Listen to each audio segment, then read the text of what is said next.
Comedies of Courtship. By Anthony Hope. The Wheel of Love. Chapter 1. The Virtuous Hypocrites. At first sight they had as little reason for being unhappy as it is possible to have in a world half full of sorrow. They were young and healthy. Half a dozen times they had each declared the other more than common good-looking. They both had, and never knew what it was not to have, money enough for comfort and, in addition, that divine little superfluity wherefrom joys are born. The house was good to look at and good to live in. There were horses to ride, the river to go a-rowing on, and a big box from Moody's every week. No one worried them. Miss Bussy was generally visiting the poor, or, as was the case at this moment, asleep in her armchair, with Paul, the terrier, in his basket beside her, and the cat on her lap. Lastly, they were plighted lovers, and John was staying with Miss Bussy for the express purpose of delighting and being delighted by his fiancée, Mary Travers. For these and all their mercies certainly they should have been truly thankful. However, the heart of man is wicked. This fact alone can explain why Mary sat sadly in the drawing-room, feeling a letter that was tucked inside her waistband, and John strode moodily up and down the gravel walk, a cigar, badly bitten, between his teeth, and his hand over and again covertly stealing toward his breast pocket and pressing a scented note that lay there. In the course of every turn John would pass the window of the drawing-room. Then Mary would look up with a smile and blow him a kiss, and he nodded and laughed and returned the salute. But the window passed, both sighed deeply and returned to lingering those hidden missives. "Poor little girl! I must keep it up," said John. "Dear good John! He must never know," thought Mary. And the two fell to thinking just what was remarked a few lines back, namely, that the human heart is very wicked. They were shocked at themselves. The young often are. Miss Bussy awoke, sat up, evicted the cat, and found her spectacles. "Where are those children?" said she. "Billing and cooing somewhere, I suppose. Bless me, why don't they get tired of it?" They had, not indeed of billing and cooing in general, for no one at their age does or ought to get tired of that, but of billing and cooing with one another. It will be observed that the situation promised well for a tragedy. Nevertheless, this is not the story of an unhappy marriage. If there be one thing which government should forbid, it is a secret engagement. Engagements should be advertised as marriages are, but unless we happen to be persons of social importance, or considerable notoriety, no such precautions are taken. Of course there are engagement rings, but a man never knows one when he sees it on a lady's hand. It would indeed be impertinent to look too closely, and when he goes out alone he generally puts his in his pocket, considering that the evening will thus be rendered more enjoyable. The Ashforth Travers engagement was not a secret now, but it had been, and had been too long. Hence, when Mary went to Scotland and met Charlie Ellerton, and when John went to Switzerland and met Dora Bellairs, the truth is, they ought never to have separated, and Miss Bussy, who was one of the people in the secret, had been quite right when she remarked that it seemed a curious arrangement.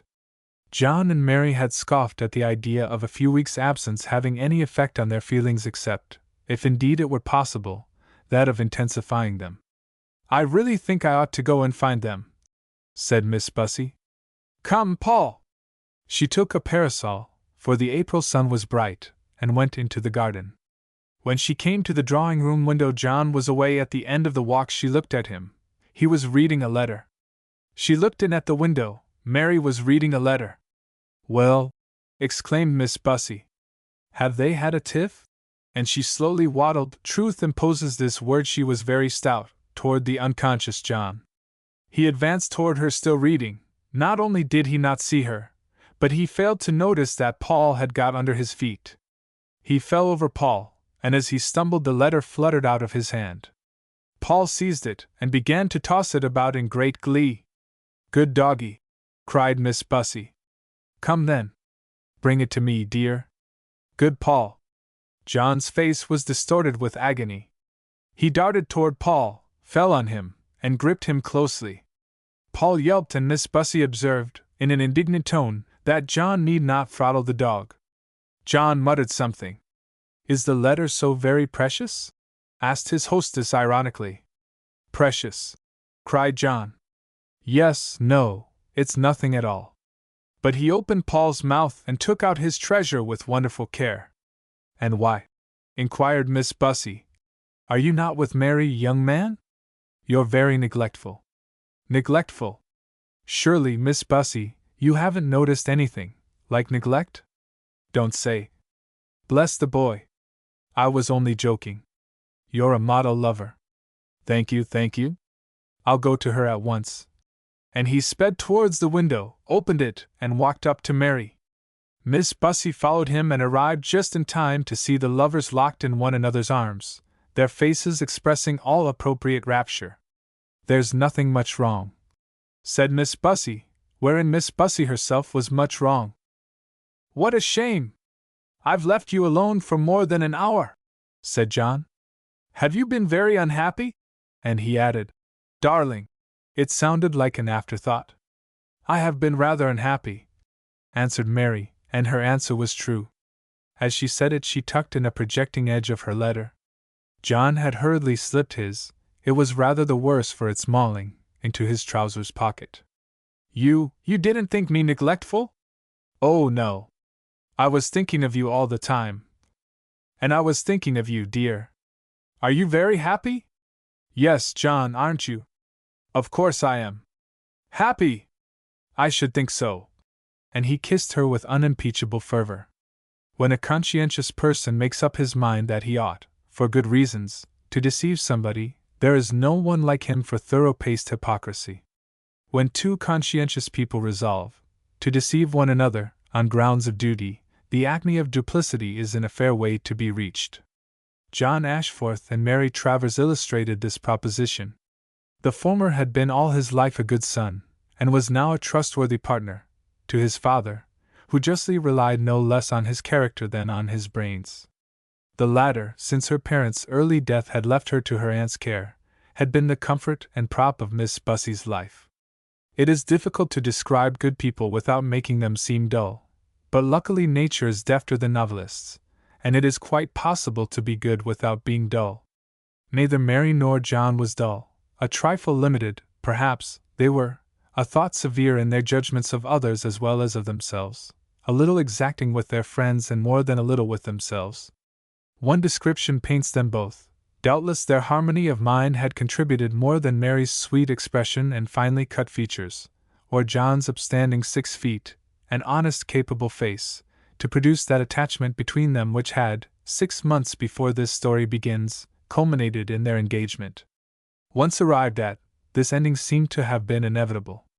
Everybody discovered that they had foretold it from the first, and modestly disclaimed any credit for anticipating a union between a couple so obviously made for one another. The distress into which lovers such as these fell when they discovered by personal experience that sincerely to vow eternal love is one thing, and sincerely to give it quite another, may be well imagined, and may well be left to be imagined. They both went through a terrible period of temptation, wherein they listened longingly to the seductive pleading of their hearts. But both emerged triumphant, resolved to stifle their mad fancy, to prefer good faith to mere inclination, and to avoid, at all costs, wounding one to whom they had sworn to be true. Thus far their steadfastness carried them, but not beyond. They could part from their loved ones, and they did, but they could not leave them without a word. Each wrote, after leaving Scotland and Switzerland respectively, a few lines of adieu, confessing the love they felt, but with resolute sadness saying farewell forever. They belonged to another. It was the answers that Mary and John were reading when Miss Bussy discovered them. Mary's ran. "My dear Miss Travers, I have received your letter. I can't tell you what it means to me. You say all must be over between us. Don't be offended, but I won't say that yet. It can't be your duty to marry a man you don't love. You forbid me to write or come to you, and you ask only for a word of goodbye. I won't say goodbye. I'll say au revoir, my darling. Charlie. Burn this." This was John's. "My dear Mr. Ashforth, what am I to say to you? Oh, why didn't you tell me before? I oughtn't to say that, but it is too late to conceal anything from you. Yes, you are right. It must be goodbye. Yes, I will try to forget you. But oh, John, it's very, very, very difficult. I don't know how to sign this, so I won't. You'll know who it comes from, won't you? Goodbye. Burn this. These letters, no doubt, make it plain that there had been at least a momentary weakness both in Mary and in John, but in a true and charitable view their conduct in rising superior to temptation finally was all the more remarkable and praiseworthy. They had indeed, for the time, been carried away. Even now Mary found it hard not to make allowances for herself, little as she was prone to weakness when she thought of the impetuous abandon and conquering whirl with which Charlie Ellerton had wooed her, and John confessed that flight alone, a hasty flight from Interlaken after a certain evening spent in gazing at the Jungfrau, had saved him from casting everything to the winds and yielding to the slavery of Dora Bellairs's sunny smiles and charming coquetries. He had always thought that that sort of girl had no attractions for him, just as Mary had despised butterfly men like Charlie Ellerton. Well, they were wrong. The only comfort was that shallow natures felt these sorrows less. It would have broken Mary's heart, thought John, or John's, thought Mary, but Dora and Charlie would soon find consolation in another. But here, oddly enough, John generally swore heartily and Mary always began to search for her handkerchief. They're as affectionate as one could wish when they're together, mused Miss Bussy as she stroked the cat. But at other times they're gloomy company. I suppose they can't be happy apart. Dear! Dear! And the good old lady fell to wondering whether she had ever been so foolish herself. Chapter 2. Sympathy and Sorrow.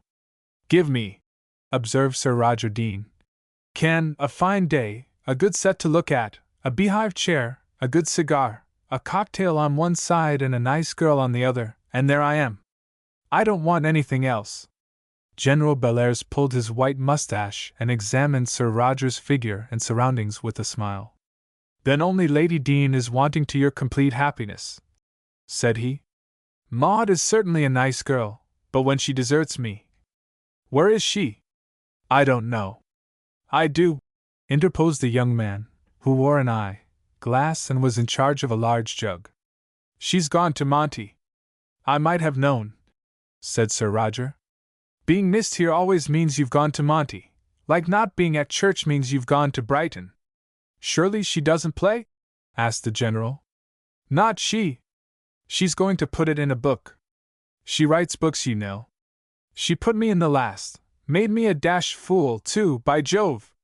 That was unkind, said the general. From your wife. Oh, Lord love you, she didn't mean it. I was the hero. That's how I came to be such an ass. The dear girl meant everything that was kind. Who's taken her to Monty? Charlie Ellerton, said the young man with the eyeglass. There! I told you she was a kind girl. She's trying to pull old Charlie up a peg or two. He's had the deuce of a facer, you know.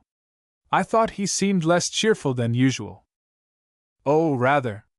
He met a girl somewhere or other. I always forget places, miss, hang it, I can't remember names, and got awfully smitten, and everything went pleasantly, and she took to him like anything, and at last old Charlie spoke up like a man, and… Sir Roger paused dramatically. Well? Asked the general. She was engaged to another fellow. Rough, wasn't it? She told old Charlie she liked him infernally, but promises were promises, don't you know, and she'd thank him to take his hook. And he had to take it, by gad. Rough, don't you know? So Maud's been cheering him up. The devil! What's the matter now? Inquired the general. Why, I've just remembered that I promised to say nothing about it. I say, don't you repeat it, General, nor you either, Lang. The general laughed. Well, said Sir Roger, he oughtn't to have been such a fool as to tell me. He knows I never remember to keep things dark. It's not my fault. A girl came out of the hotel and strolled up to where the group was. She was dark, slight, and rather below middle height. Her complexion at this moment was a trifle sallow and her eyes listless, but it seemed rather as though she had dressed her face into a tragic cast, the set of the features being naturally mirthful. She acknowledged the men's salutations and sat down with a sigh. Not on today? Asked Sir Roger, waving his cigar toward the lawn tennis courts. No, said Miss Bellairs. Are you seedy, Dolly? Inquired the general. No, said Miss Bellairs. Mr. Lang fixed his eyeglass and surveyed the young lady. Are you taking any? Said he, indicating the jug. I don't see any fun in vulgarity, observed Miss Bellairs. The General smiled. Sir Roger's lips assumed the shape for a whistle. That's a nasty one for me, said Lang. Ah, here you are, Roger, exclaimed a fresh, clear voice from behind the chairs. I've been looking for you everywhere. We've seen everything. Mr. Ellerton was most kind, and I do so want to tell you my impressions. The newcomer was Lady Dean, a tall young woman, plainly dressed in a serviceable cloth walking gown. By her side stood Charlie Ellerton in a flannel suit of pronounced striping. He wore a little yellow mustache, had blue eyes and curly hair, and his face was tanned a wholesome ruddy brown. He looked very melancholy. Letters from hell, murmured Sir Roger. But I was so distressed, continued his wife. Mr. Ellerton would gamble, and he lost ever so much money.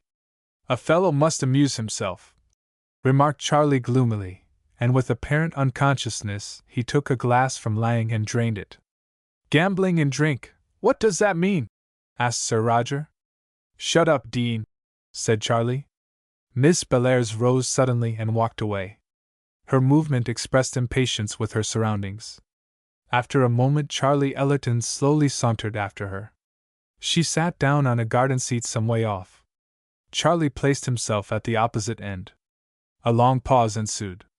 I'm afraid I'm precious poor company, said Charlie. I didn't want you to be company at all, answered Miss Bellairs, and she sloped her parasol until it obstructed his view of her face. I'm awfully sorry, but I can't stand the sort of rot Dean and Lang are talking. Can't you? Neither can I. They never seem to be serious about anything, you know. And Charlie sighed deeply, and for 3 minutes there was silence. Do you know Scotland at all? Asked Charlie at last. Only a little. There last year? No, I was in Switzerland. Oh. Do you know Interlaken? No. Oh. May I have a cigarette? Of course, if you like. Charlie lit his cigarette and smoked silently for a minute or two. I call this a beastly place, said he.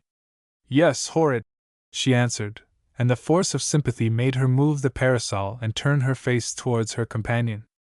But I thought, she continued, you came here every spring? Oh, I don't mind the place so much. It's the people. Yes, isn't it? I know what you mean. You can't make a joke of everything, can you? Indeed, no, sighed Dora. Charlie looked at his cigarette, and his eyes carefully fixed on it, said in a timid tone.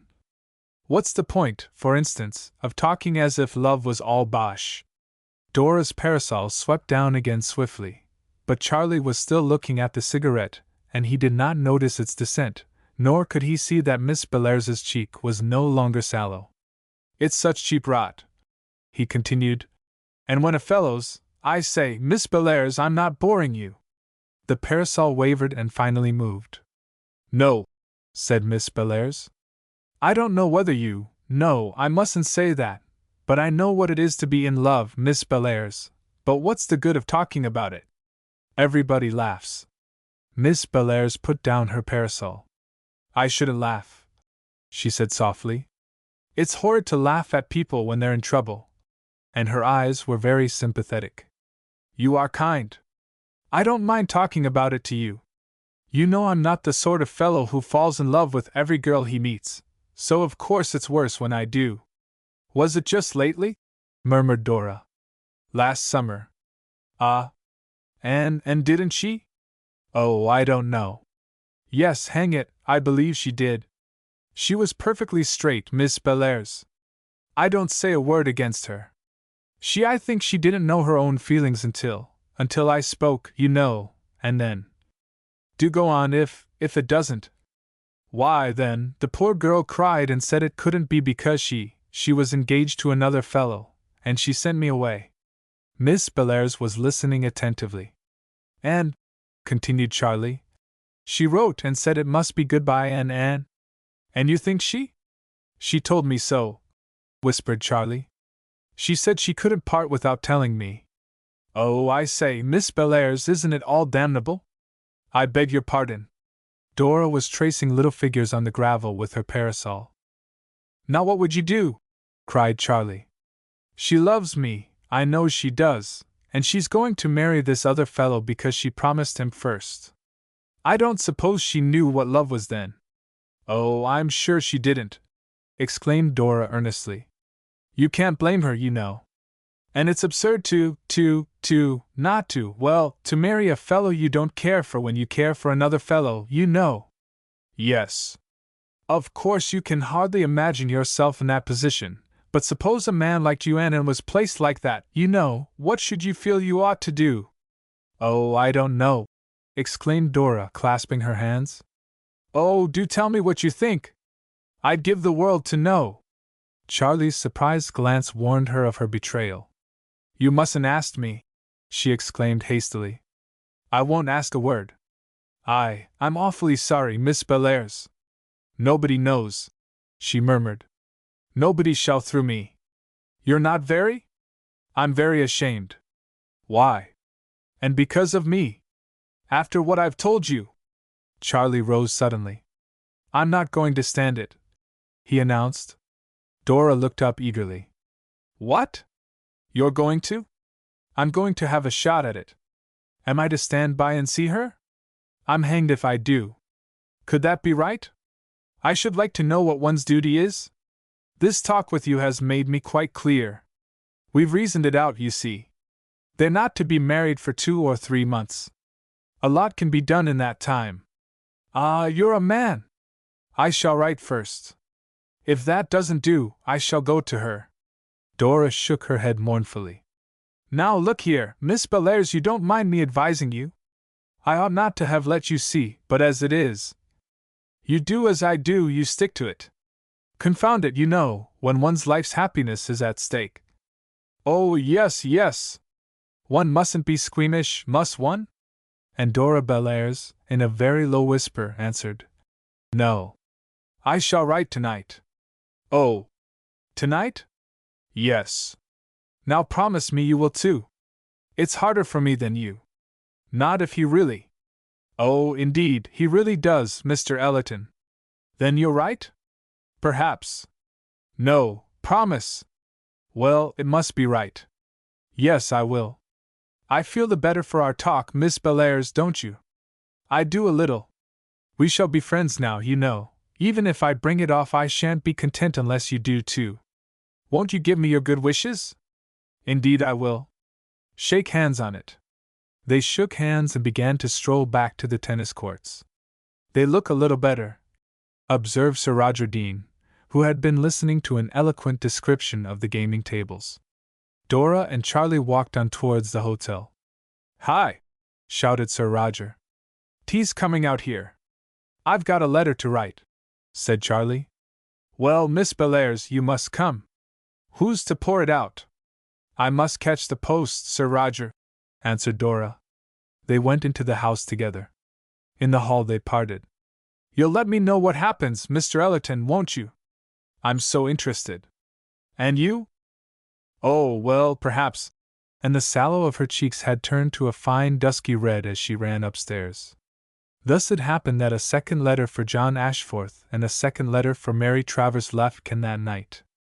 And if it seems a curious coincidence that Dora and Charlie should meet at Cannes, it can only be answered that they were each of them just as likely to be at Cannes as anywhere else.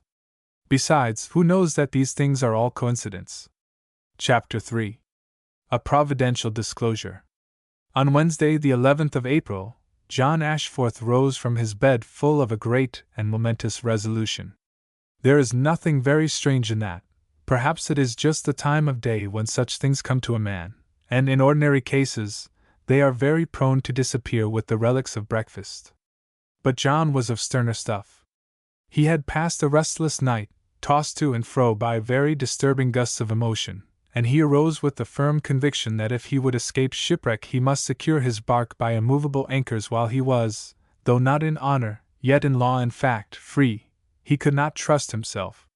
Sorrowfully admitting his weakness, he turned to the true, the right, the heroic remedy. I'll marry Mary to-day fortnight, said he. When we are man and wife, I shall forget this madness and love her as I used to. He went down to breakfast, ate a bit of toast, and drank a cup of very strong tea. Presently Mary appeared and greeted him with remarkable tenderness. His heart smote him, and his remorse strengthened his determination. I want to speak to you after breakfast, he told her. His manner was so significant that a sudden gleam of hope flashed into her mind. Could it be that he had seen that he would be generous? She banished the shameful hope. She would not accept generosity at the expense of pain to him. Miss Bussy, professing to find bed the best place in the world, was in the habit of taking her breakfast there. The lovers were alone, and the meal ended, they passed together into the conservatory. Mary sat down, and John leant against the glass door opposite her. Well? Said she, smiling at him. It suddenly struck John that, in a scene of this nature, it ill befitted him to stand 3 yards from the lady. He took a chair and drew it close beside her. The thing had to be done, and it should be done properly. We've made a mistake, Mary, he announced, taking her hand and speaking in a rallying tone. A mistake? She cried. Oh, how? In fixing our marriage. So soon? My darling, said John, and it was impossible to deny admiration to the tone he said it in. No, so late. What are we waiting for? Why are we wasting all this precious time? Mary could not speak, but consternation passed for an appropriate confusion, and John pursued his passionate pleadings. As Mary felt his grasp and looked into his honest eyes, her duty lay plain before her. She would not stoop to paltry excuses on the score of clothes, invitations, or such trifles. She had made up her mind to the thing. Surely she ought to do it in the way most gracious and most pleasing to her lover. If Aunt consents, she murmured at last, do as you like, John dear. And the embrace which each felt to be inevitable at such a crisis passed between them. A discreet cough separated them. The butler stood in the doorway, with 2 letters on a salver. One he handed to Mary, the other to John, and walked away with a twinkle in his eye. However, even our butlers do not know everything that happens in our houses, to say nothing of our hearts, although much they may think they do. John looked at his letter, started violently, and crushed it into his pocket. He glanced at Mary. Her letter lay neglected on her lap. She was looking steadily out of the window. Well, that's settled, said John. I think I'll have a cigar, dear. Yes, do, darling, said Mary, and John went out. These second letters were unfortunately so long as to make it impossible to reproduce them. They were also very affecting, Dora's from its pathos, Charlie's from its passion. But the waves of emotion beat fruitlessly on the rock-built walls of conscience. At almost the same moment, Mary, brushing away a tear, and John, blowing his nose, sat down to write a final answer. We are to be married today fortnight, they said. They closed the envelopes without a moment's delay and went to drop their letters in the box. The servant was already waiting to go to the post with them, and a second later the fateful documents were on their way to Cannes. Now, said John, with a ghastly smile, we can have a glorious long day together. Mary was determined to leave herself no loophole. We must tell Aunt what we have decided upon this morning, she reminded him. It means that the wedding must be very quiet. I shan't mind that. Shall you? I shall like it of all things, she answered. Come and find Aunt Sarah. Miss Bussy had always, or at least for a great many years back, maintained the general proposition that young people do not know their own minds. This morning's news confirmed her opinion. Why, the other day you both agreed that the middle of June would do perfectly. Now you want it all done in a scramble. The pair stood before her, looking very guilty. What is the meaning of this, she very nearly said, indecent, extraordinary haste? Miss Bussy asked only one indulgence from her friends. Before she did a kind thing she liked to be allowed to say 1 or 2 sharp ones. Her niece was aware of this fancy of hers and took refuge in silence. John, less experienced in his hostess's ways, launched into the protests appropriate to an impatient lover. Well, said Miss Bussy, I must say you look properly ashamed of yourself. John certainly did, so I'll see what can be done. What a fluster we shall live in! Upon my word, you might as well have made it tomorrow. The fuss would have been no worse and a good deal shorter. The next few days passed, as Miss Bussy had predicted, in a fluster. Mary was running after dressmakers, John after licenses, cook's tickets, a best man, and all the impedimenta of a marriage. The intercourse of the lovers was much interrupted, and to this Miss Bussy attributed the low spirits that Mary sometimes displayed. There, my dear," she would say impatiently, for the cheerful old lady hated long faces. "You'll have enough of him and to spare by and by." Curiously, this point of view did not comfort Mary. She liked John very much, she esteemed him even more than she liked him. He would, she thought, have made an ideal brother. Ah, why had she not made a brother of him while there was time? Then she would have enjoyed his constant friendship all her life, for it was not with him as with that foolish boy Charlie, all or nothing. John was reasonable. He would not have threatened. Well, reading his letter one way, Charlie almost seemed to be tampering with propriety. John would never have done that. And these reflections, all of which should have pleaded for John, ended in weeping over the lost charms of Charlie. One evening, just a week before the wedding, she roused herself from some such sad meditations, and, duty-driven, sought John in the smoking room. The door was half open, and she entered noiselessly. John was sitting at the table. His arms were outspread on it, and his face buried in his hands. Thinking he was asleep, she approached on tiptoe and leant over his shoulder. As she did so, her eyes fell on a sheet of notepaper. It was clutched in John's right hand, and the encircling grasp covered it, save at the top. The top was visible, and Mary, before she knew what she was doing, had read the embossed heading, nothing else, just the embossed heading, Hotel de Luxe, Cannes, Alpes Maritimes. The drama teaches us how often a guilty mind rushes, on some trifling cause, to self-revelation. Like a flash came the conviction that Charlie had written to John, that her secret was known, and John's heart broken. In a moment she fell on her knees crying, "Oh, how wicked I've been! Forgive me, do forgive me! Oh, John, can you forgive me?" John was not asleep, he also was merely meditating, but if he had been a very Rip Van Winkle, this cry of agony would have roused him. He started violently, as well he might, from his seat, looked at Mary, and crumpled the letter into a shapeless ball. "You didn't see?" he asked hoarsely. "No, but I know. I mean, I saw the heading, and knew it must be from him." "Oh, John! From him?" "Yes. He's staying there." "Oh, John! Really, I'll never see or speak to him again. Really, I won't. Oh, you can trust me, John. See, I'll hide nothing. Here's his letter. You see, I've sent him away?" And she took from her pocket Charlie's letter, and in her noble fidelity to John, the less we say about poor Charlie the better, handed it to him. "What's this?" asked John, in bewilderment. "Who's it from?" "Charlie Ellerton," she stammered. "Who's Charlie Ellerton? I never heard, but am I to read it?" "Yes, please, I think you'd better." John read it. Mary followed his eyes, and the moment they reached the end, without giving him time to speak, she exclaimed, "There, you see, I spoke the truth. I had sent him away. What does he say to you, John? I never heard of him in my life before." "John! Then who is your letter from?" He hesitated. He felt an impulse to imitate her candor, but prudence suggested that he should be sure of his ground first. "Tell me all," he said, sitting down.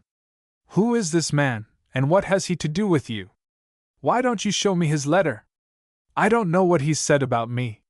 What could he say about you?" "Well, he might say that I cared for him, John." "And do you?"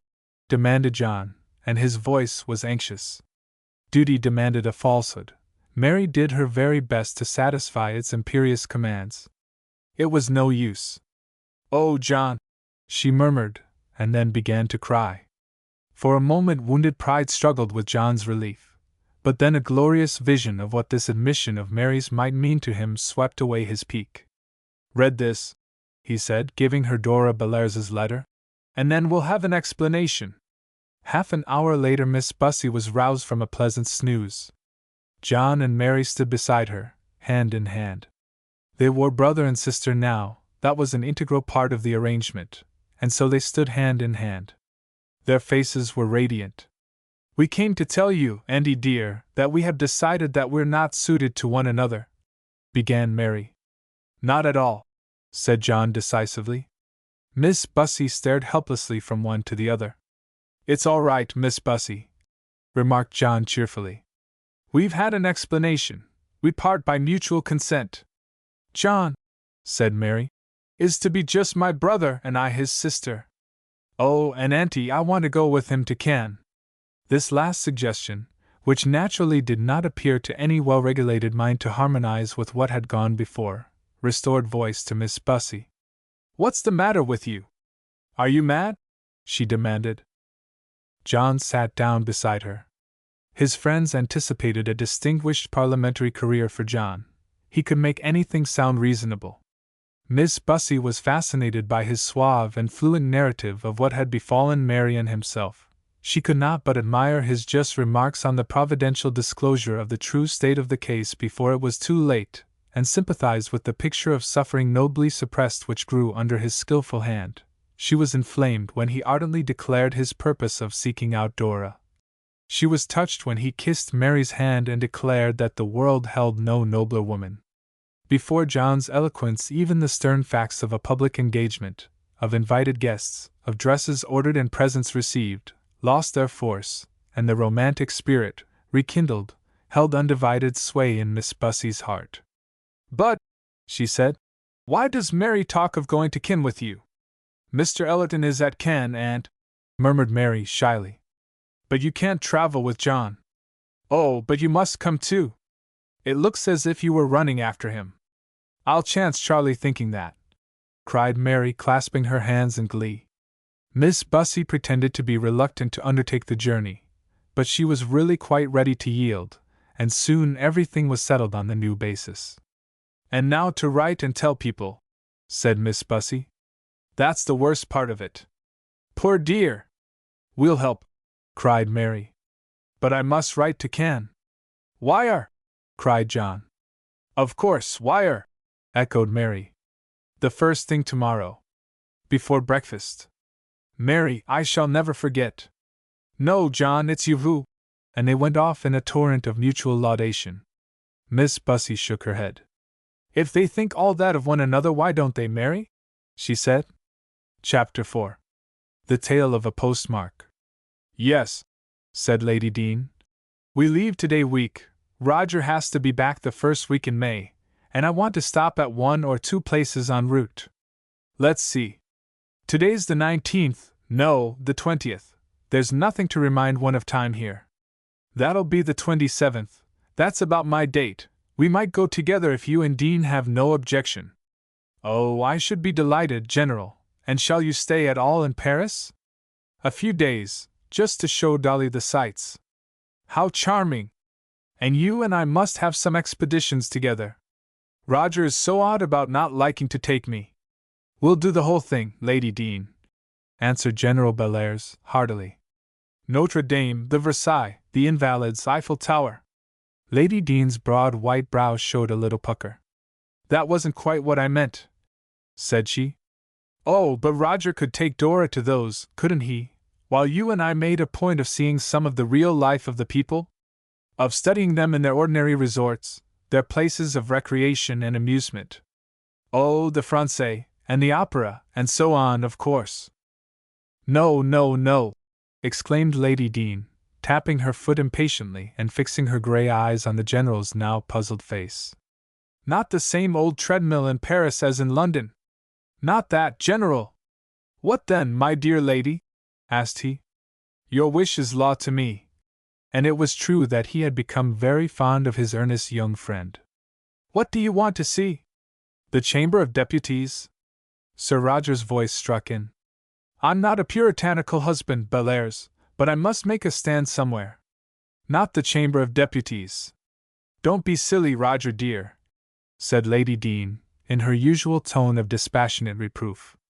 "I can't find out where she does want to go to," remarked the General, I can tell you, said Sir Roger, and he leant down and whispered a name in the General's ear. The General jumped. Good heavens! He exclaimed. I haven't been there since the 50s. Is it still like what it used to be? How should I know? Inquired Sir Roger. I'm not a student of social phenomena. Maud is, so she wants to go. Lady Dean was looking on with a quiet smile. She never mentioned it, protested the General. Oh, of course, if there's a worse place now, conceded Sir Roger. I'll make up my mind when we arrive, observed Lady Dean. Anyhow, I shall rely on you, General. The General looked a little uncomfortable. If Dean doesn't object, I shouldn't think of taking my wife to such places. Suddenly Dora Bellairs rushed up to them. Have you seen Mr. Ellerton? She cried. Where is he? In the smoking room, answered Sir Roger. Do you want him? Would you mind? I can't go in there, it's full of men. After all, we must be somewhere, pleaded Sir Roger as he went on his errand. Dolly, said the General, I've just made a charming arrangement. Lady Dean and Sir Roger start for Paris today week, and we're going with them. You said you'd like another week here. It's charming our being able to go together, isn't it? Said Lady Dean. Dora's face did not express rapture, yet she liked the Deans very much. Oh, but, she began. Well? Asked her father. I rather want to go a little sooner. I'm afraid, said Lady Dean, we shan't get Roger to move before then. He's bent on seeing the tennis tournament through. When did you want to go, Dora? Well, in fact, tonight. My dear Dolly, what a weathercock you are! It's impossible. I'm dining with the Grand Duke on Monday. You must make up your mind to stay, young woman. Oh, please, Papa. But why do you want to go? Asked the General, rather impatiently. Dora had absolutely no producible reason for her eagerness to go. And yet, oh, if they only knew what was at stake. We're to be married in a fortnight. She could see the words dancing before her eyes. And she must waste a precious week here. Do you want me, Miss Bellairs? Asked Charlie Ellerton, coming up to them. Yes. I want to go to Rumpelmayer's. All right. Come along. I'm delighted to go with you. They walked off in silence. Dora was in distress. She saw that the General was immovable. Suddenly Charlie turned to her and remarked, Well, it's all over with me, Miss Bellairs. What? How do you mean? My chance is gone. They're to be married in a fortnight. I had a letter to say so this morning. Dora turned suddenly to him. Oh, but it's too extraordinary, she cried. So had I. What? Why, a letter to say they were to be married in a fortnight. Nonsense. Yes. Mr. Ellerton, who is your friend? Her name's Mary Travers. And who is she going to marry? She hasn't told me that. A suspicion of the truth struck them both. Charlie produced his letter. She writes, he said, showing the postmark. From Diddington. It is, she cried. It must be Mary Travers that Mr. Ashforth is going to marry. Is that your friend? Yes. Is she pretty, Mr. Ellerton? Oh, awfully. What sort of a fellow is he? Splendid. Isn't it a deuced queer thing? Most extraordinary. And when we told one another we never thought. How could we?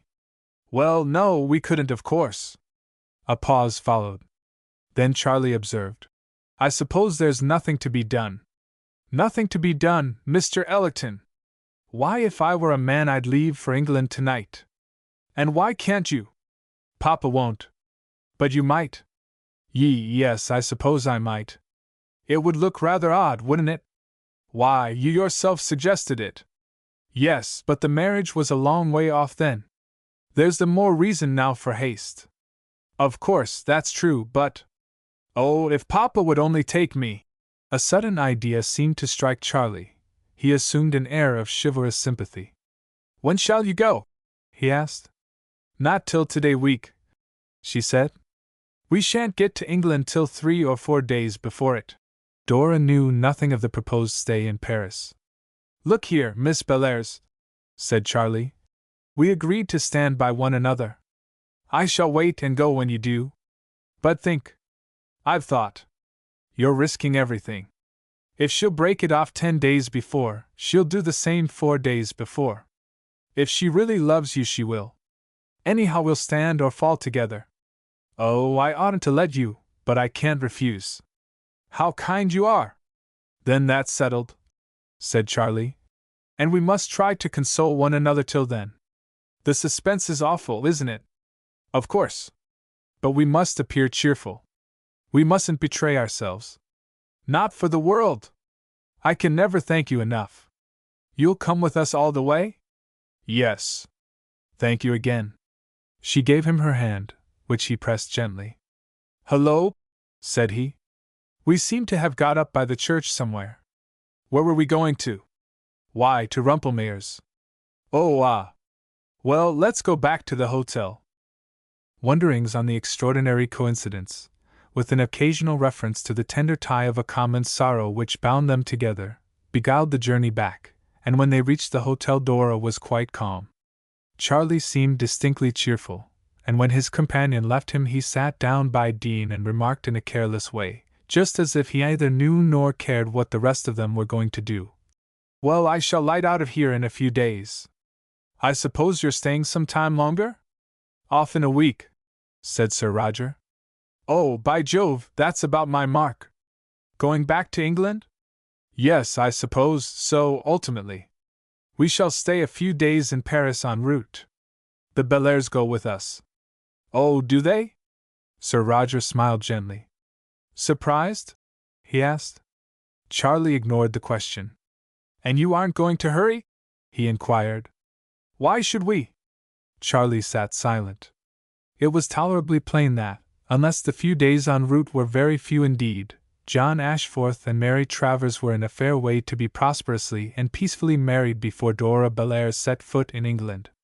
And if he stayed with the Bellairs, before he did either. Charlie lit a cigarette and sat puffing and thinking.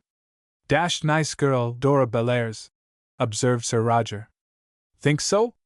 "I do. She's the only girl I ever saw that Lang was smitten with." "Lang?" said Charlie. "Well, what's the matter? He's an uncommon good chap, Lang, one of the best chaps I know, and he's got lots of coin. I don't expect she'd sneeze at Lang. It is, no doubt, taking a very serious responsibility to upset an arrangement arrived at deliberately, and carried almost to a conclusion. A man should be very sure that he can make a woman happy, happier than any other man could before he asks her to face the turmoil and the scandal of breaking off her marriage only a week before its celebration.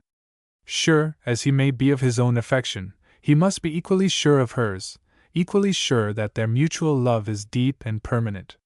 He must consider his claims to demand such a sacrifice. What remorse will be his if, afterwards, he discovers that what he did was not, in truth, for her real happiness? He must be on his guard against mere selfishness, or mere vanity masquerading in the garb of a genuine passion. As these thoughts occurred to Charlie Ellerton, he felt that he was at a crisis of his life. He also felt glad that he had still a quiet week at Cannes in which to revolve these considerations in his mind. Above all, he must do nothing hastily. Dora came out, a book in her hand. Her soft white frock fluttered in the breeze, and she pushed back a loose lock of dark hair that caressed her cheek. "A dashed nice girl, upon my honor," said Sir Roger Dean. "Oh, very. I say, old chap, I suppose you're in no hurry. You'll put in a few days in Paris? We might have a day out, mightn't we?" "I don't know yet," said Charlie, and when Dean left him, he sat on in solitude. Was it possible that in the space of a week? No, it was impossible. And yet, with a girl like that, "I did the right thing in waiting to go with her, anyhow," said Charlie, comforting himself. Chapter 5, a second edition. "Don't you think it's an interesting sort of title?" inquired Lady Dean of Mr. Lang. Lang was always a little uneasy in her presence. He felt not only that she was analyzing him, but that the results of the analysis seemed to her to be a very small residuum of solid matter. Besides, he had been told that she had described him as a commonplace young man, a thing nobody could be expected to like. Capital, he answered, nervously fingering his eyeglass. The transformation of Giles Brockleton. Capital! I think it will do, said Lady Dean complacently. What was he transformed into, Lady Dean? A man, replied the lady emphatically. Of course. I see, murmured Lang apologetically, stifling a desire to ask what Giles had been before. A moment later the author enlightened him. Yes, said she, into a man, from a useless, mischievous, contemptible idler, a parasite, Mr. Lang, a creature to whom— What did it, Lady Dean? Interrupted Lang hastily. He felt somehow as if he were being catalogued. Just a woman's influence. Lang's face displayed relief. He felt that he was in his depth again. Oh, got married, you mean? Well, of course, he'd have to pull up a bit, wouldn't he? Hang it, I think it's a fellow's duty. You don't quite understand me, observed Lady Dean coldly. He did not marry the woman. What, did she give him wouldn't she have him, Lady Dean? She would have married him, but beside her he saw himself in his true colors. Knowing what he was, how could he dare? That was his punishment, and punishment brought transformation. As Lady Dean sketched her idea, her eyes kindled and her tone became animated. Lang admired both her and her idea, and he expressed his feelings by saying, Remarkable sort of chap, Lady Dean. I shall read it all right, you know. I think you ought, said she, rising, and leaving him to wonder whether she had meant anything. He gave himself a little shake, as though to escape from the atmosphere of seriousness which she had diffused about him, and looked round. A little way off he saw Dora Bellairs and Charlie Ellerton sitting side by side. His brow clouded.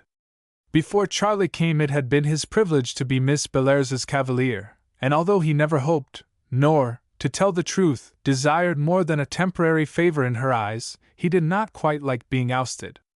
Pretty good for a fellow who's just had the bag, he remarked scornfully, referring to Roger Dean's unauthorized revelation. It was the day before the exodus to Paris. Dora's period of weary waiting had worn itself away, and she was acknowledging to Charlie that the last 2 or 3 days had passed quicker than she had ever thought they could. The first 2 days I was wretched, the next 2 gloomy, but these last almost peaceful. In spite of, you know what, I think you've done me good on the whole. Don't mention it, said Charlie, flinging his arm over the back of the seat and looking at his companion. And now, in the end, pursued Dora, I'm actually a little sorry to leave all this, it's so beautiful.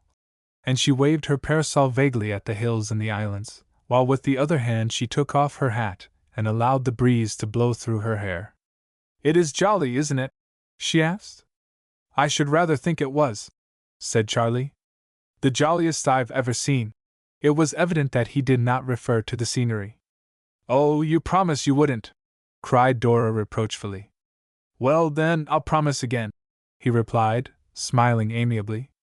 What must I think of you, when only a week or so ago? Oh, and what must you think of me to suppose I could? Oh, Mr. Ellerton! Like to know what I think of you? Inquired Charlie, quite unperturbed by this passionate rebuke. Certainly not, said she, with dignity, and turned away. A moment later, however, she attacked him again. And you've done nothing, she said indignantly, but suggest to Papa interesting places to stop at on the way, and things he ought to see in Paris. Yes, and you actually suggested going home by sea from Marseilles.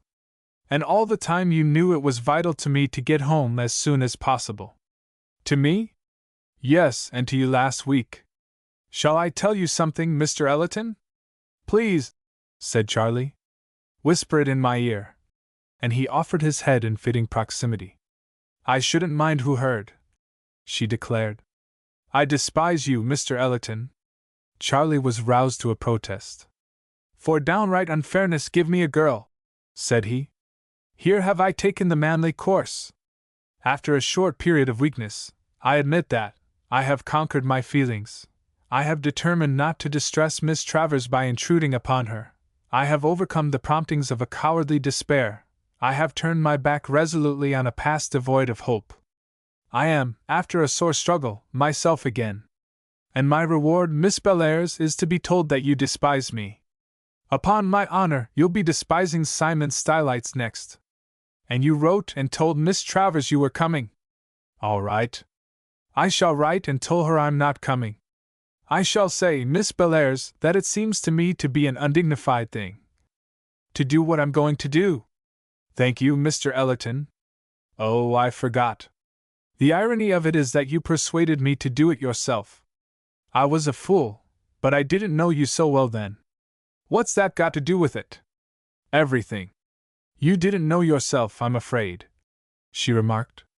You thought you were a man of some depth of feeling, some constancy, a man whose regard a girl would value, instead of being just a poor devil who worships the ground you tread on. Dora laughed scornfully. Second edition, said she. The first dedicated to Miss Travers. And then Charlie, and it is things like these which shake that faith in human nature that we try to cling to, said in a low but quite distinct voice. Oh, D. and Miss Travers! Dora shot. It almost looked as if something had shot her, as it used, in old days, Miss Zazel, up from her seat. I thought I was talking to a gentleman, said she. I suppose you'll use that expression about me in a week. In a good deal less if you treat me like this, said Charlie, and his air was one of hopeless misery. We all recollect that, and ended by being tolerably kind to wicked King Richard. After all, Charlie had the same excuse. I don't want to be unkind, said Dora more gently. I'll do anything in the world to please you. Then make Papa go straight to Paris, and straight on from Paris, said Dora, using her power mercilessly. Oh, I say, I didn't mean that, Miss Bellairs. You said you'd do anything I liked? Charlie looked at her thoughtfully. I suppose you've no pity? He inquired. For you? Not a bit. You probably don't know how beautiful you are. Don't be foolish, and impertinent. She was standing opposite to him. With a sudden motion, he sprang forward, fell on one knee, seized her unloved hand, covered it with kisses, sprang up, and hastened away, crying as he went. All right. I'll do it. Dora stood where he left her. First she looked at her hand, then at Charlie's retreating back, then again at her hand. Her cheek was flushed, and she trembled a little. John never did that, she said. At least, not without asking. And even then, not quite like that. She walked on slowly, then stopped and exclaimed, I wonder if he ever did that to Mary Travers. And her last reflection was, poor boy. He must be, oh dear me. When Charlie reached the tennis courts, he was, considering the moving scene through which he had passed, wonderfully calm. In fact, he was smiling and whistling. Being Sir Roger Dean, he went and sat down by him. Roger, said he, I'm going with you and the Bellairs tomorrow. I know that. Miss Bellairs wants to go straight through to England without stopping anywhere. She'll have to want, I expect. And I've promised to try and get the General to do what she wants. Have you, though? I suppose, Roger, old fellow, you know you've great influence with him. I suppose it's no use asking you to say a word to him? Not a bit. Why? Because Maud particularly wants him to stay with us in Paris. Oh, of course, if Lady Dean wishes it, I mustn't say a word. She's quite made up her mind about it, has she? Well, I suppose so. She's strong on it, I mean? Not likely to change? I think not, Charlie. She'd ask him to stay as a favor to her? I shouldn't at all wonder. Oh, well then, my asking him won't make much difference. Frankly, I don't see why it should. Thanks. I only wanted to know. You're not in a hurry, Roger? I mean, you won't ask your wife to go straight on? No, I shan't, Charlie. I want to stop myself. Thanks, old chap. See you at dinner. And Charlie strolled off with a reassured air. Sir Roger sat and thought. I see his game, he said to himself at last. But I'm hanged if I see hers. Why does she want to get back to England? Perhaps if I delay her as much as I can, she'll tell me. Hanged if I don't. Anyhow, I'm glad to see old Charlie getting convalescent. The next morning the whole party left Cannes by the early train. The Bellairs, the Deans, and Charlie Ellerton traveled together. Lang announced his intention of following by the afternoon train. "Oh," said Lady Dean, "you'll get to Paris sooner than we do." Dora looked gloomy. So did Charlie, after a momentary, hastily smothered smile. The porter approached and asked for an address. They told him the Grand Hotel, Paris. "If anything comes today, I'll bring it on," said Lang. "Yes, do, we shall have no address before Paris," answered General Bellairs. They drove off, and Lang, feeling rather solitary, returned to his cigar. An hour later the waiter brought him 2 telegrams, one for Dora and one for Charlie. He looked at the addresses. "Just too late, by Jove! All right, Gargan, I'll take 'em." And he thrust them into the pocket of his flannel jacket. And when, after lunch, he could not stand the dullness any longer and went to Monte Carlo, he left the telegrams in the discarded flannels, where they lay till the time when they were discovered. For Mr. Lang clean forgot all about them. Chapter 6. A Man with a Theory. Even Miss Bussy was inclined to think that all had happened for the best. John's eloquence had shaken her first disapprobation.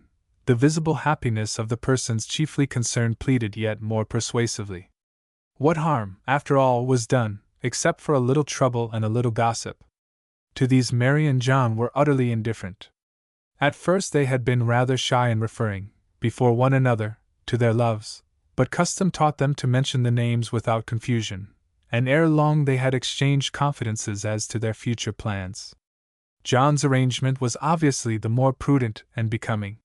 He discountenanced Mary's suggestion of an unannounced descent on Cannes, and persuaded her to follow his example and inform her lover that she would await news from him in Paris.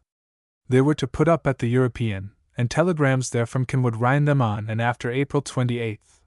All this valuable information was contained in the dispatches, which lay, with their priceless messages, on the said April 28th, in Mr. Arthur Lang's flannel jacket, inside his portmanteau, on the way to Paris. Paris claims to be the center of the world, and if it be, the world has a very good center anyhow. Paris becomes, from this moment, the center of this drama.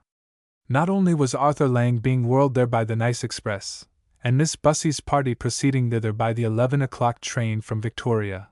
Mary laughed as she thought it might have been her honeymoon she was starting on, but the Bellairs and their friends were heading for the same point. Miss Bussy's party had the pleasanter journey. They were all of one mind. Miss Bussy was eager to reach Paris because it was the end of the journey. John and Mary desired nothing but the moment when with trembling fingers they should tear open their telegrams in the hall of the hotel. The expedition from the south did not enjoy a like unanimity, but before following their steps we may, in the interest of simplicity, land the first detachment safely at its destination. When Mary and John, followed by Miss Bussy, they outstripped her in their eagerness, entered the hotel, a young man with an eyeglass was just engaging a bedroom. John took his place beside the stranger, and asked in a voice, which he strove to render calm, if there were any letters for. "Beg pardon, sir." "In one moment," said the clerk, and he added to Lang. "Number 37, sir." Lang, oh, the irony of things, turned on John and his companion just that one supercilious glance which we bestow on other tourists, and followed his baggage upstairs. "Anything," resumed John, "for Miss Travers or Mr. Ashforth?" And he succeeded in looking as if he did not care a straw whether there were or not. After a search the porter answered, "Nothing, sir." "What?" exclaimed John, aghast. "Oh, nonsense, look again." Another search followed. It was without result. John saw Mary's appealing eyes fixed on him. "Nothing," he said tragically. "Oh, John! Have you taken the rooms, Mr. Ashforth?" inquired Miss Bussy. "No, I'm sorry. I forgot all about them." Miss Bussy was tired. She had been seasick, and the train always made her feel queer. "Has either of you got an ounce of wits about you?" she demanded, and plunged forward to the desk. John and Mary received their numbers in gloomy silence, and mounted the stairs. Now Arthur Lang in his hasty survey of the party had arrived at a not unnatural but wholly erroneous conclusion. He had seen a young man, rather nervous, a young woman, looking anxious and shy, and an elderly person, plainly dressed. Miss Bussy was no dandy, sitting. Miss Bussy always sat as soon as she could, on a trunk. He took John and Mary for a newly married couple, and Miss Bussy for an old family servant detailed to look after her young mistress's entry into independent housekeeping. More infernal honeymooners, he said to himself, as he washed his hands. The place is always full of 'em. Girl wasn't bad looking, though. The next morning, unhappily, confirmed him in his mistake.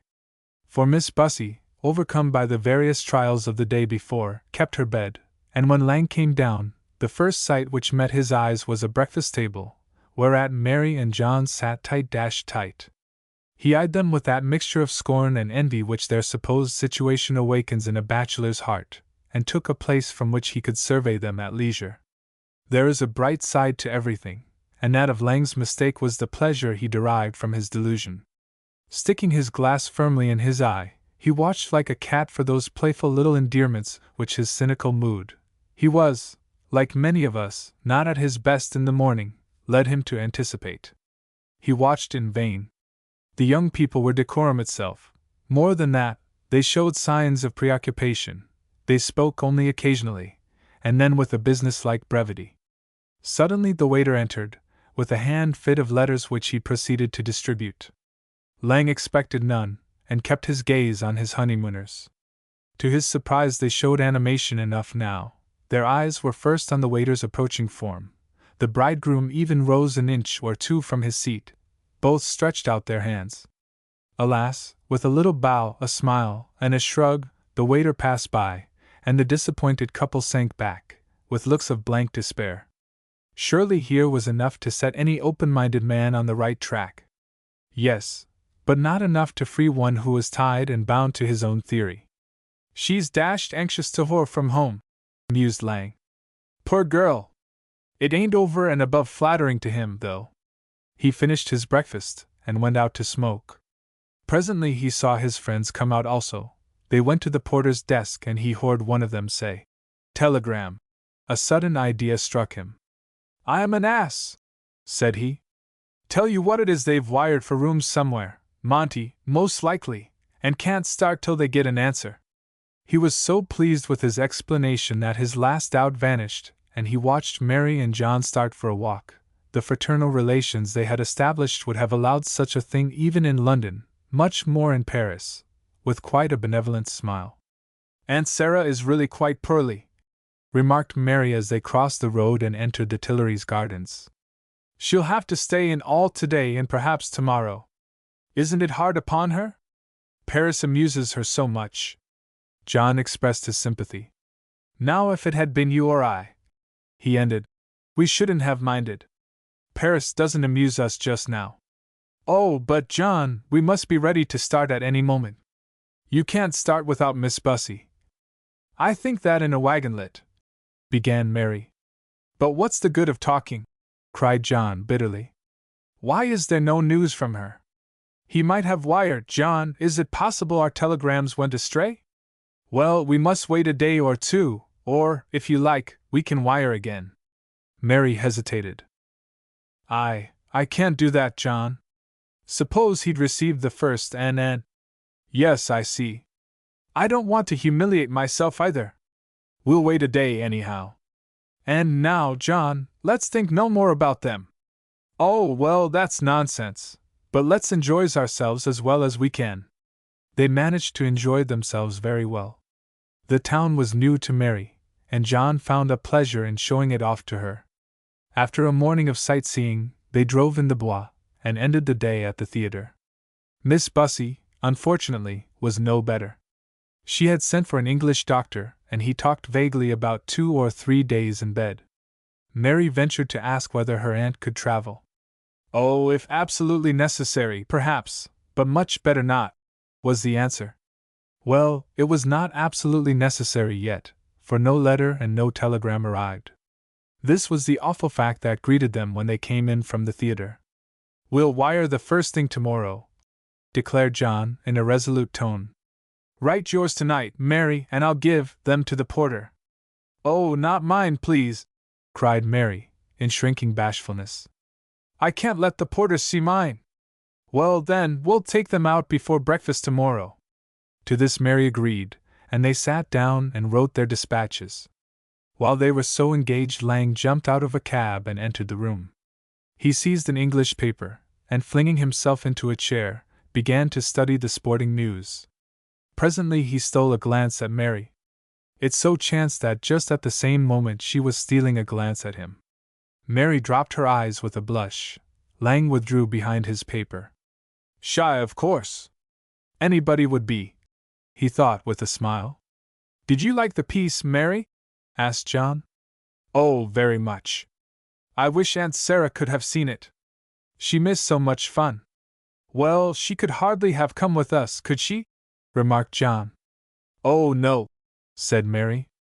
Well, I should rather think not, whispered Lang, who failed to identify Aunt Sarah with the elderly person on the trunk.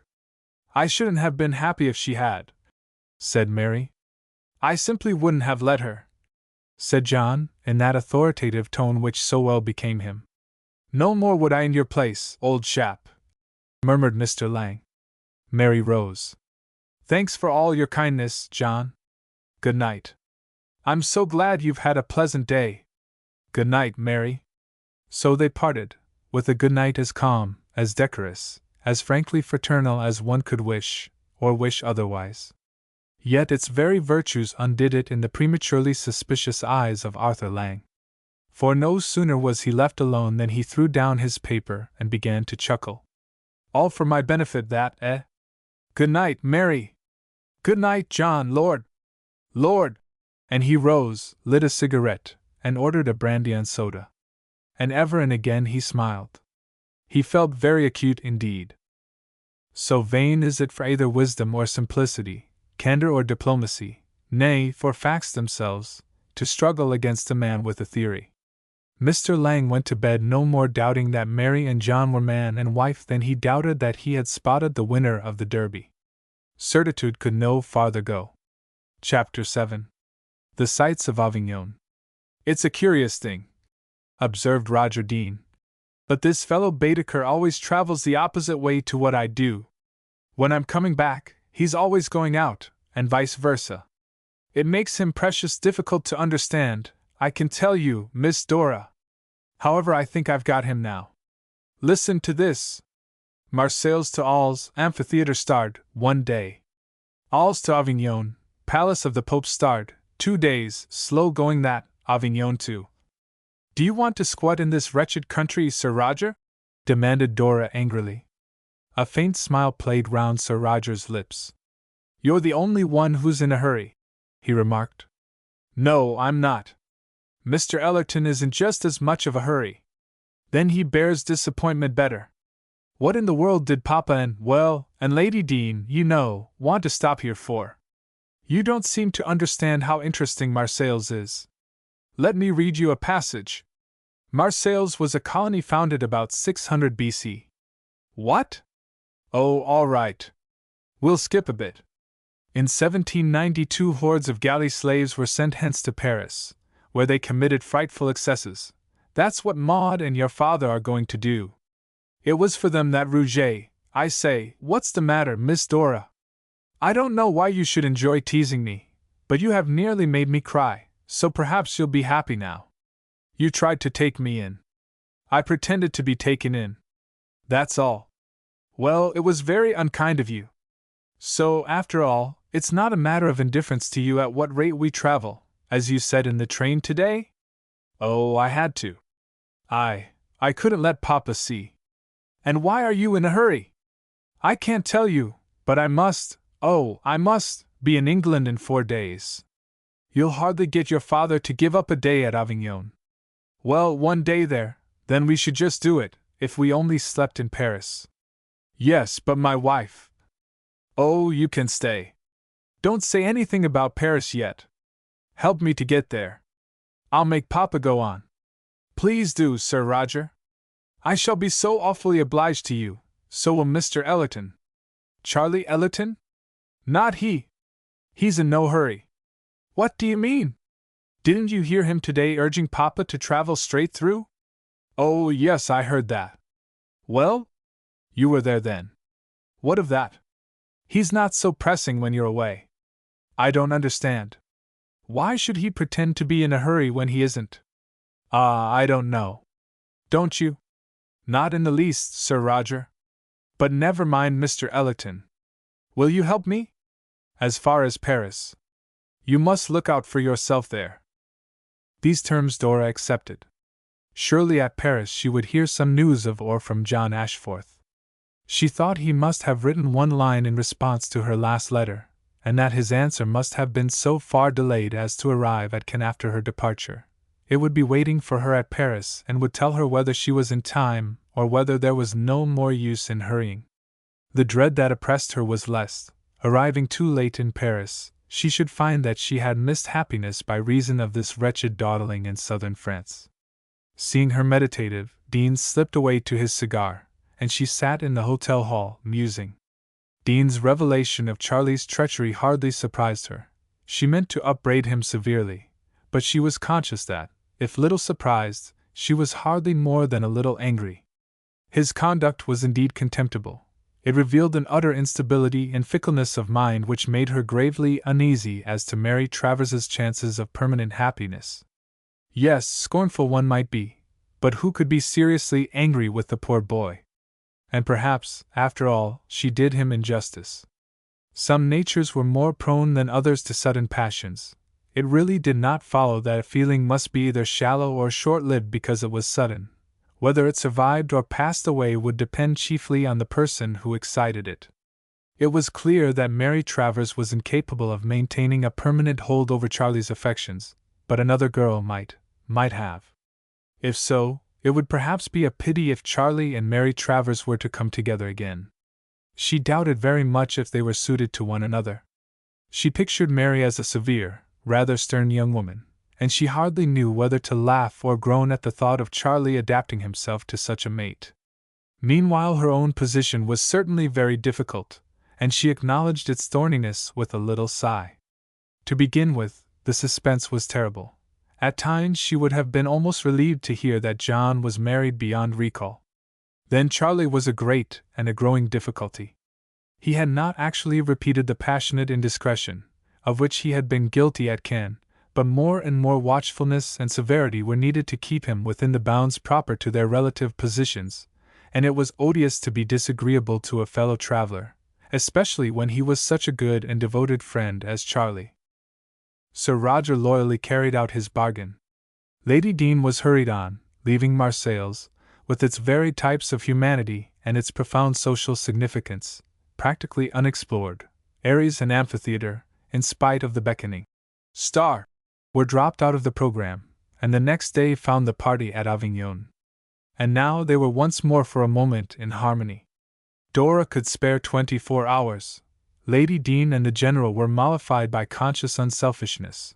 The prospect of a fresh struggle at Paris lay well in the background and was discreetly ignored. Charlie Ellerton, who had reached the most desperate stage of love, looked neither back nor forward. It was enough for him to have wrung 24 hours of Dora's company from fate's reluctant grasp. He meant to make the most of it. She and he sat, on the afternoon of their arrival, in the gardens, hard by the cathedral, where Lady Dean and the General were doing their duty. Sir Roger had chartered a cab and gone for a drive on the boulevards. "And we shall really be in Paris tomorrow night?" said Dora. "And in England, I hope, 36 hours afterwards. I want Papa to cross the next evening. Mr. Ellerton, I believe we shall be in time." Charlie said nothing. He seemed to be engrossed by the magnificent view before him. "Well? Have you nothing to say?" she asked. "It's a sin to rush through a place like this," he observed. "We ought to stay a week. There's no end to see.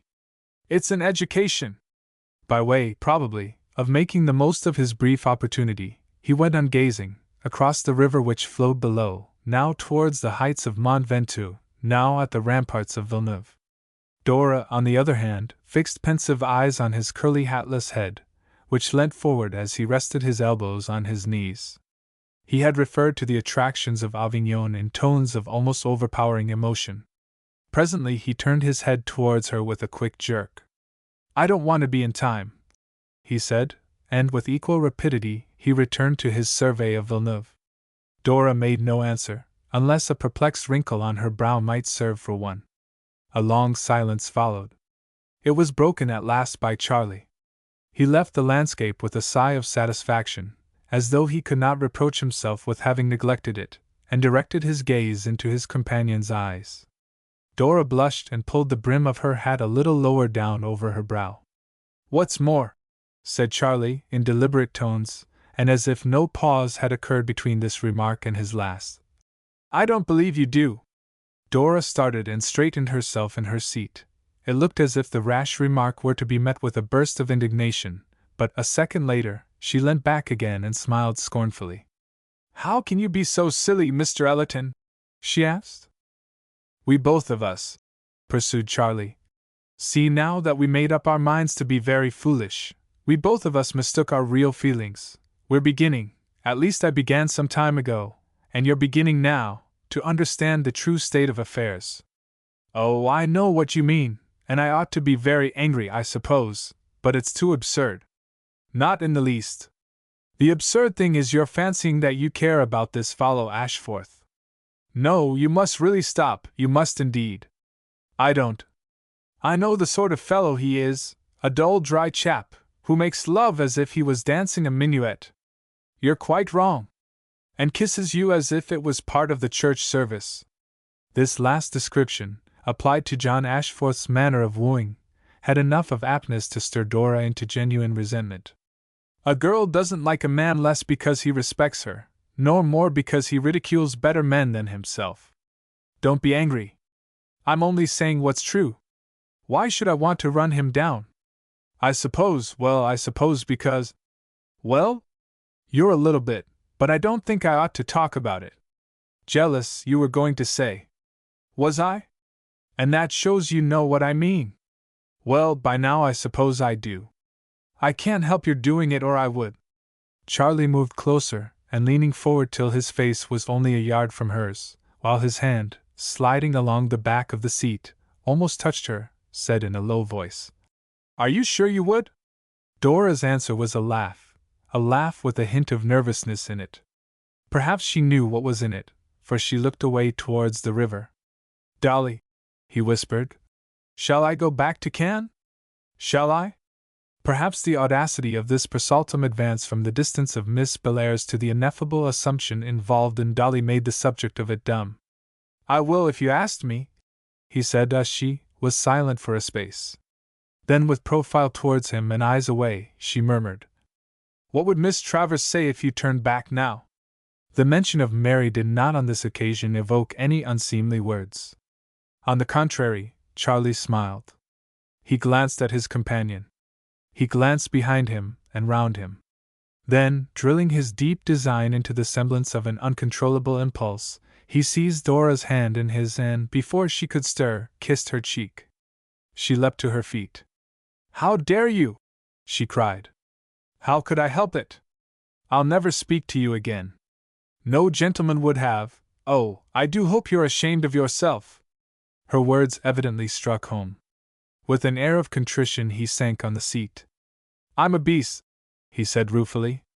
"You're quite right, Miss Bellairs. Don't have anything more to say to me.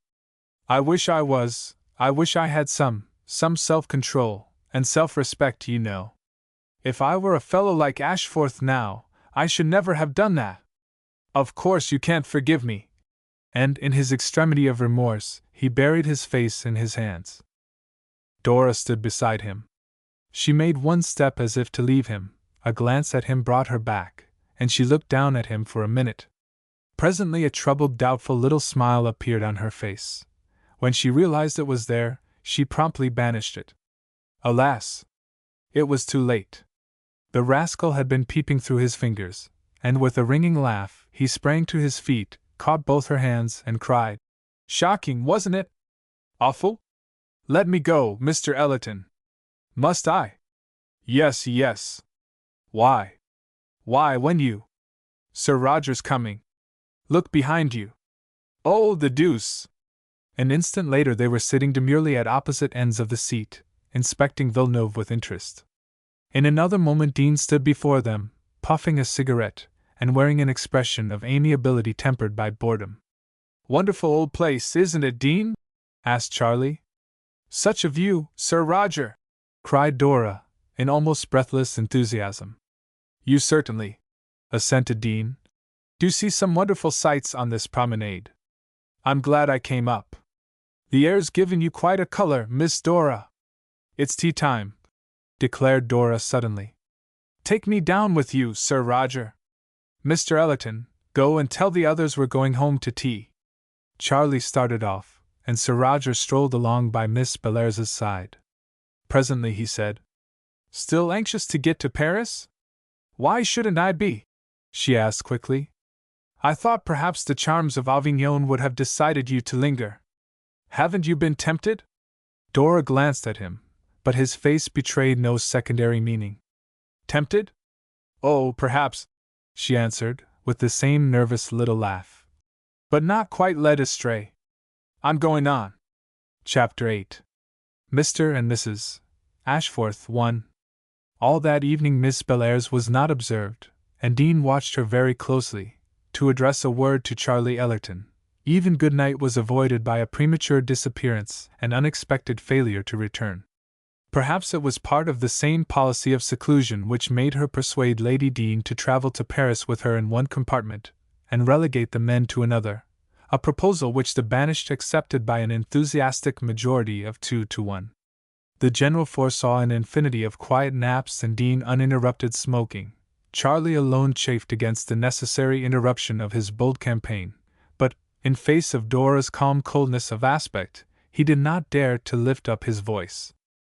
Lady Dean was so engrossed in the study, or the search for opportunities of study, of sides of life with which she was unfamiliar as to be, for the most part, blind to what took place immediately around her. General Bellairs himself, who vaguely supposed that some man might try to make love to his daughter 5 years hence, and thereupon be promptly sent off with a flea in his ear, was not more unconscious than she that there was, had been, or might be anything, as the phrase runs, between the two junior members of the party. Lady Dean had no hints to give and no questions to ask. She seated herself placidly in a corner, and began to write in a large notebook. She had been unwillingly compelled to scamp Marseilles, but, as she wrote, she found that the rough notes she was copying, aided by fresh memory, supplied her with an ample fund of material. Alternately she smiled contentedly to herself, and gazed out of the window with a preoccupied air. Clearly a plot was brewing, and the author was grateful to Dora for restricting her interruptions to an occasional impatient sigh and the taking up and dropping again of her talknets. With the men tongues moved more. Well, General, said Dean, what's Miss Dora's ultimatum about your staying in Paris? Charlie pricked up his ears and buried his face behind La Vie Parisienne. You'll think me very weak, Dean, rejoined the General, with an apologetic laugh. But I've promised to go straight on if she wants me to. And does she? I don't know what the child has got in her head, but she says she'll tell me when she gets to Paris. We shall have a day with you anyhow. I don't think she's so set on not staying as she was, but I don't profess to understand her fancies. Still, as you see, I yield to them. Man's task in the world, said Dean. Charlie? What are you hiding behind that paper for? I was only looking at the pictures. Quite enough, too. You're going to stay in Paris, aren't you? Don't know yet, old fellow. It depends on whether I get a letter calling me back or not. Hang it, one might as well be in a house where the shooting turns out a fraud. Nobody knows that he won't have a wire any morning and have to go back to town. My wife'll be furious if you desert her, General. Oh, I hope it won't come to that. I hope awfully that I shall be able to stay, said Charlie, with obvious sincerity. Then, observed Dean with a slight smile, if the General and Miss Bellairs leave us, you can take my wife about. I should think you might take her yourself. And he gently kicked Dean. He was afraid of arousing the General's dormant suspicions. It was late at night when they arrived in Paris, but the faithful Lang was on the platform to meet them, and received them with a warm greeting. While the luggage was being collected by Dean's man, they stood and talked on the platform. Presently the general, struck by a sudden thought, asked, "I suppose nothing came for us at Cannes, oh, Lang? You said you'd bring anything on, you know." Lang interrupted a pretty speech which he was trying to direct into Dora's inattentive ears. "Beg pardon, General? No letters for any of us before you left Cannes?" "No, Gen," he began, but suddenly stopped. His mouth remained open and his glass fell from his eye. The general, not waiting to hear more than the first word, had rushed off to hail a cab, and Dean was escorting his wife. Dora and Charlie stood waiting for the unfinished speech. The end came slowly and with a prodigious emphasis of despair. "Oh, by Jove! Well, Mr. Lang?" said Dora. "The morning you left, just after, there were 2 telegrams." "For me?" said each of his auditors. "One for each of you, but—" "Oh, give me mine. Hand over mine, old chap." I haven't got 'em." "What?" I'm awfully sorry, I forgot 'em." "Oh, how tiresome of you, Mr. Lang." "Send 'em round first thing tomorrow, Lang." But I don't know where I put 'em." "I know I laid 'em down. Then I took 'em up. Then I put 'em, where the deuce did I put 'em? Here's a go, Miss Bellairs." "I say, I am an ass." No contradiction assailed him. His victims glared reproachfully at him. "I must have left them at Cannes. I'll wire first thing in the morning, Miss Bellairs. I'll get up as soon as ever the office is open. I say, do forgive me." "Well, Mr. Lang, I'll try, but—" "Lang! Here! My wife wants you!" shouted Sir Roger, and the criminal, happy to escape, ran away, leaving Dora and Charlie alone. "They must have been from them," murmured Dora. "No doubt, and that fool Lang. What has he done with them?" "Lit his pipe with them, I expect." "Oh, what shall we do?" "I don't know." What do you think they said, Mr. Ellerton?" "How can I tell? Perhaps that the marriage was off." "Oh!" escaped from Dora. "Perhaps that it was going on." "It's worse than ever." "They may have asked for answers." "Probably." "And they won't have written here." "Sure not to have." And I shan't know what to do." I believe it was to say he had broken off the marriage." "Is the wish father to the thought?" The lights of the station flickered, but Charlie saw, or thought he saw, a hasty, unpremeditated gesture of protest. "Dolly," he whispered. "Hush, hush! How can you now, before we know?" "The cab's waiting," called Dean. "Come along." They got in silence. The general and the Deans went first, and the 3 young people followed in a second vehicle. It was but just 12, and the boulevards were gay and full of people. Suddenly, as they were near the opera, they saw the tall figure of an unmistakable Englishman walking away from them down the Avenue de l'Opéra. Dora clutched Charlie's arm with a convulsive grip. "Hello, what's the—" he began, but a second pinch enforced silence. "See that chap?" asked Lang, pointing to the figure. "He's at my hotel." "Is he?" said Dora in a faint voice. "Yes, I've got a good deal of amusement out of him. He oughtn't to be out so late, though, and by himself, too." "Who is it?" asked Charlie. "I don't know his name." "And why oughtn't he to be out?" "Because he's on his honeymoon." "What?" cried Dora. "Just married," explained Lang. "Wife's a Talish girl, fair, rather good-looking, looks standoffish, though." You're sure they're married, Mr. Lang?" gasped Dora, and Charlie, in whom her manner had awakened a suspicion of the truth, also waited eagerly for the reply. "What, Miss Bellairs?" asked Lang in surprise. "Oh, I mean you haven't made a mistake? Well, they're together all day, and nobody's with them except a lady's maid. I should think that's good enough." With a sigh, Dora sank back against the cushions. They were at the hotel now. The others had already entered, and bidding Lang a hearty good night, Dora ran in, followed closely by Charlie. He did not overtake her before she found her father. "Well, Dolly," said the general, "there's no letter." "Oh!" cried Dolly. I'll stay as long as ever you like, Papa. That's right, said Dean. And you, Charlie? Charlie took his cue. A month if you like. Capital! Now for a wash, come along, Maud, and then supper. Dora lingered behind the others, and Charlie with her. Directly they were alone, he asked, What does it all mean? She sat down, still panting with agitation. Why, that man we saw, the man Mr. Lang says is on his honeymoon is. Yes?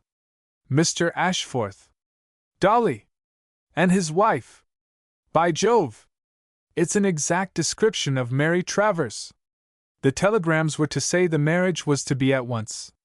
Yes, and they're married. Yes. A short pause marked the astounding conclusion. Then Charlie came up very close and whispered, Are you broken-hearted, Dolly? She turned her face away with a blush. Are you, Dolly? I'm very much ashamed of myself, she murmured. Oh, Mr. Ellerton, not just yet. And in deference to her entreaty, Charlie had the grace to postpone what he was about to do. When the supper was ready, Sir Roger Dean looked round the table inquiringly. Well, said he, what is it to be? Champagne in magnums, cried Charlie Ellerton, with a ringing laugh. Chapter 9. Mr. and Mrs. Ashforth, too. Miss Bussy was much relieved when the doctor pronounced her convalescent, and allowed her to come downstairs.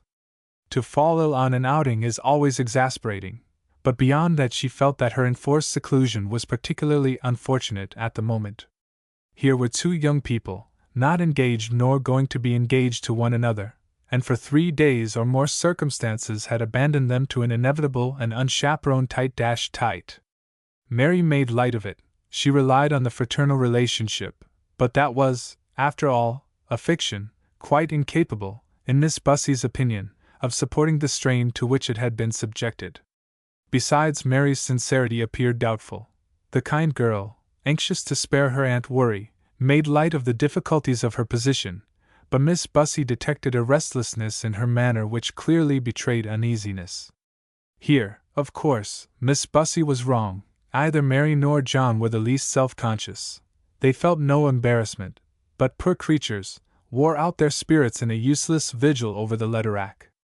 Miss Bussy was restored to active life on the morning after the party from Cannes arrived in Paris, and she hastened to emphasize the fact of her return to complete health by the unusual effort of coming down to breakfast.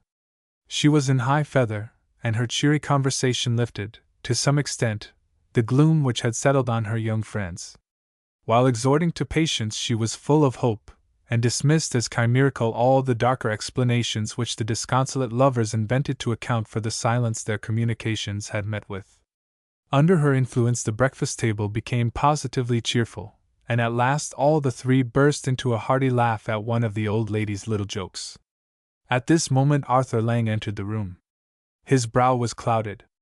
He had searched his purse, his cigar-case, the lining of his hat, in fact, every depository where a careful man would be likely to bestow documents whose existence he wished to remember. As no careful man would put such things in the pocket of his blazer, he had not searched there. Thus the telegrams had not appeared, and the culprit was looking forward, with some alarm, to the reception which would await him when he turned up to lunch with his friends, as he had promised to do. Hardly, however, had he sat down to his coffee when his somber thoughts were cleared away by the extraordinary spectacle of young Mr. and Mrs. Ashforth hobnobbing with their maid, the latter lady appearing quite at home and leading the gaiety and the conversation. Lang laid down his roll and his knife and looked at them in undisguised amazement. For a moment doubt of his cherished theory began to assail his mind. He heard the old lady call Ashforth, "John!" That was a little strange, and it was rather strange that John answered by saying, "That must be as you wish. I am entirely at your disposal." And yet, reflected Lang, was it very strange, after all?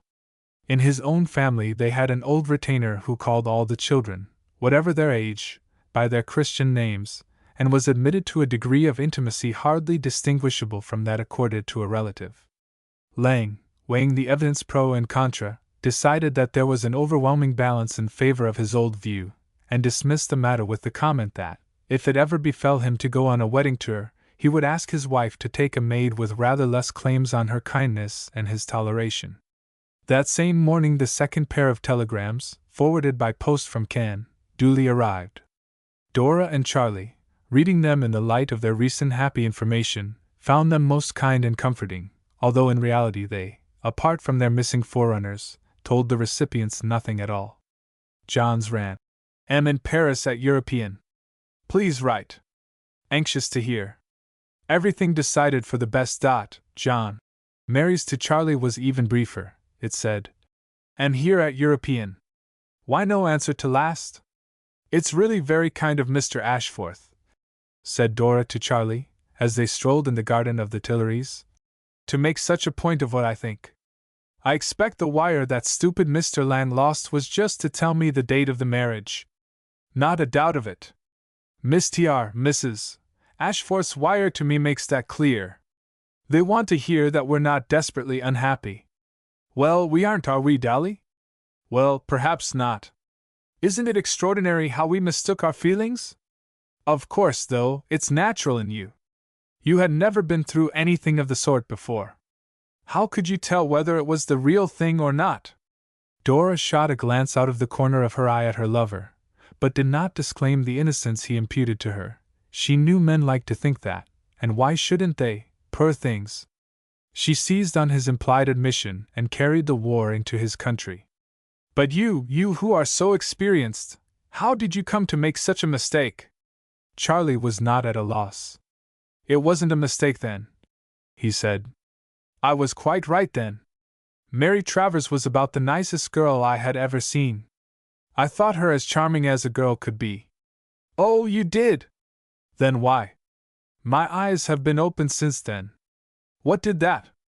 Why don't you ever pronounce my name? Never mind your name. What opened your eyes? Why, yours, of course. What nonsense! They're very nice about it, aren't they? Do you think we ought to call? Shall you feel it awkward? Yes, a little. Shan't you? Still, we must let them know we're here. Will you write to Mrs. Ashforth? I suppose I'd better.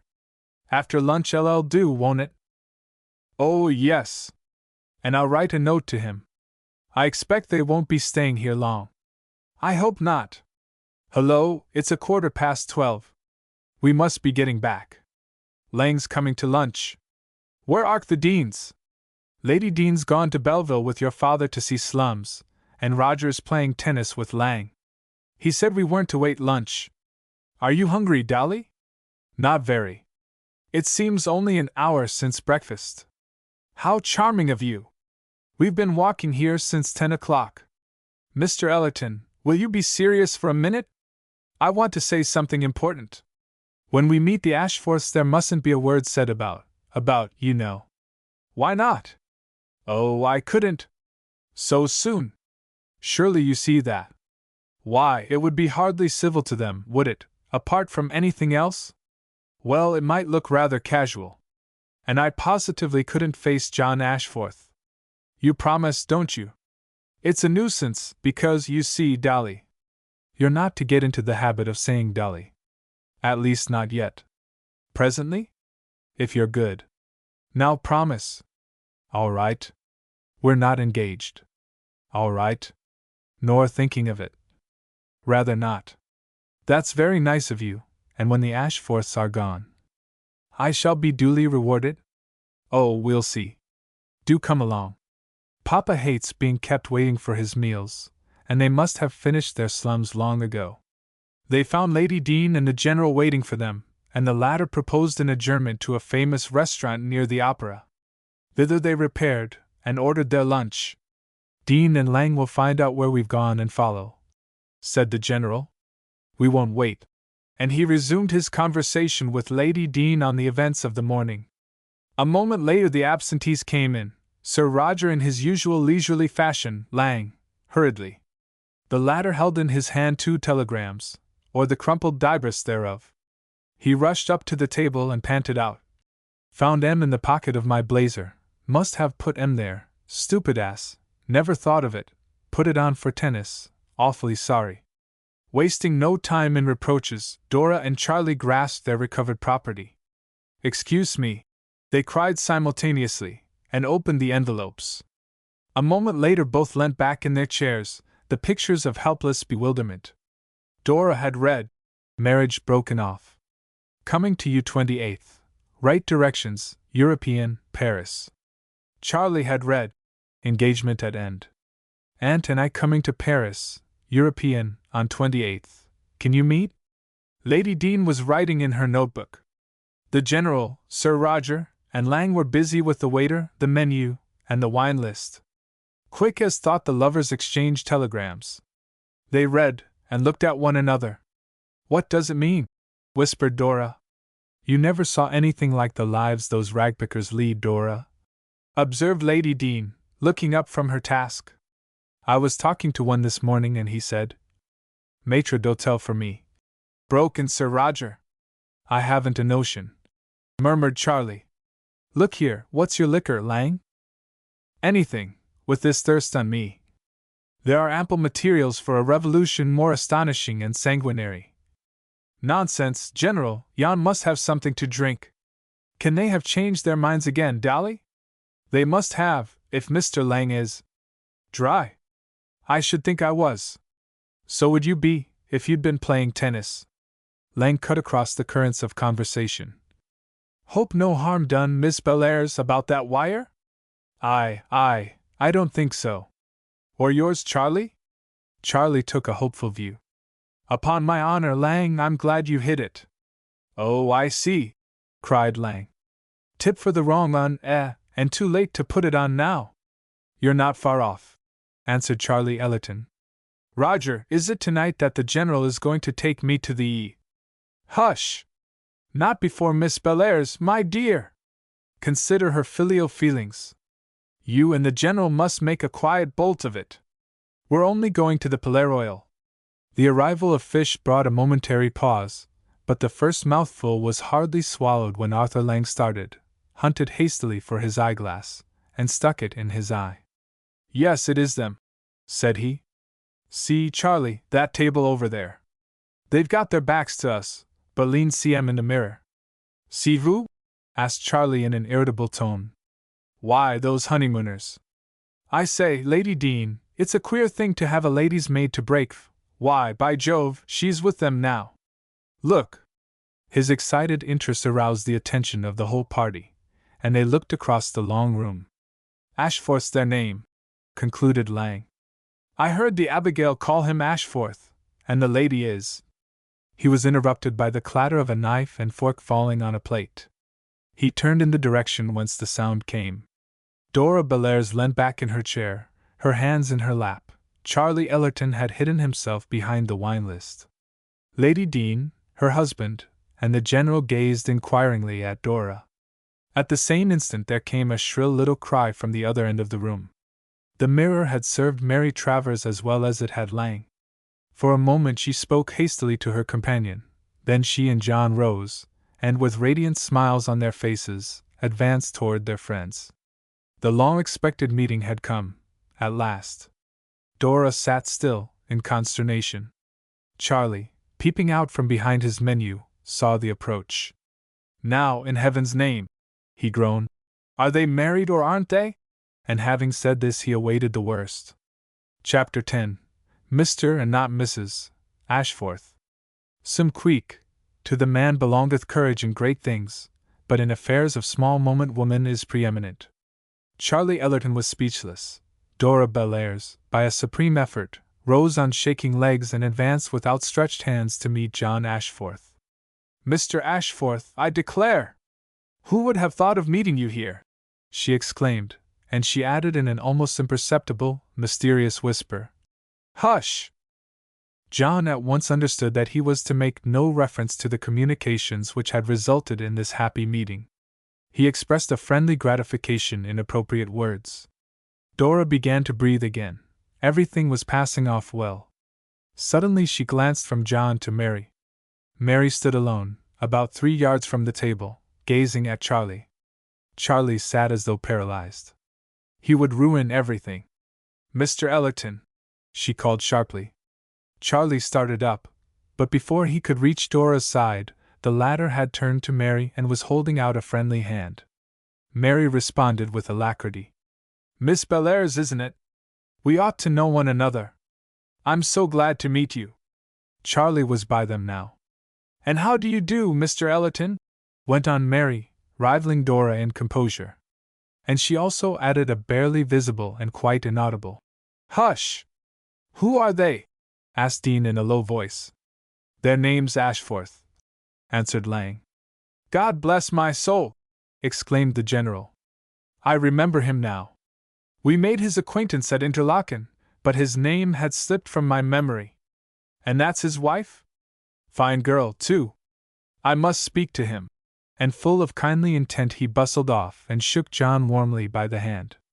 My dear Ashforth, delighted to meet you again, and under such delightful conditions, too. Well, it only comes once in a lifetime, does it? In your case anyhow, I hope. I see Dora has introduced herself. You must present me.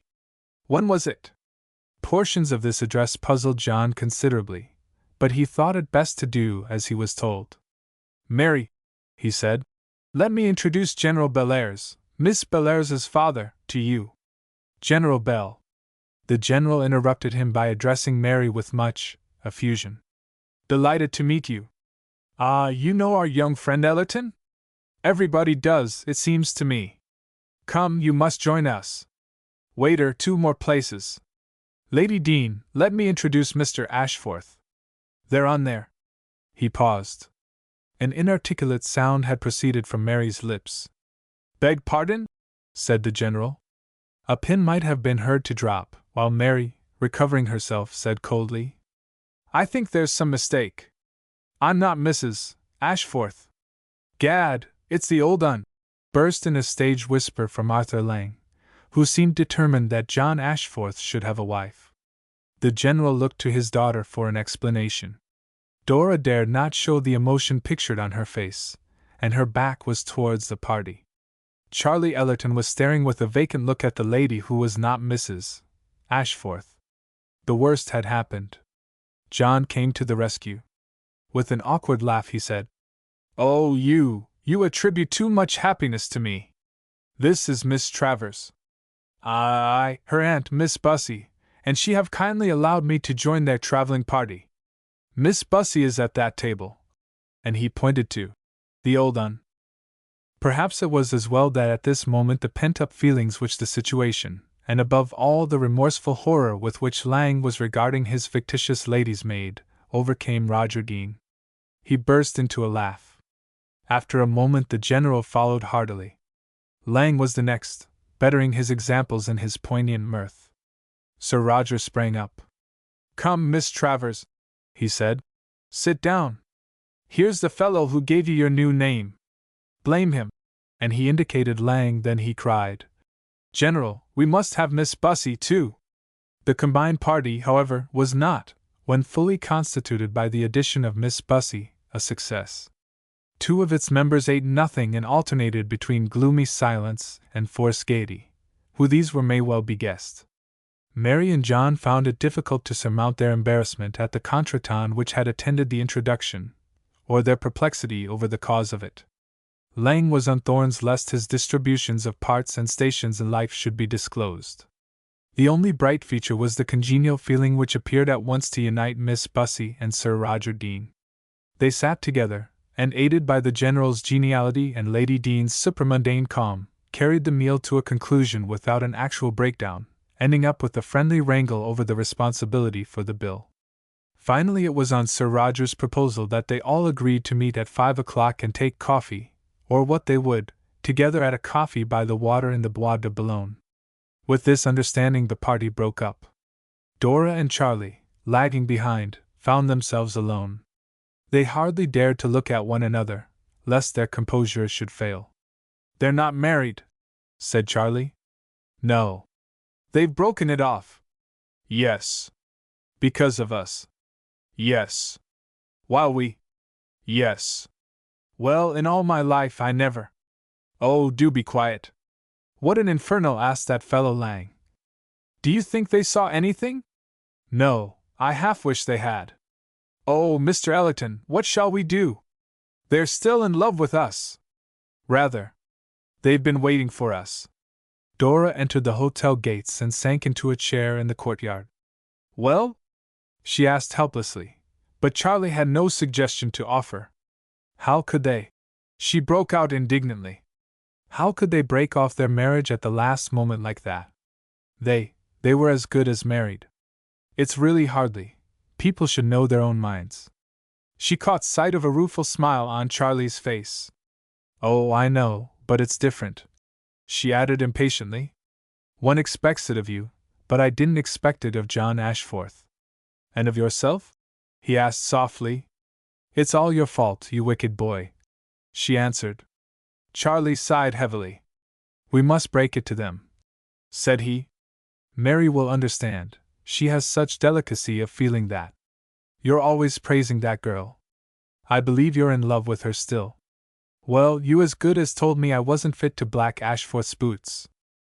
Anyhow, he wouldn't have tried to make a girl care for him when he knew she cared for somebody else. Hang it, it seems to me Ashforth isn't exactly immaculate. Why, in Switzerland. Never mind Switzerland, Mr. Ellerton, please. A silence ensued. Then Charlie remarked, with a reproachful glance at Dora's averted face. And this is the sequel to Avignon. I shouldn't have thought a girl could change so in 48 hours.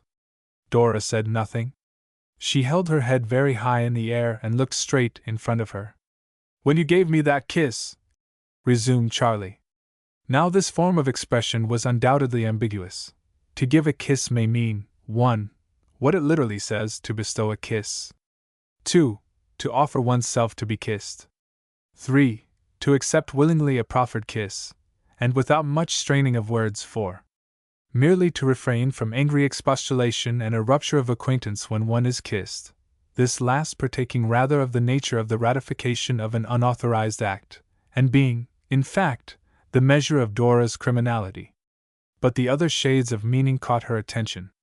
You know it's untrue, I never did, she cried angrily.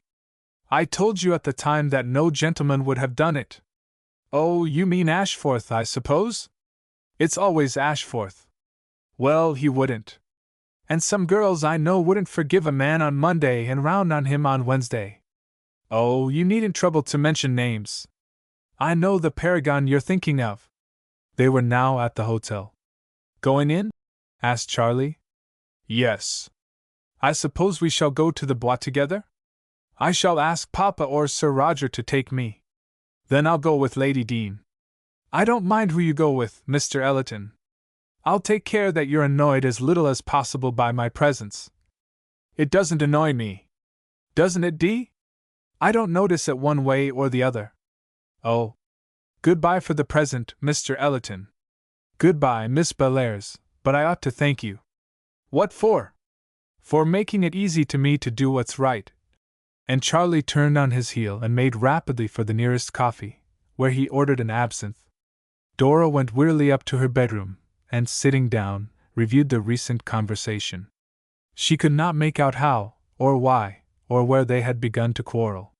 Yet they had certainly not only begun but made very fair progress, considering the time at their disposal. It had all been Charlie's fault. He must be fond of that girl after all. If so, it was not likely that she would let him see that she minded. Let him go to Mary Travers if he liked that sort of prim creature. She, Dora Bellairs, would not interfere. She would have no difficulty in finding someone who did care for her. Poor John! How happy he looked when he saw her! It was quite touching. He really looked almost. To her sudden annoyance and alarm she found herself finishing the sentence thus. Almost as Charlie did at Avignon. Oh, he's worth 1,000 of Charlie! She exclaimed, impatiently. At 4:30 Sir Roger Dean was waiting, in the hall. Presently Dora appeared. Where are the others? She asked. Charlie's having a drink. Your father and Maud aren't coming. They're going to rest. Oh, well, we might start. Excuse me, Miss Dora, there's some powder on your nose. Oh, is there? Thanks. What have you been powdering for? Really, Sir Roger? Besides, the sun has ruined my complexion. Oh, the sun. Yes. Don't be horrid. Do let's start. But Charlie, I hate riding three in a cab. Oh, and I like riding alone in one, so. No, no, you must come with me. Mr. Ellerton can follow us. He's always drinking, isn't he? I dislike it so. Sir Roger, with a wink at an unresponsive plaster bust of le President, followed her to the door. They had just got into their little victoria when Charlie appeared, cigarette in hand. Charlie, observed Dean, Miss Bellairs thinks you'll be more comfortable by yourself than perched on this front seat. Especially as you're smoking, added Dora. Allez caca. Charlie hailed another vehicle and got in. As he did so, he remarked between his teeth, I'm D if I stand it. Chapter 11. A Dynamite Outrage. On one side of the lake, Dora and John walked together, on the other Mary and Charlie. Miss Bussy and Roger Dean sat in the garden of the coffee. The scene round them was gay. Carriages constantly drove up, discharging daintily attired ladies and their cavaliers. There was a constant stream of bicycles, some of them steered by fair riders in neat bloomer suits. The road waters spread a grateful coolness in their ambit, for the afternoon was hot for the time of year, and the dust had an almost autumnal volume. Miss Bussy had been talking for nearly 10 minutes on end, and now she stopped with an exhausted air, and sipped her coffee. Dean lit another cigar and sat silently looking on at the light that passed and repassed before him. It's a curious story, he observed at last. Very, but I suppose it's all ended happily now. Look at them, Sir Roger. Oh, I see them. Their troubles are over at last, poor children, and really I think they've all behaved very well. And yet… Yes? I should have thought Mary and Mr. Ashforth so suited to one another. Well, the heart's an unaccountable thing, to an old spinster, anyhow. You're right, Miss Bussy. Take my wife and me. You wouldn't have thought we should have hit it off, would you? First year I knew her I hardly dared to speak to her, used to mug up Browning, and Sir Roger here referred to an eminent living writer, and chaps like that, before I went to see her, you know. No use!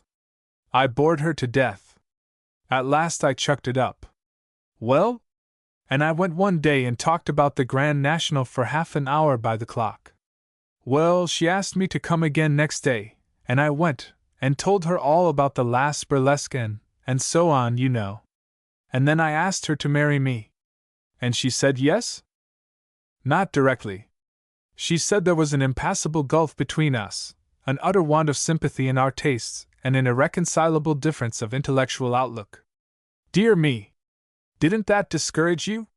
I said I didn't care a dash. She was the only girl I ever cared for. All right, Miss Bussy, don't laugh, and I'd have any outlook she liked. I said I knew I was an ass, but I thought I knew a pretty girl when I saw one, and I'd go away if she showed me a prettier one. Well, she didn't. Miss Bussy laughed a little. Of course, resumed Sir Roger. I've got money, you know, and all that, and perhaps… Sir Roger!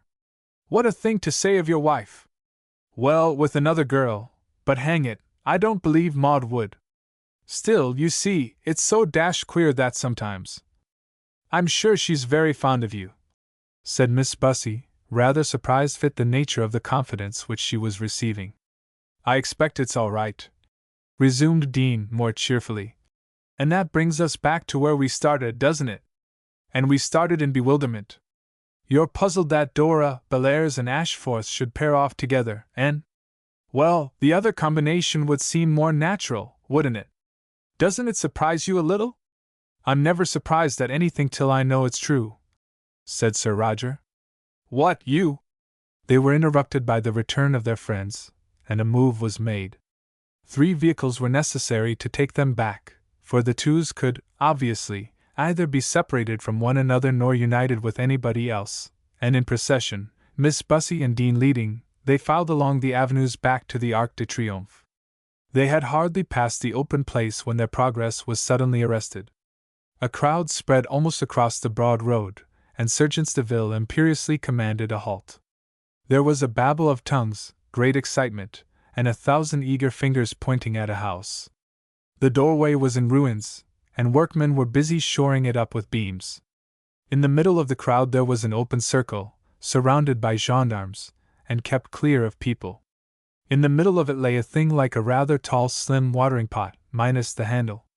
The crowd, standing on tiptoe and peeping over the shoulders of their guardians, shook their fists at this harmless-looking article and apostrophized it with a wonderful wealth of passionate invectives.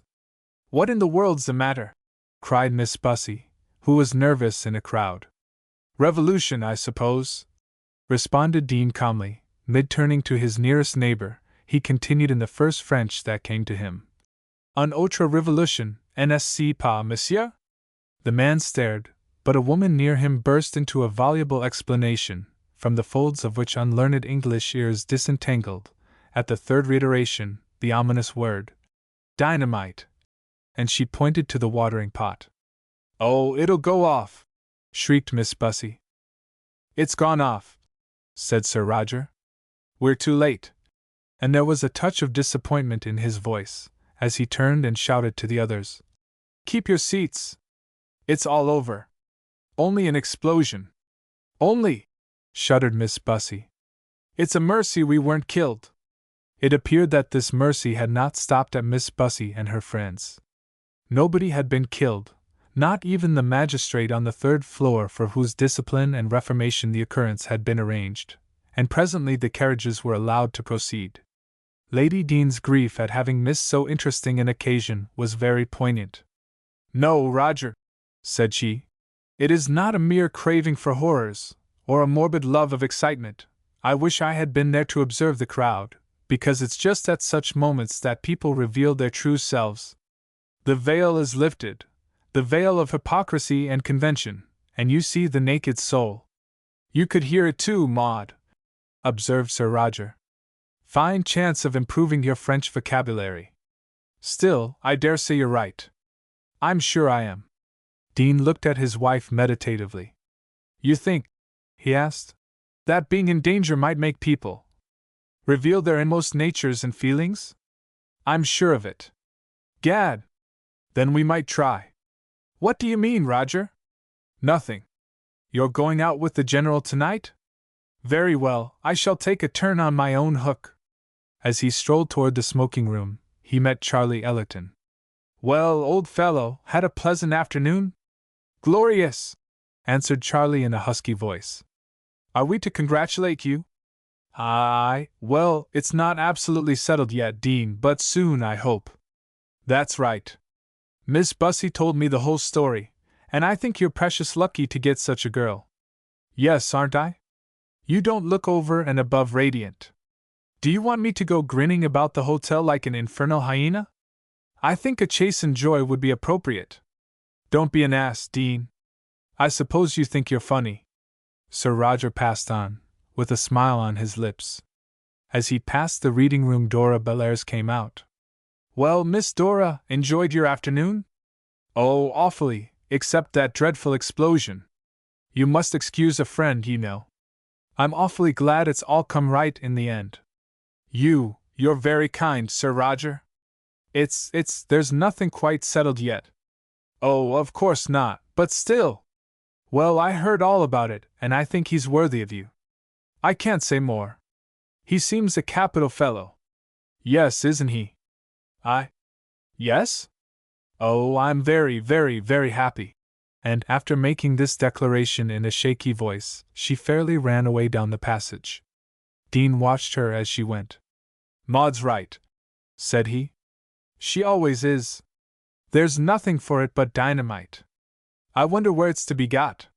General Bellairs clapped him on the shoulders. "Inclined for a turn, Dean? I'm going to see an old servant of mine, Painter's his name. He married my poor wife's French maid, and set up as a restaurant keeper in the Palais Royal. I always look him up when I come to Paris." "I'm your man," answered Dean, and they set out for Mr. Painter's establishment. It proved to be a neat little place, neither of the very cheap nor of the very sumptuous class, and the General was soon promising to bring the whole party to déjeuner there.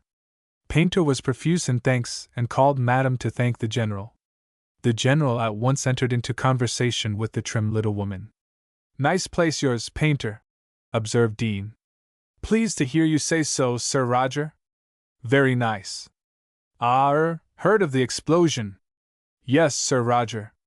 "Abominable things, sir. These socialists." "Quite so. Never had one here, I suppose?" "No, sir. We're pretty well looked after in here." "Like one?" asked Dean. "Beg pardon, sir." "Ha ha. No, sir. Because I want one."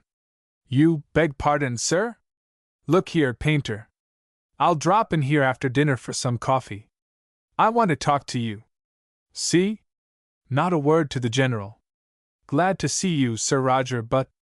All right. I'll put you up to it. Here they come. Present me to madam." They went away, arranged with the painters for luncheon and a private room on the next day but one. "Lunch for 8, said Dean. "At least, General, I thought we might ask our friends from the European." "Yes, and young Lang." "Oh, I forgot him." "Yes, Lang, of course." "For 9, if you know, please, madam." "That's all right," said the general. "I'm glad to do him a turn." "Yes, that's all right," assented Sir Roger, with the slightest possible chuckle. "We shall have a jolly lunch, General?" Chapter 12. Another. "I shall never forget your generosity, John." "No, Mary. It was your honesty and courage that did it. I told Mr. Ellerton the whole story, and he seemed positively astonished. And Miss Bellairs admitted that when she wrote she considered such a tiling utterly impossible. She's changed a little, Mary. She's not so cheerful and light-hearted as she used to be. Think what she's gone through. I've noticed just the same in Mr. Ellerton, but you hope to restore him soon?" "Oh, well, I expect Miss Bellairs, what a pretty girl she is, John, will soon revive too, now she is with you again. John, have you observed anything peculiar in Aunt Sarah's manner? To tell you the truth, I fancied she was rather short with me once or twice at dinner. I believe she isn't pleased at what's happened. She hasn't taken much to Mr. Ellerton, and you know she liked you so much that I think she still wants you as one of the family." John laughed, then he leant forward and said in a low voice, "Have you settled anything about dates?" "No, Mr. Ellerton, well, he didn't introduce the subject, so of course I didn't. Have you?" "No, we haven't. I made some suggestion of the kind, but Miss Bellairs didn't fall in with it. She won't even let me ask her father's consent just yet. Mr. Ellerton proposes not to announce anything for a few days." "Well," said John, "I shall insist on an announcement very shortly, and you ought to do the same, Mary. We know the evils." He checked himself, but Mary was not embarrassed. "Of secret engagements?" she said calmly. "We do indeed. Besides, it's a bore. I couldn't go with Miss Bellairs to the theater tonight, because she said it would look too marked. Yes, and Mr. Ellerton said that if he dined here he might as well announce our engagement from the statue of Strasbourg." John frowned, and Mary, perceiving the bent of his thoughts, ventured to say, though with a timid air unusual to her, "I think they're the least little bit inconsiderate, don't you, John, after all we have done for them?" "Well, I don't mind admitting that I do feel that. I do not consider that Miss Bellairs quite appreciates the effort I have made." Mary sighed. "We mustn't expect too much of them, must we?" she asked. "I suppose not," John conceded, but he still frowned. When we consider how simple the elements of perfect happiness appear to be, regarded in the abstract, it becomes surprising to think how difficult it is to attain them in the concrete. A kind magician may grant us all we ask, may transport us whither we would go, dower us with all we lack, bring to us one desired companion after another, but something is wrong. We have a toothache, or in spite of our rich curtains there's a draught, or the loved one haps not to be at the moment congenial, and we pitifully pray the wizard to wave his wand again. Would any magician wave his for these four troublesome folk? It must be admitted that they hardly deserved it. Nevertheless, a magician was at work, and with the expiration of the next night, his train was laid. At 11 o'clock in the forenoon of Friday, Roger Dean had a final interview with the still hesitating painter. "But if the police should come, Sir Roger?" urged the fearful man. "Why, you'll look a fool, that's all. Isn't the figure high enough?" "Most liberal, Sir Roger, but it will alarm my wife." "If you come to that, it'll alarm my wife." "Very true, Sir Roger." Painter seemed to derive some comfort from this indirect community of feeling with the aristocracy. "It'll alarm everybody, I hope. That's what it's for.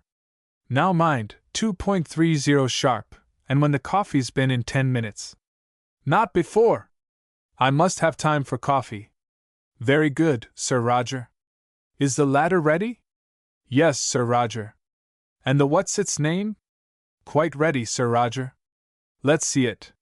It was inspected and pronounced satisfactory. Then Roger Dean set out to return to his hotel, murmuring contentedly, "If that don't make up their minds for 'em, I don't know what will." Then he paused suddenly. "Gad!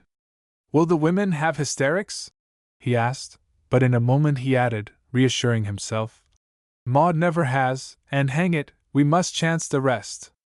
Arrived at home, he found Arthur Lang kicking his heels in the smoking room. "Lunching with you today, ain't I, somewhere in the Palais Royal?" asked the visitor.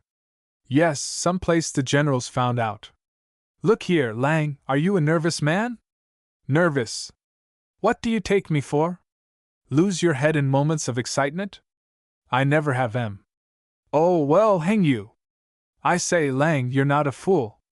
Just look here. Anything I say, anything, mind, at lunch today, you're not to contradict. You're to back me up. Right you are, old chap. And the more infernal nonsense it sounds, the more you're to take your oath about it. I'm there. And finally, you're on no account to lay a finger either on Miss Travers or on Dora Bellairs. Hullo? I'm not in the habit of beating women at any time, let alone at a lunch party. I mean what I say, you're not to touch either of them. If you do, you'll spoil it. You're to go for Miss Bussy. She's not done me any harm. Never mind. As soon as the row begins and I say, 'Save the ladies,' you call her Miss Bussy. See? Oh, I see. Seems to me we're going to have a lively lunch. Am I to carry the old lady?" "Yes." "Oh, by Jove! How's my biceps? Just feel, will you?" Dean felt and gravely pronounced the muscle to be equal to its task. Lang was much gratified, and awaited the unknown future with philosophic patience. Sir Roger had predicted a jolly lunch, but in its early stages, the entertainment hardly earned this description. Something was wrong somewhere. Dora started by refusing, very pointedly, to sit near Charlie Ellerton, and yet, when she found herself between Ashforth and Lang, she was absent, silent, and melancholy. Charlie, on the other hand, painfully practiced a labored attentiveness to Mary Travers which contrasted ill with his usual spontaneous and gay courtesy. Miss Bussy wore an air of puzzled gravity, and Lang kept looking at her with a calculating eye. He seemed to be seeking the best grip. Lady Dean and the General, engrossed in a tight discussion, did little to promote the hilarity of the table, and it was left to Dean to maintain the flow of conversation as he best could. Apparently he found the task a heavy one, for, before long, he took a newspaper out of his pocket, and, propos to one of his own remarks, began to read a highly decorated account of the fearful injuries under which the last victim of the last diabolical explosion had been in danger of succumbing. Sir Roger read his gruesome narrative with much emphasis, and as he laid down the paper he observed, "Well, I hope I'm not more of a coward than most men, but in face of dynamite, ugh!" And he shuddered realistically. "I should make for the door," said Lang. "Yes, but in this case the bomb was at the door." "Then," said Lang, "I should exit by the window." "But this poor man," remarked Mary Travers, "stayed to rescue the woman he loved," and her eyes rested for an instant in confident affection on Charlie Ellerton. "We should all do as much, I trust," said John, glancing at Dora Bellairs. "I'm sure I hope you won't have to," said Dora, rather ungraciously. "Think what a convincing test of affection it would be," suggested Dean persuasively. "After that you could never doubt that the man loved you." "My good Sir Roger," observed Miss Bussy, It would be common humanity. Suppose there were two girls, said Lang, and you couldn't take 'em both. Dean hastily interposed. Haven't we had enough of this dreary subject? He asked, and he frowned slightly at Lang. Isn't it about time for coffee? The general suggested. Dean looked at his watch. What does the time matter, Dean, if we're ready? Not a bit. 2:20, that's all right. And he rang the bell. Painter came in with the coffee. The little man looked rather pale and nervous, but succeeded in serving the company without upsetting the cups. He came to Dean last. Is everything ready? Whispered that gentleman, and receiving it trembling. Yes, sir, he added. In 10 minutes. This, he observed out loud, has been a pleasant gathering, a pleasant end to our outing. What? You're going? Asked Miss Bussy. Yes, my wife and I cross to England tomorrow. I shall go the next day, announced the general. If Dora is ready.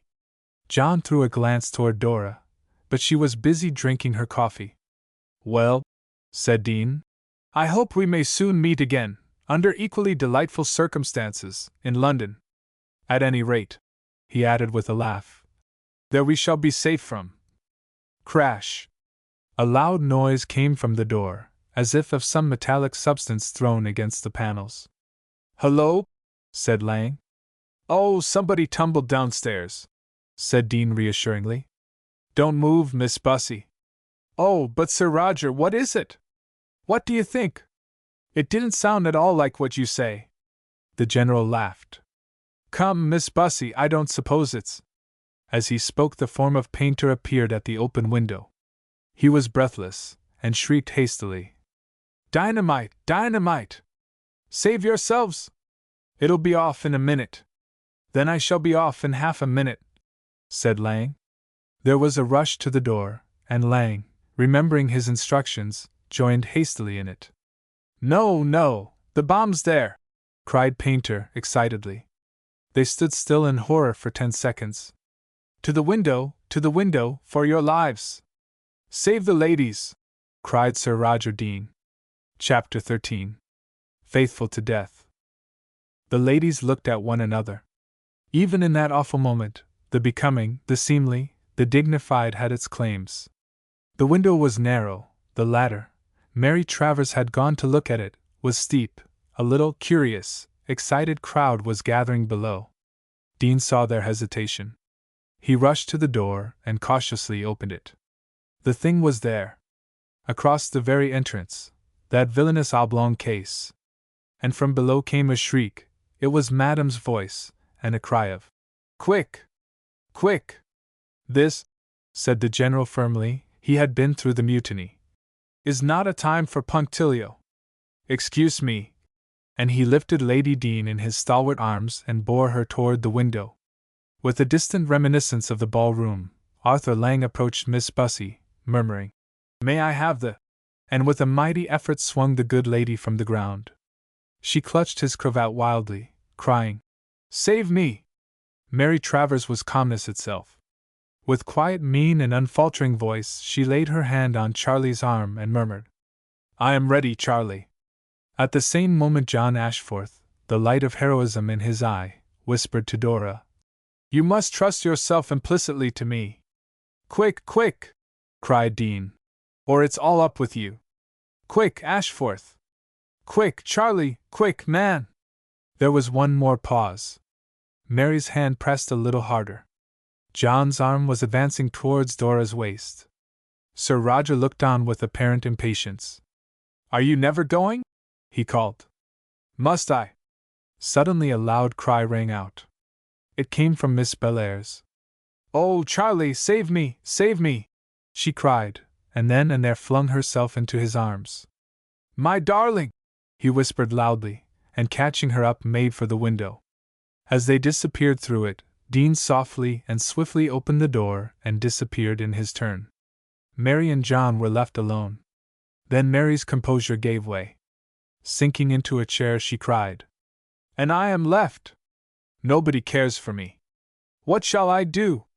In an instant John's strong arm was round her. I care for you, he cried, and raising her almost senseless form, he rushed to the window. The ladder was gone. Gone! He shrieked. Where is it? There was no answer. The little crowd had gone too. We are lost, he said. Mary opened her eyes. Lost, she echoed. Lost. Abandoned by those who loved. Ah, no, no, Mary. In the hour of danger, then we see the truth. Mary's arms clasped him closer. Ah, John, John, she said. We must die together, dear. John stooped and kissed her. Suddenly the door was opened and Dean entered. He wore a comically apologetic look, and carried an oblong metal vessel in his right hand. Excuse me, he said. There's been, slight but very natural mistake. It wasn't, exactly dynamite, it's, a preserved peach tin. That fool painter. Then we're safe, cried Mary. Yes, thank heaven, answered Dean fervently. Oh, John, she cried. Sir Roger, with a smile, retired and closed the door after him. Downstairs Lady Dean and Miss Bussy, forgetful of their sufferings, were restoring Madame Painter to her senses. Painter was uncorking a bottle of champagne for Arthur Lang.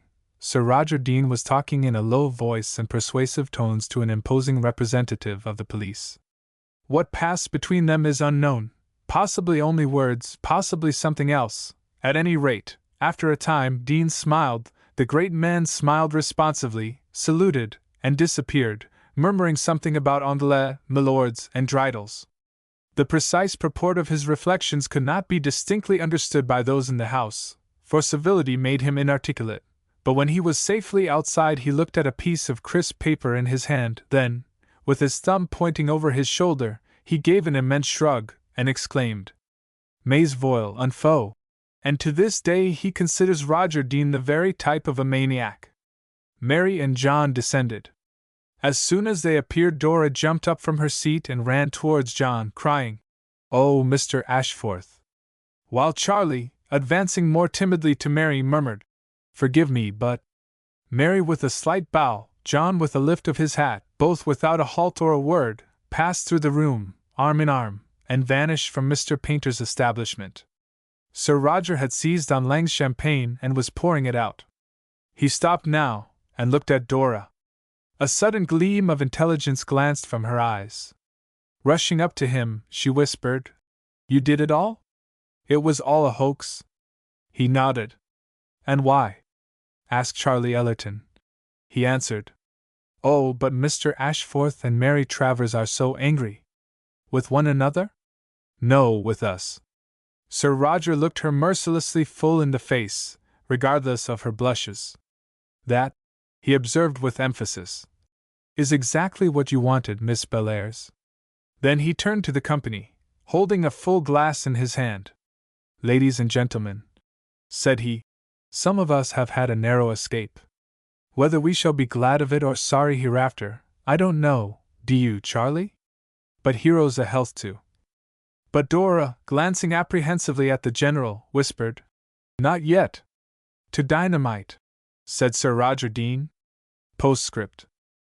It should be added that a fuller, more graphic, and more sensational account of the outrage in the Palais Royal than this pen has been capable of inscribing will appear, together with much other curious and enlightening matter, in Lady Dean's next work.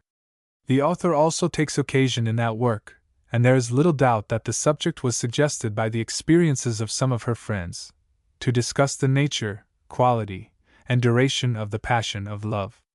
She concludes, if it be permissible thus far to anticipate the publication of her book, that all true love is absolutely permanent and indestructible, untried by circumstance and untouched by time. And this opinion is, she says, endorsed by every woman who has ever been in love. Thus fortified, the conclusion seems beyond cavil. If, therefore, any incidents here recorded appear to conflict with it, we must imitate the discretion of Plato and say, either these persons were not sons of the gods, that is, true lovers, or they did not do such things. Unfortunately, however, Lady Dean's proof sheets were accessible too late to allow of the title of this story being changed. So it must stand. The Wheel of Love. But if any lady, men are worse than useless, will save the author's credit by proving that wheels do not go round, he will be very much obliged, and will offer her every facility. The Lady of the Pool. Chapter 1. A Firm Believer. I see Mr. Vansittart Mercerans at the court again, Mamma. Yes, dear. Lady Merceran told me he was coming. She wanted to consult him about Charlie. She's always consulting him about Charlie, and it never makes any difference. Mrs. Bushel looked up from her needlework. Her hands were full with needle and stuff, and a couple of pins protruded from her lips.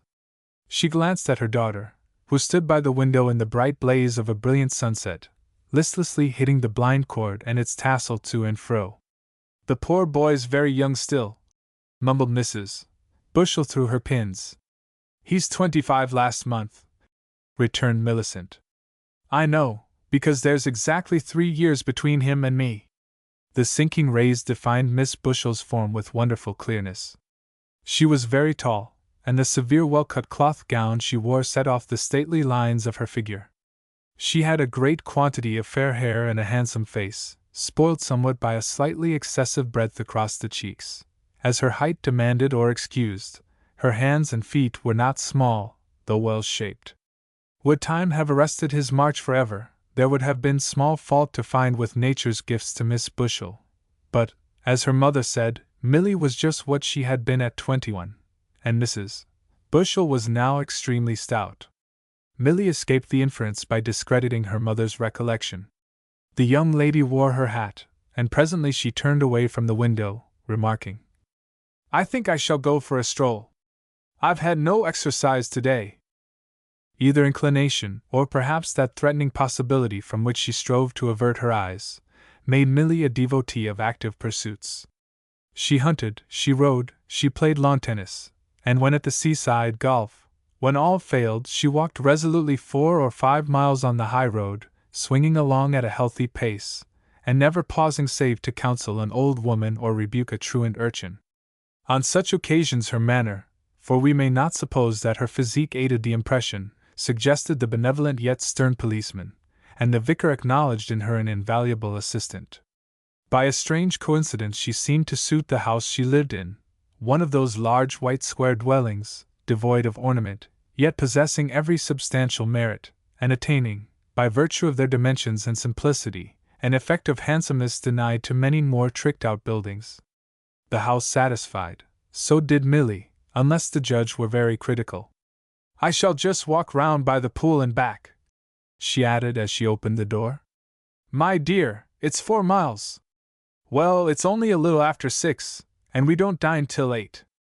Encountering no further opposition than a sigh of admiration, 300 yards was the limit of pleasure in a walk to her mother. Milly Bushel started on her way, dangling a neat ebony stick in her hand, and setting her feet down with a firm, decisive tread. It did not take her long to cover the 2 miles between her and her destination. Leaving the road, she entered the grounds of the court, and, following a little path which ran steeply downhill, she found herself by the willows and reeds fringing the edge of the pool. Opposite to her, on the higher bank, some 7 or 8 feet above the water, rose the temple, a small classical erection, used now, when at all, as a summer house, but built to commemorate the sad fate of Agatha Merceran. The sun had just sunk, and the pool looked chill and gloomy. The deep water under the temple was black and still. Milly's robust mind was not prone to superstition, yet she was rather relieved to think that, with the sun only just gone, there was a clear hour before Agatha Merceran would come out of the temple, slowly and fearfully descend the shallow flight of marble steps, and lay herself down in the water to die. That happened every evening, according to the legend, an hour after sunset, every evening, for the last 200 years, since poor Agatha, bereft and betrayed, had found the pool kinder than the world, and sunk her sorrow and her shame and her beauty there, such shame and such beauty as had never been before or after in all the generations of the Mercerans. What nonsense it all is, said Milly aloud. But I'm afraid Charlie is silly enough to believe it. As she spoke her eye fell on a Canadian canoe, which lay at the foot of the steps. She recognized it as Charlie Merceran's, and, knowing that approach to the temple from the other side was to be gained only by a difficult path through a tangled wood, and that the canoe usually lay under a little shed a few yards from where she stood, she concluded that Charlie was in the temple. There was nothing surprising in that. It was a favorite haunt of his.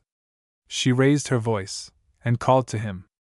At first no answer came, and she repeated, "Charlie! Charlie!" After a moment of waiting, a head was thrust out of a window in the side of the temple, a head in a straw hat. "Hello?" said Charlie, Merceron in tones of startled surprise. Then, seeing the visitor, he added, "Oh, it's you, Millie! How did you know I was here?" "By the canoe, of course." "Hang the canoe!" muttered Charlie, and his head disappeared. A second later he came out of the doorway and down the steps. Standing on the lowest, he shouted. The pool was about 60 feet across. "What do you want?" "How rude you are!" shouted Miss Bushel in reply. Charlie got into the canoe and began to paddle across. He had just reached the other side when Millie screamed. "Look, look, Charlie!" she cried. "The temple!" "What?" I saw something white at the window." Charlie got out of the canoe, hastily. "What?"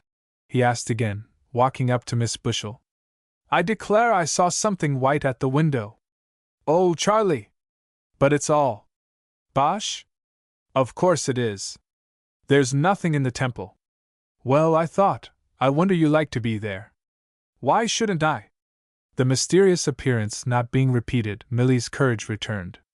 "I thought you believed in the ghosts," she said, smiling. "So I do, but I don't mind it." "You've never seen it?" "Supposing I haven't?" "That doesn't prove it's not true." "But you're often here at the time?" "Never," answered Charlie with emphasis. "I always go away before the time." "Then you'd better come now. Put the canoe to bed and walk with me." Charlie Merceron thrust his hands into his pockets and smiled at his companion. He was tall also, and just able to look down on her. "No," he said. "I'm not going yet." "How rude! Oh, there it is again, Charlie! I saw it! I'm frightened." And her healthy color paled a trifle as she laid a hand on Charlie's arm. "I tell you what," observed Charlie. "If you have fancies of this kind, you'd better not come here any more, not in the evening, at all events. You know people who think they're going to see things always do see 'em." "My heart is positively beating," said Miss Bushel. I don't quite like walking back alone." "I'll see you as far as the road," Charlie conceded, and with remarkable promptitude he led the way, turning his head over his shoulder to remark, "Really, if you're so nervous, you oughtn't to come here." "I never will again, not alone, I mean." Charlie had breasted the hill with such goodwill that they were already at the road. "And you're really going back?" she asked. "Oh, just for a few minutes. I left my book in the temple. I was reading there. She's not due for half an hour yet, you know." What happens if you see her?" "Oh, you die," answered Charlie. "Good night." And with a smile and a nod he ran down the hill towards the pool. Miss Bushel, cavalierly deserted, made her way home at something more than her usual rate of speed. She had never believed in that nonsense, but there was certainly something white at that window, something white that moved. Under the circumstances, Charlie really might have seen her home, she thought, for the wood-fringed road was gloomy, and dusk coming on apace. Besides, where was the hardship in being her escort? Doubtless none, Charlie would have answered, unless a man happened to have other fish to fry. The pace at which the canoe crossed the pool and brought up at its old moorings witnessed that he had no leisure to spend on Miss Bushel. Leaping out, he ran up the steps into the temple, crying in a loud whisper, "She's gone!" The temple was empty, and Charlie, looking round in vexation, added, "So has she, by jingo!" He sat down disconsolately on the low marble seat that ran round the little shrine. There were no signs of the book of which he had spoken to Millie Bushel. There were no signs of anybody whom he could have meant to address. Stay! One sign there was: a long hatpin lay on the floor. Charlie picked a tip with a sad smile. "Agatha's," he said to himself. And yet, as everyone in the neighborhood knew, poor Agatha Merceron went nightly to her phantom death bareheaded and with golden locks tossed by the wind. Moreover, the pin was of modern manufacture. Moreover, ghosts do not wear. But there is no need to enter on debatable ground. The pin was utterly modern. Now, if Uncle Van, mused Charlie, came here and saw this. He carefully put the pin in his breast pocket and looked at his watch. It was exactly Agatha Merceron's time, yet Charlie leant back on his cold marble seat, put his hands in his pockets, and gazed up at the ceiling with the happiest possible smile on his face. For one steeped in family legends, worshipping the hapless lady's memory with warm devotion, and reputed a sincere believer in her ghostly wanderings, he awaited her coming with marvelous composure. In point of fact, he had forgotten all about her, and there was nothing to prevent her coming, slipping down the steps, and noiselessly into the water, all unnoticed by him. His eyes were glued to the ceiling, the smile played on his lips, his ears were filled with sweet echoes, and his thoughts were far away. Perhaps the dead lady came and passed unseen. That Charlie did not see her was ridiculously slight evidence whereon to damn so ancient and picturesque a legend. He thought the same himself, for that night at dinner, he came in late for dinner. He maintained the credit of the story with fierce conviction against Mr. Vansittart Merceron's skepticism. Chapter 2. Miss Wallace's Friend. In old days the Mercerons had been great folk. They had held the earldom of Langberry and the barony of Warnley. A failure of direct descent in the male line extinguished the earldom. The Lady Agatha was the daughter of the last earl, and would have been Baroness Warmley had she lived. On her death that title passed to her cousin, and continued in that branch till the early days of the present century. Then came another break. The Lord Warmley of that day, a Regency dandy, had a son, but not one who could inherit his honors, and away went the barony to a yet younger branch, where, falling a few years later into female hands, it was merged in a brand new viscounty, and was now waiting till chance again should restore it to an independent existence. From the Mercerons of the court it was gone forever, and the blot on their escutcheon which lost it them was a sore point, from which it behooved visitors and friends to refrain their tongues. The Regent had, indeed, with his well-known good nature, offered a baronetcy to hide the stain, but pride forbade, and the Mercerons now held no titles, save the modest dignity which Charlie's father, made a KCB for services in the northwest provinces, had left behind him to his widow. But the old house was theirs, and a comfortable remnant of the lands, and the pictures of the extinct earls and barons, down to him whose sins had robbed the line of its surviving rank and left it in a position, from an heraldic point of view, of doubtful respectability. Lady Merceron felt so acutely on the subject that she banished this last nobleman to the smoking-room. There was, considering everything, an appropriateness in that position, and he no longer vexed her eyes as she sat at meat in the dining-room. She had purposed a like banishment for Lady Agatha, but here Charlie had interceded, and the unhappy beauty hung still behind his mother's chair and opposite his own. It was just to remember that but for poor Agatha's fault and fate the present branch might never have enjoyed the honors at all, so Charlie urged to Lady Merceron, catching at any excuse for keeping Lady Agatha. Lady Merceron's way of judging pictures may seem peculiar, but the fact is that she lacked what is called the sense of historical perspective. She did not see why our ancestors should be treated so tenderly and allowed, with a charitable reference to the change in manners, forgiveness for what no one today could hope to win a pardon. Mr. Vansittart Merceron smiled at his sister-in-law and shrugged his shoulders, but in vain. To the smoking-room went the wicked Lord Warmley, and Lady Agatha was remarkably lucky in that she did not follow him. Mr. Vansittart, half-brother to the late Sir Victor, and 20 years younger than he, was a short, thick-set man, with a smooth, round, white face, and a way of speaking so deliberate and weighty that it imparted momentousness to nothings and infallibility to nonsense. When he really had something sensible to say, and that was very fairly often, the effect was enormous. He was now 44, a widower, well off by his marriage, and a member of Parliament. Naturally, Lady Merceron relied much on his advice, especially in what concerned her son. She was hazy about the characters and needs of young men, not knowing how they should be treated or what appealed to them. Amid her haziness, one fact only stood out clear. To deal with a young man, you wanted a man of the world. In this capacity Mr. Vansittart had now been sent for to the court, the object of his visit being nothing less than the arrangement and satisfactory settlement of Charlie's future. Mr. Vansittart approached the future through the present and the past. "Yon wasted your time at school, you wasted your time at Oxford, you're wasting your time now," he remarked, when Charlie and he were left alone after dinner. Charlie was looking at Lady Agatha's picture. With a sigh he turned to his uncle. "That's all very well," he said tolerantly, "but what is there for me to do? If you took more interest in country pursuits it might be different. But you don't hunt, you shoot very seldom. And very badly. And not at all well, as you admit. You say you won't become a magistrate, you show no interest in politics or social questions. You simply moon about." Charlie was vividly reminded of a learned judge whom he had once heard pronouncing sentence of death. His uncle's denunciation seemed to lack its appropriate conclusion, that he should be hanged by the neck till he was dead. He was roused to defend himself. "You're quite wrong, uncle," he said. "I'm working hard. I'm writing a history of the family." "A history of the family," groaned Mr. Vansittart. "Who wants one? Who'll read one?" "From an antiquarian point of view," began Charlie stoutly.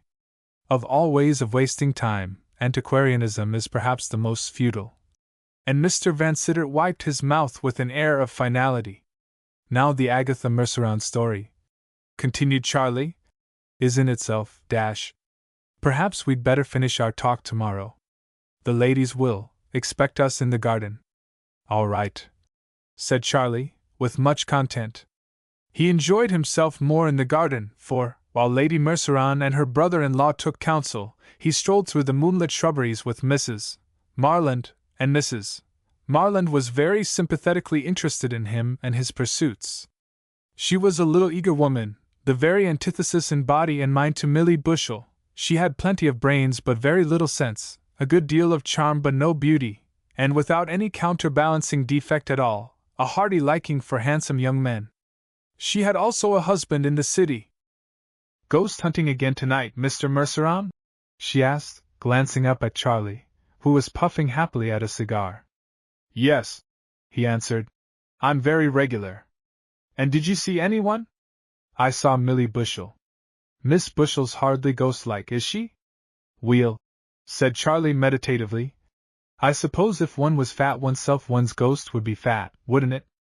Mrs. Marland, letting the problem alone, laughed softly. "Poor Miss Bushell! If she heard you say that, or if Lady Merceron heard you, it would hardly surprise my mother to hear that I thought Millie Bushell plump. She is plump, you know."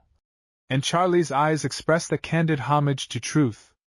"Oh, I know what's being arranged for you." "So do I." "And you'll do it." "Oh, you think you won't, but you will. Men always end by doing what they're told." "Does Mr. Marland?" "He begins by it," laughed his wife. "Is that why he's not coming till Saturday week?" "Mr. Merceron. But what was Miss Bushell doing at the pool? Did she come to find you?" "Oh, no, just for a walk." "Poor girl. Why, it's good for her." "I didn't mean the walk. I'd blush if there was light enough to make it any use, Mrs. Marland." "Oh, but I know there's something. You don't go there every evening to look for a dead lady, Mr. Merceron." Charlie stopped short, and took his cigar from his mouth. "What?" he asked, a little abruptly. "Well, I shall follow you some day, and I shouldn't be surprised if I met, not Agatha, but—" "Well?" asked Charlie, with an uncertain smile. "Why, poor Miss Bushell." Charlie laughed and replaced his cigar. "What are we standing still for?" he said. "I don't know." "You stopped. She'd be such an ideal match for you." "Then I should never have done for you, Mrs. Marland." "My dear boy, I was married when you were still in Eton collars." They had completed the circuit of the garden, and now approached where Lady Merceron sat, enveloped in a shawl. "Charlie," she called, "here's a letter from Victor Button. He's coming tomorrow." "I didn't know you'd asked him," said Charlie, with no sign of pleasure at the news. Victor had been at school and college with Charlie, and often, in his holidays, at the court, for he was Sir Victor's godson. Yet Charlie did not love him. For the rest, he was very rich, and was understood to cut something of a figure in London society. Mr. Sutton? Oh, I know him, exclaimed Mrs. Marland. He's charming. Then you shall entertain him, said Charlie. I resign him. I can't think why you're not more pleased to have him here, Charlie, remarked Lady Merceron. He's very popular in London, isn't he, VanSittart? I've met him at some very good houses, answered Mr. VanSittart. And that, he seemed to imply, is better than mere popularity. The Bushels were delighted with him last time he was here, continued Lady Merceron. There. A rival for you, Mrs. Marland whispered. Charlie laughed cheerfully. Sutton would be no rival of his, he thought, and if he and Milly liked one another, by all means let them take one another. A month before he would hardly have dismissed the question in so summary a fashion, for the habit of regarding Milly as a possibility, and her readiness as a fact had grown strong by the custom of years, and far as he was from a passion, he might not have enjoyed seeing her allegiance transferred to Victor Sutton. Certainly he would have suffered defeat from that hand with very bad grace. Now, however, everything was changed. VanSittart, said Lady Merceron, Charlie and I want to consult you. She often coupled Charlie's hypothetical desire for advice with her own actual one in appeals to Mr. VanSittart about Mr. Prime's rent. Oh, at the old farm? Yes. He wants another reduction. He'll want to be paid for staying there next. Well, poor man, he's had to take lodgers this summer, a thing he's never done before. Charlie, did you know that? Yes, said Charlie, interrupting an animated conversation which he had started with Mrs. Marland. Do you know who they are? Pursued his mother, wandering from Mr. Prime's rent to the more interesting subject of his lodgers.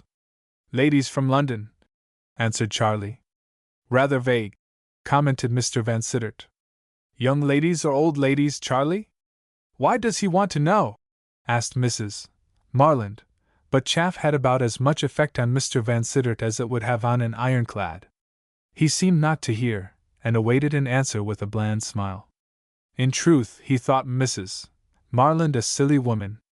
Young, I believe, answered Charlie, in a careless tone. It's curious I've not seen them about, said Lady Merceron.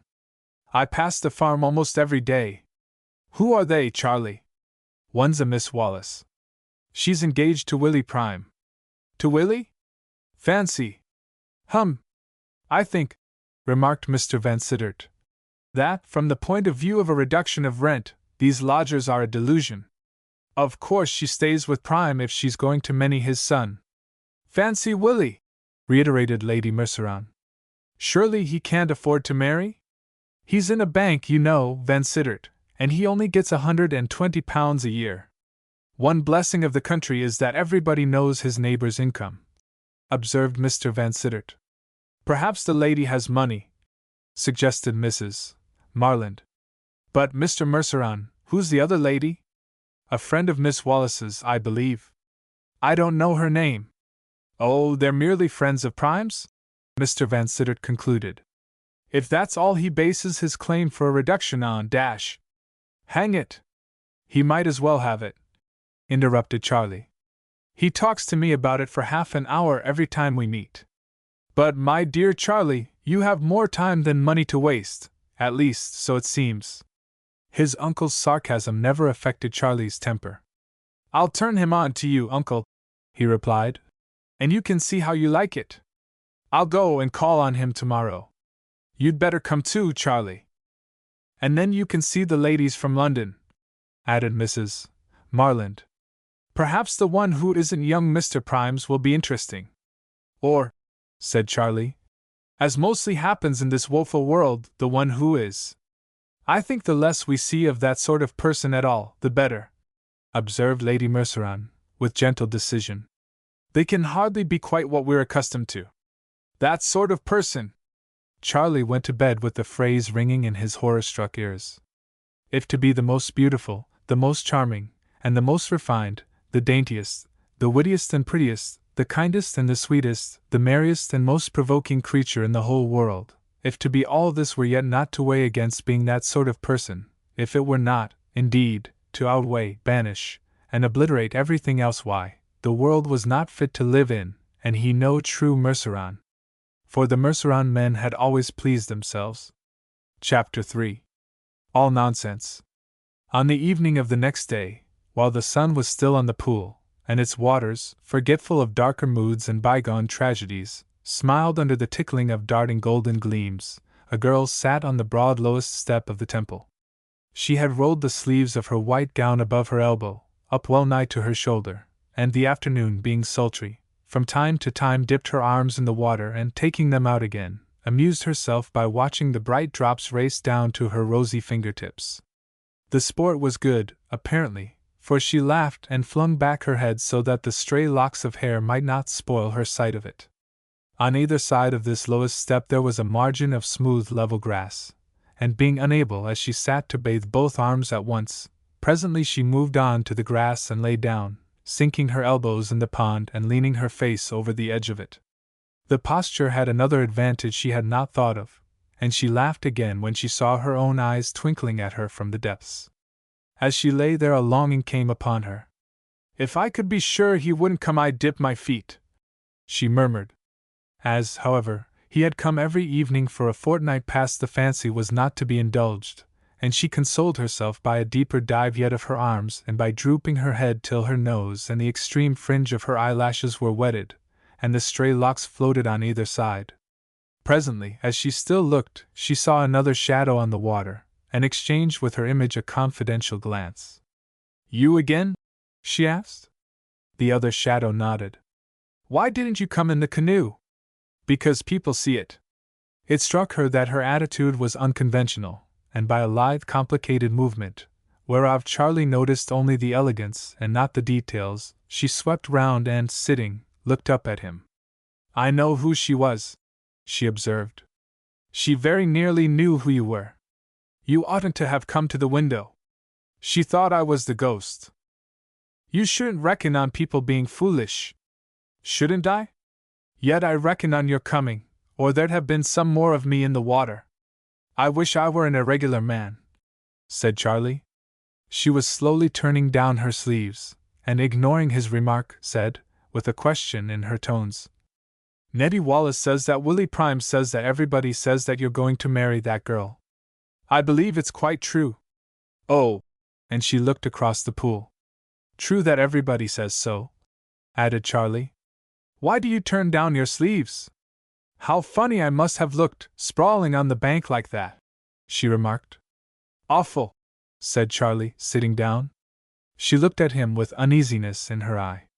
"Nothing but an ankle, I swear," he answered. She blushed and smiled.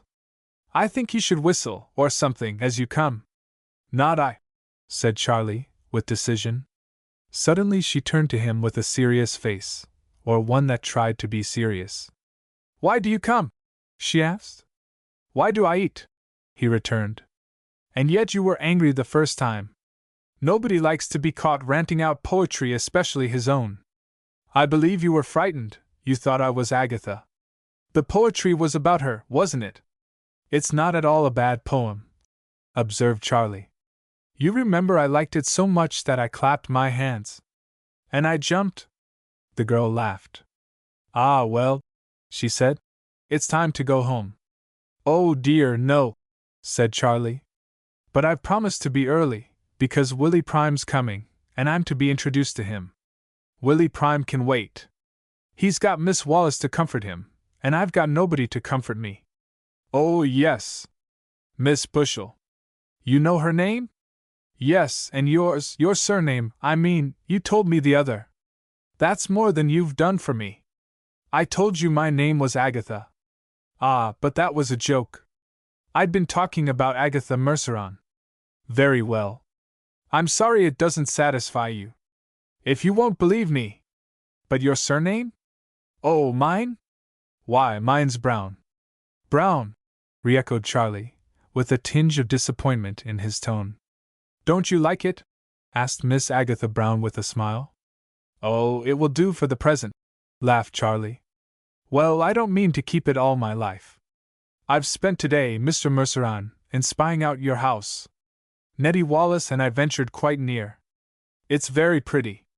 Rather dilapidated, I'm afraid. What's the time, Mr. Merceron? 6:30. Oh, by Jove! Well? Afraid of seeing poor Agatha? I should see nobody but you, if you were here. No, I forgot that. I've got to meet someone at the station at 7:15. Oh, do tell me who? You'd be none the wiser. It's a Mr. Victor Sutton. Victor Sutton! She exclaimed, with a glance at Charlie which passed unnoticed by him. Is he a friend of yours?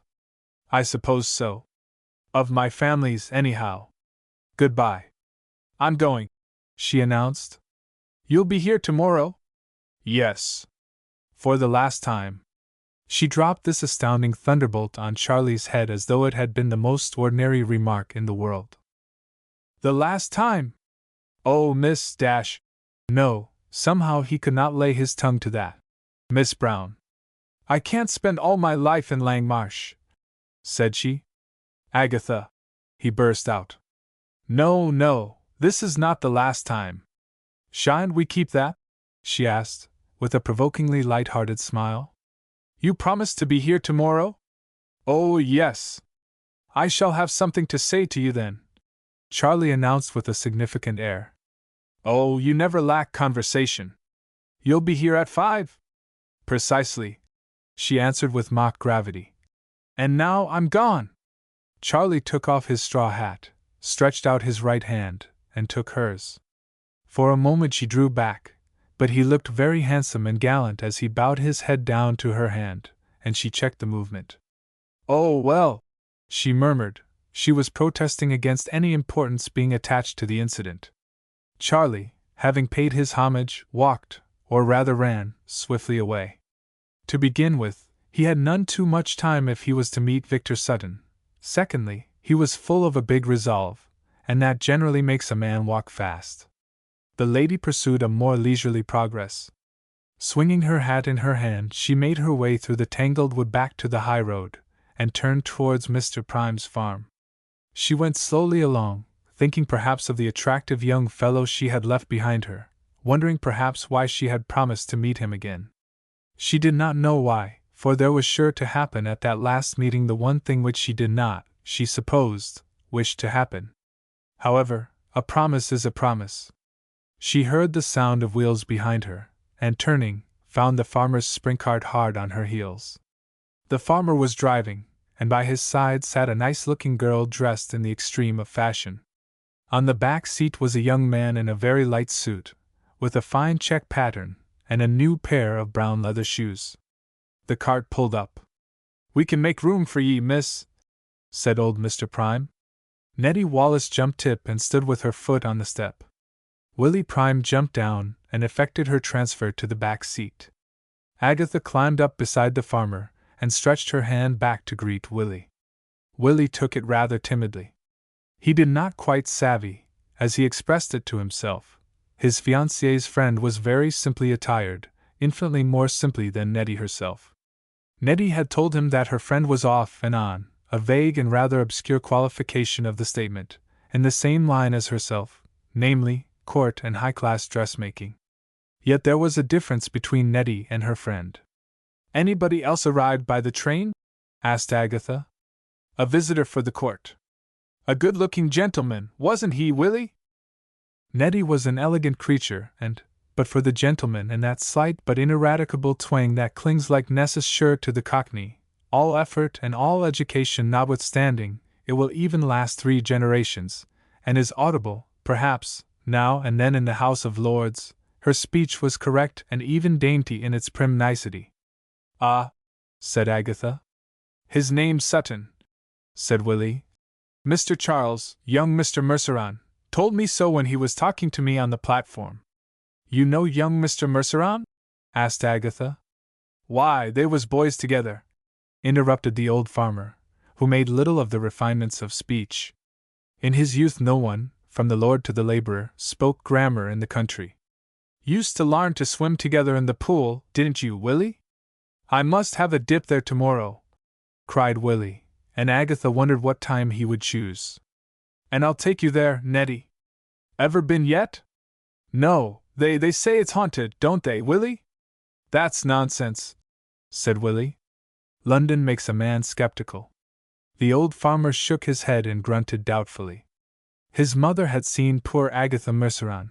This was before the farmer was born, a little while before, and the shock had come nigh to being most serious to him. The whole countryside knew it. Why do you call it nonsense, Mr. Prime? Asked Agatha. Oh, I don't know, Miss Dash. Miss Brown, Willie, said Nettie. Miss Brown. Anyway, we needn't go the time the ghost comes. I should certainly avoid that, laughed Agatha. We'll go in the morning, Nettie, and I'll have my swim in the evening. Agatha frowned. It would be particularly inconvenient if Willie Prime took his swim in the evening. Oh, don't, Willie, cried Nettie. She might do you some harm. Willie was hard to persuade. He was not above liking to appear a daredevil, and the discussion was still raging when they reached the farm. The two girls went upstairs to the little rooms which they occupied. Agatha turned into hers, and Nettie Wallace followed her.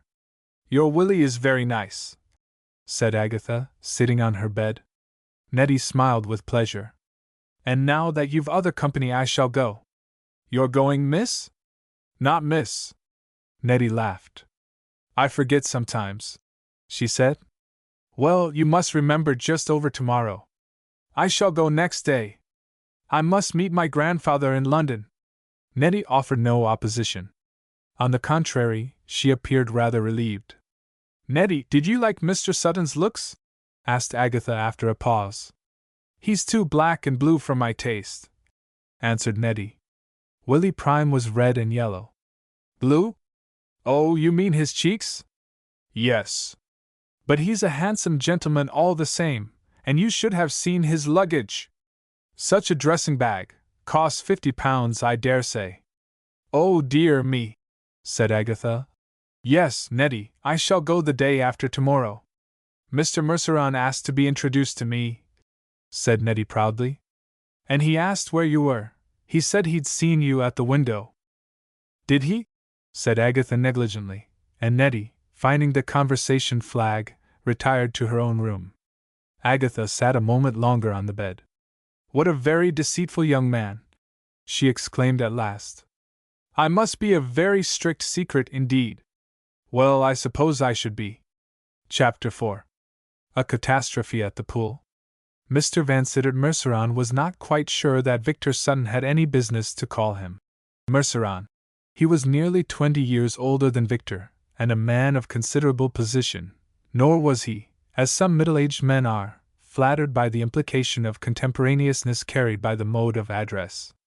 But it is hard to give a hint to a man who has no inkling that there is room for one, and when Mr. Vansittart addressed Victor as Mr. Sutton, the latter graciously told him to hang the Mr. Reciprocity was inevitable, and the elder man asked himself, with a sardonic grin, how soon he would be. Van. Coming to bathe, Merceron? He heard under his window at 8 o'clock the next morning. We're off to the pool. Mr. Vansittart shouted an emphatic negative, and the two young fellows started off by themselves. Charlie's manner was affected by the ceremonious courtesy which a well-bred host betrays towards a guest not very well beloved, but Victor did not notice this. It seldom occurred to him that people did not like him. Yes, he was saying, I'm just 29. I've had my fling, Charlie, and now I shall get to business. Charlie was relieved to find that according to this reckoning he had several more years' fling before him. Next year, pursued Victor, I shall marry, then I shall go into Parliament, and then I shall go ahead. I didn't know you were engaged. No, I'm not, but I'm going to be. I can please myself, you see, I've got lots of coin. Oh, yes, but can you please the lady? Asked Charlie. My dear boy, began Victor, when you've seen a little more of the world. Here we are, said Charlie. Why, hello. Who's that? A dripping head and a blowing mouth were visible in the middle of the pool. Willie Prime, by Jove. Morning, Willie. And Charlie set about flinging off his flannels, Victor following his example in a more leisurely fashion. Willie Prime was a little puzzled to know how he ought to treat Charlie. Charlie he had been in very old days, then Master Charlie, that was Willie's mother's doing, then Mr. Charles. But now Willie had set up for himself. He had played billiards with the Lord, and football against the Sybarites, and incidentally hobnobbed with quite great people. It is not very easy to assert a social position when one has nothing on, and only one's head out of water, but Willie did it. "Good morning, Merceron," said he. Victor heard him, and put up his eyeglass in amazement, but he, in his turn, had only a shirt on, and the hauteur was a failure. Charlie utterly failed to notice the incident. "Is it cold?" he shouted. "Beastly," answered Willie. "The man who has got in always tells the man who is going to get in that it is beastly cold." "Here goes!" cried Charlie, and a minute later he was treading water by Willie's side. "Miss Wallace all fit?" he asked. "Thank you, yes, she's all right." "And her friend?" "All right, I believe." "And when is it to be, old fellow?" "Soon as I get a rise." "What?" asked the unsophisticated Charlie, who knew the phrase chiefly in connection with fish. "A rise of screw, you know." "Oh, ah, yes, what a fool I am!" And Charlie disappeared beneath the waves. When they were all on the bank, drying, Willie, encouraged by not being discouraged, save by Sutton's silence, in his advances, ventured further, and asked in a joking tone, "And aren't you marked off yet? We've been expecting to hear of it for the last 12 months. "What do you mean?" "Why, you and Miss Bushell." Charlie struggled through his shirt, and then answered, with his first touch of distance, "Nothing in it. People got no business to gossip." "It's damned impertinent," observed Victor Sutton in slow and deliberate tones. Willie flushed. "I beg pardon," he said gruffly. "I only repeated what I heard." "My dear fellow, no harm's done," cried Charlie. "Who was the fool?" "Well, in fact, my father." The situation was awkward, but they wisely eluded it by laughter. But a thought struck Charlie. "I say, did your father state it as a fact?" "Oh no, but as a certainty, you know." "When?" "Last night at supper." Charlie's brow clouded. Miss B., that is, Agatha, was certain to have been at supper. However, all that could be put right in the evening, that one blessed evening left to him. He looked at Willie and opened his mouth to speak, but he shut it again. It did not seem to him that he could question Willie Prime about the lady. She had chosen to tell him nothing, and her will was his law. But he was yearning to know what she was and how she came there. He refrained, and this time virtue really had a reward beyond itself, for Willie would blithely have told him that she was a dressmaker. He called Nettie, however, the manager of a court modiste's business, and that would not have pleased Charlie. It was all very well for Charlie to count on that blessed evening, but he reckoned without his host, or rather without his guests. The Bushells came to lunch, Millie driving her terrified mother in a lofty gig, and at lunch Millie recounted her vision of Agatha Merceron. She did not believe it, of course, but it was queer, wasn't it? Victor Sutton rose to the bait at once. "We'll investigate it," he cried. "Merceron," he meant the patient Mr. VanSittert. "Didn't Jan once write an article on apparitions for intellect?" "Yes, I proved there were none," answered Mr. VanSittert. "That's impossible, you know," remarked Mrs. Marland gently. "We'll put you to the proof this very evening," declared Mr. Sutton. Charlie started. "Are you game, Miss Bushell?" continued Victor. Yes, if you'll keep quite near me," answered Millie, with a playful shudder. Charlie reflected how ill playfulness became her, and frowned. But Millie was pleased to see him frown. She enjoyed showing him that other men liked to keep quite near to her. "Then this evening we'll go in a body to the pool." "I shall not go," shuddered Mrs. Marland. "An hour after sunset." "Half an hour." "She might be early, and we'll stay half an hour after. We'll give her a fair show." "Come," thought Charlie. "I shall get an hour with Agatha." "You'll come, Charlie?" asked Victor. "Oh, all right," he answered, hiding all signs of vexation. He could get back by 6 and join the party. But why was Mrs. Marland looking at him?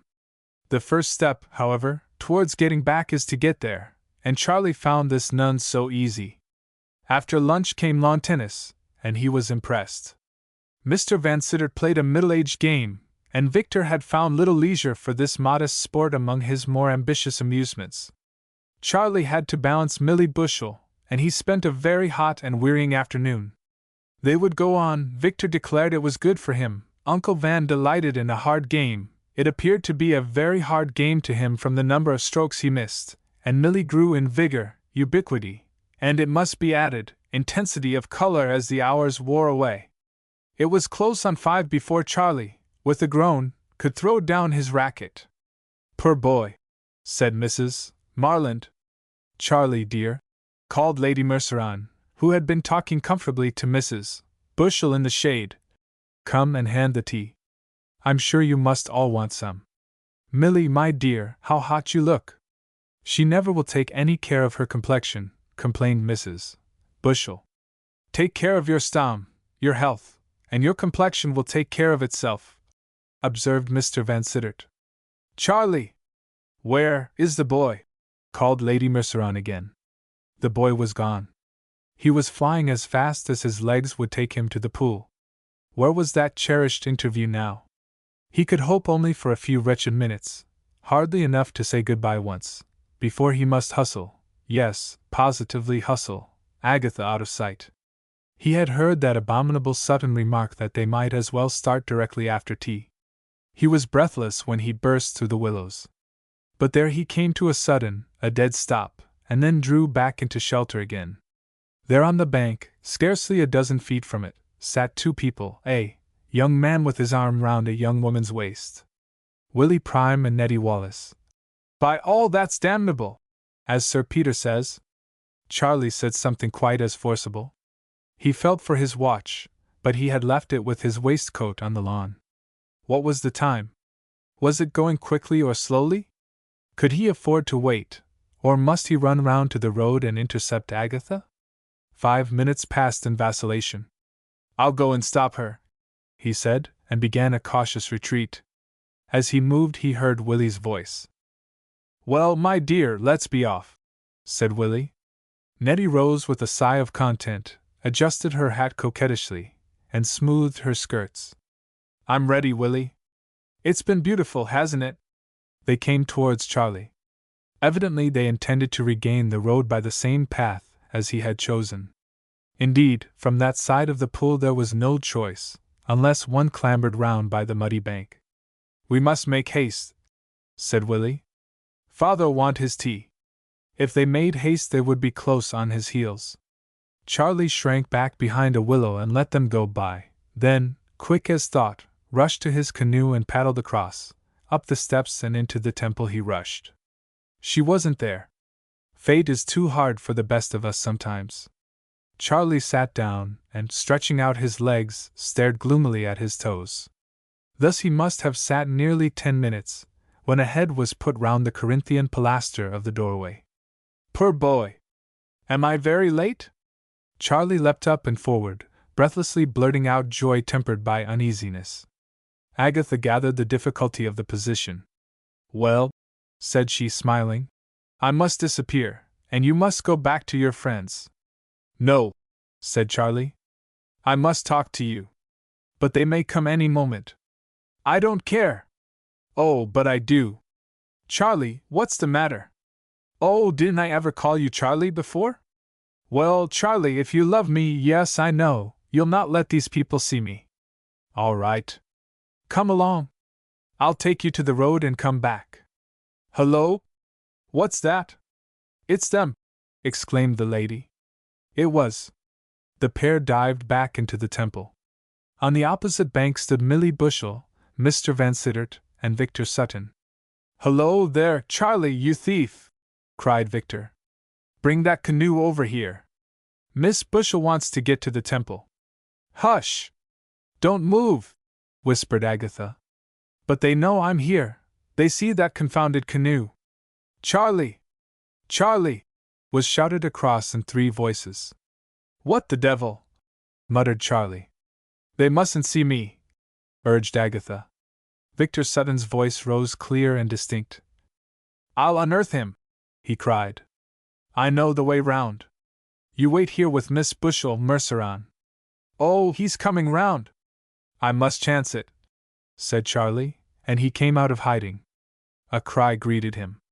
Victor was already started, but stopped. Charlie embarked and shot across. You villain!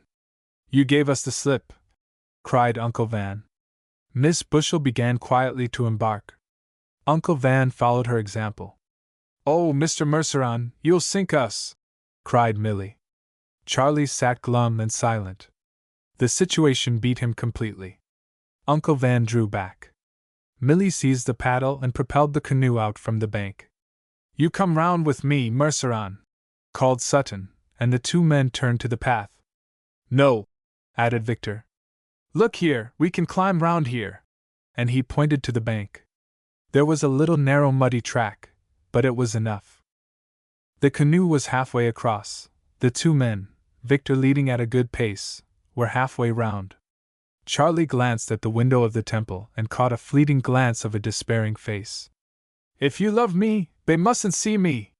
Here, give me the paddle, he exclaimed, and reached forward for it. No, I can do it, answered Milly, lifting the instrument out of his reach. Charlie stepped forward, rather, he jumped forward, as a man jumps over a ditch. There was a shriek from Milly. The canoe swayed, tottered, and upset. In a confused mass, Milly Bushel and Charlie were hurled into the water. Victor and Uncle Van, hardly 5 yards from the steps, turned in amazement. Help! Help! Screamed Milly. Help! Echoed Charlie. I can't hold her up. Victor, come and help me. Uncle Van, come along. The devil! Murmured Uncle Van. Quick, quick! Called Charlie, and Victor, with a vexed laugh, peeled off his coat and jumped in. Mr. Van Sittert stood with a puzzled air. Then a happy thought struck him. He turned and trotted back the way he had come. He would get a rope. As he went, as Victor reached the stragglers in the water, a slim figure in white, with a smile on her face, stole cautiously from the temple and disappeared in the wood behind. Charlie saw her go, but he held poor Milly's head remorselessly tight towards the other bank. And that was the last he saw of the lady of the pool. Milly Bushel landed, her dripping clothes clinging round her. Victor was shivering, for the evening had turned chilly. Uncle Van had a bit of rope from the boat shed in his hand, and a doubtful smile on his face. We'd best get Miss Bushel home, he suggested, and they started in gloomy procession. Charlie, in remorse, gave Milly his arm. Oh, how could you? She murmured piteously. She was cold, she was wet, and she was sure that she looked frightful. I didn't do it on purpose, Charlie blurted out eagerly. On purpose? Well, I suppose not, she exclaimed, bewildered. Charlie flushed. Victor shot a swift glance at him. Halfway home they met Mrs. Marland, and the whole affair had to be explained to her. Charlie essayed the task. Still, I don't see how you managed to upset the canoe, observed Mrs. Marland. No more do I, said Victor Sutton. Charlie gave it up. I'm so sorry, Milly, he whispered. You must try to forgive me. So, once again, the coast was left clear for Agatha Merceron, if she came that night. But whether she did or not, the other Agatha came no more, and Charlie's great resolve went unfulfilled. Yet the next evening he went, alone, to the temple, and he found, lying on the floor, a little handkerchief trimmed with lace and embroidered with the name of Agatha. This he put in his pocket, thanking heaven that his desperate maneuver had kept the shrine inviolate the day before. Poor Milly, said he. But then I had to do it. I hear, remarked Lady Merceron a few days later, that one of Mr. Prime's friends has left him, not Willie's young lady, the other. Has she? Asked Charlie. No one pursued the subject, and, after a moment's pause, Mrs. Marland, who was sitting next to Charlie, asked him in a low voice whether he had been to the pool that evening. No, answered Charlie. I don't go every night. Oh, poor dear Miss Bushel, laughed Mrs. Marland, and when Charlie looked inquiringly at her, she shook her head. You see, I know something of young men, she explained. Chapter 5. An Unforeseen Case. I wish to goodness, remarked the Reverend Sigismund Taylor, rubbing the bridge of his nose with a corner of the manual, that the vicar had never introduced auricular confession. It may be in accordance with the practice of the primitive church, but one does meet with such very curious cases. There's nothing the least like it in the manual. He opened the book and searched its pages over again. No, the case had not been foreseen. It must be included in those which were left to the discretion of the priest. It's a poor manual, said Mr. Taylor, throwing it down and putting his hands in the pocket of his cassock. Poor girl! She was quite distressed, too. I must have something to tell her when she comes next week. Mr. Taylor had, in face of the difficulty, taken time to consider, and the penitent had gone away in suspense. To represent oneself as a dressmaker, well, there was nothing very outrageous in that. It was unbecoming, but venial, to tell sundry fibs by way of supporting the assumed character. The manual was equal to that, but the rest of the disclosure was the crux. Wrong, no doubt, was the conduct, but how wrong? That made all the difference. And then there followed another question: what ought to be done? She had asked for advice about that also, and although such counsel was not strictly incumbent on him, he felt that he ought not to refuse it. Altogether he was puzzled. At 8:20 one cannot be ready for everything, yet she had implored him to consult nobody else, and decide for her himself. I've such trust in you, she had said, wiping away an incipient teardrop, and although Mr. Taylor told her that the individual was nothing and the office everything, he had been rather gratified. Thinking that a turn in the open air might clear his brain and enable him better to grapple with this very thorny question, he changed his cassock for a long-tailed coat, put on his wide-awake, and leaving the precincts of St. Edward Confessor, struck across Park Lane and along the Row. He passed several people he knew, both men and women. Mrs. Marland was there, attended by 2 young men, and a little farther on, he saw old Lord Thrapston tottering along on his stick. Lord Thrapston hated a parson, and scowled at poor Mr. Taylor as he went by. Mr. Taylor shrank from meeting his eye, and hurried along till he reached the Serpentine, where he stood still for a few minutes, drinking in the fresh breeze. But the breeze could not blow his puzzle out of his brain. Was it a crime, or merely an escapade? What had she said to the young man? What had her feelings been or become towards the young man? Moreover, what had she caused the young man's feelings to be for her? When he came to think it over, Mr. Taylor discovered, with a shock of surprise, that on all these distinctly material points the confession had been singularly incomplete. He was ashamed of this, for, of course, it was his business to make the confession full and exhaustive. He could only plead that, at the moment, it had seemed thorough and candid, an unreserved revelation. Yet those points did, as a fact, remain obscure. I wish I knew a little more about human nature, sighed Mr. Taylor. He was thinking of one division of human nature, and it is likely enough that he knew next to nothing of it. A hand clapped him on the shoulder, and with a start he turned round. A tall young man, in a new frock coat and a faultless hat, stood by him, smiling at him. What, Charlie, old fellow! Cried Taylor. Where do you spring from? Charlie explained that he was up in town for a month or 2. It's splendid to meet you first day. I was going to look you up, he said. Sigismund Taylor and Charlie had been intimate friends at Oxford, although Charlie was, as time counts there, very considerably the junior. For the last 2 or 3 years they had hardly met. But what are you up for? Oh, well, you see, my uncle wants me to get called to the bar or something, so I ran tip to have a look into it. Will that take a month? Look here, old fellow, I've got nothing else to do. I don't see why I shouldn't stretch it to 3 months. Besides, I want to spend some time with my ancestors. With your ancestors? In the British Museum. I'm writing a book about them. Queer lots some of them were, too. Of course I'm specially interested in Agatha Merceron, but I suppose you never heard of her. Mr. Taylor confessed his ignorance, and Charlie, taking his arm, walked him up and down the bank, while he talked on his pet subject.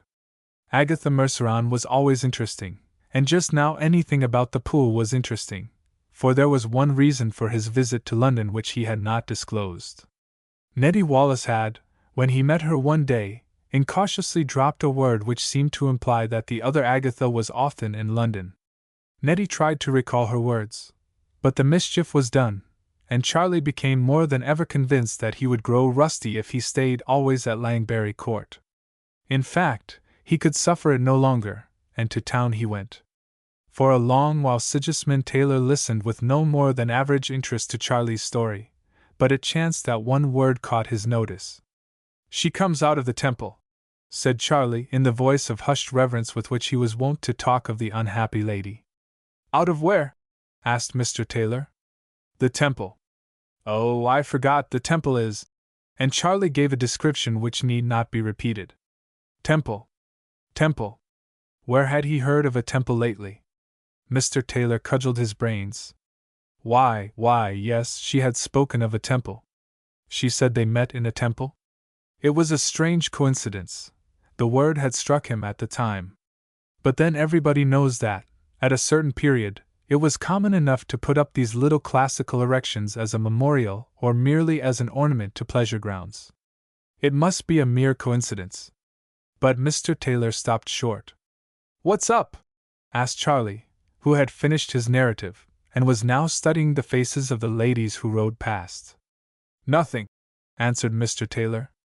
And really it was not much, taken by itself, entirely unworthy of notice, even taken in conjunction with the temple, of no real significance, that he could see.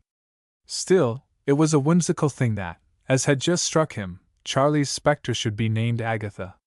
But it came to nothing. How could the name of Charlie's spectre have anything to do with that of his penitent? Presently Charlie, too, fell into silence.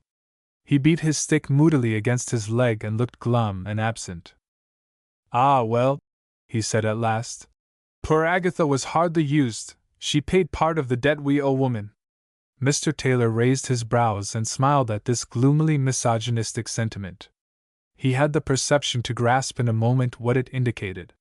His young friend was, or had lately been, or thought he was likely to be, a lover, and an unhappy one. But he did not press Charlie. Confessions were no luxury to him. Presently they began to walk back, and Charlie, saying he had to dine with Victor Button, made an appointment to see Taylor again, and left him, striking across the row. Taylor strolled on, and finding Mrs. Marland still in her seat sat down by her. She was surprised and pleased to hear that Charlie was in town. "I left him at home in deep dumps." "You've never been to Langbury Court, have you?" Taylor shook his head. "Such a sweet old place. But of course, rather dull for a young man, with nobody but his mother and just one or two slow country neighbors. Oh, a run'll do him good. Yes, he was quite moped." And Mrs. Marland glanced at her companion. She wanted only a very little encouragement to impart her suspicions to him. It must, in justice to Mrs. Marland, be remembered that she had always found the simplest explanation of Charlie's devotion to the pool hard to accept, and the most elaborate demonstration of how a Canadian canoe may be upset unconvincing. "You're a great friend of his, aren't you?" pursued Mrs. Marland. "So I suppose there's no harm in mentioning my suspicions to you. Indeed, I dare say you could be of use to him, I mean, persuade him to be wise. I'm afraid, Mr. Taylor, that he is in some entanglement." Dear, murmured Mr. Taylor.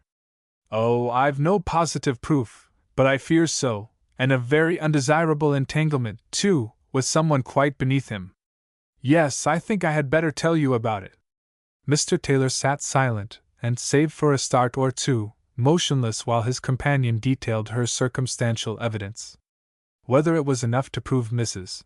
Marland's case or not, whether, that is, it is inconceivable that a young man should go to any place 14 evenings running, and upset a friend of his youth out of a canoe, except there be a lady involved, is perhaps doubtful. But it was more than enough to show Mr. Sigismund Taylor that the confession he had listened to was based upon fact.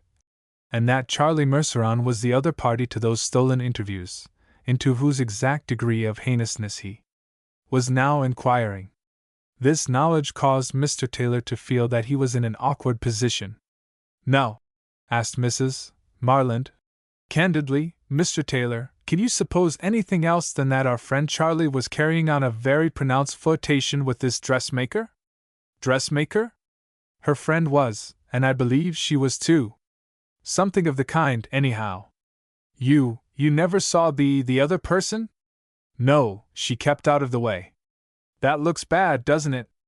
No doubt she was a tawdry, vulgar creature. But a man never notices that." At this moment 2 people were seen approaching. One of them was a man of middle height and perhaps 35 years of age. He was stout and thick-built. He had a fat face with bulging cheeks. His eyes were rather like a frog's. He leant very much forward as he walked, and swayed gently from side to side with a rolling swagger, and as his body rolled, his eye rolled too, and he looked this way and that with a jovial leer and a smile of contentment and amusement on his face. The smile and the merry eye redeemed his appearance from blank ugliness, but neither of them indicated a spiritual or exalted mind. By his side walked a girl, dressed, as Mrs. Marland enviously admitted, as really very few women in London could dress, and wearing, in virtue perhaps of the dress, perhaps of other more precious gifts, an air of assured perfection and dainty disdain. She was listening to her companion's conversation, and did not notice Sigismund Taylor, with whom she was well acquainted. "Dear me, who are those, I wonder?" exclaimed Mrs. Marland. "She's very distinguished." "It's Miss Glynn," answered he. "What, Miss Agatha Glynn?" "Yes," he replied, wondering whether that little coincidence as to the Agatha would suggest itself to anyone else. "Lord Thrapston's granddaughter?" "Yes." "Horrid old man, isn't he?" "I know him very slightly." "And the man, who's he?" "Mr. Calder Wentworth." "To be sure." "Why, they're engaged, aren't they?" "I saw it in the paper."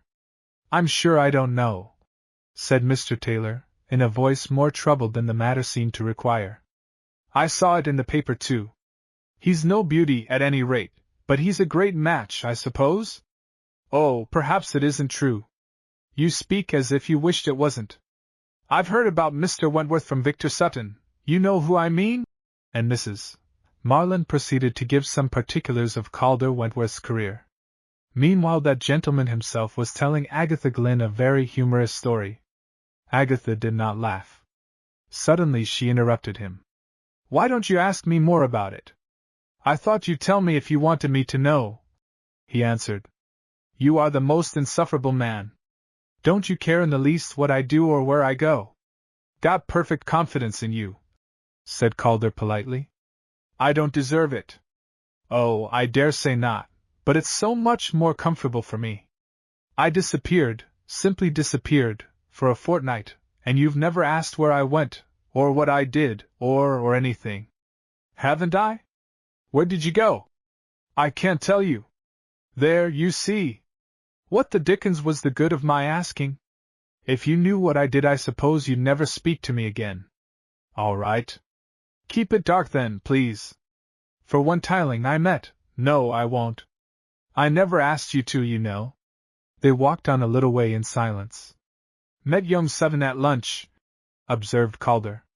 "He's been rusticating with some relations of old Van Merceron's. They've got a nice place apparently. I particularly dislike Mr. Sutton." "All right. He shan't come when we're married." "Eh? What?" "I didn't speak," said Miss Glynn, who had certainly done something. "Beg pardon," smiled Calder. "Victor told me rather a joke. It appears there's a young Merceron, and the usual rustic beauty, don't you know, forget the name, but a fat girl, Victor said, and awfully gone on young Merceron. Well, there's a pond or something." "How long will this story last?" asked Miss Glynn with a tragic air. "It's an uncommon amusing one," protested Calder. "He upset her in the pond, and— Do you mind finishing it some other time?" "Oh, all right. Thought it'd interest you." "It doesn't. Never knew such a girl. No sense of humor." commented Calder, with a shake of his head and a backward roll of his eye towards his companion. But it makes such a difference whether a story is new to the hearer. Chapter 6. There was somebody. 2 worlds and half a dozen industries had conspired to shower gold on Calder Wentworth's head. There was land in the family, bought by his grandmother. There was finance on the paternal side, whence came a Portuguese title, carefully eschewed by Calder. There had been a London street, half a watering place, a South African mine, and the better part of an American railway. The street and the watering place remained. The mine and the railway had been sold at the top of the market. About the same time the family name became Wentworth. It had been Stripes, which was felt to be absurd, and the family itself began to take an exalted place in society.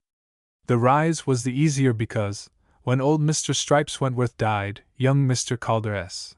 Wentworth became the only representative, and a rich young bachelor can rise lightly to heights inaccessible to the feet of less happily situated folk. It seemed part of Providence's benevolence that when Lady Forteville asked how many Stripes women there were, the answer could be none, whereupon the Countess at once invited Mr. Calder Wentworth to dinner. Calder went, and rolled his frog's eyes with much amusement when the lady asked him to what Wentworths he belonged, for, as he observed to Miss Glynn, whom he had the pleasure of escorting, his Wentworths were an entirely new brand, and Lady Forteville knew it as well as if she had read the letters patent and invented the coat of arms. Mr. Wentworth, Mr. Merceron, said Victor Sutton, with a wave of his hand. I believe I know an uncle of yours, an uncommon clever fellow, said Calder, unfolding his napkin and glancing round the dining room of the Themis Club.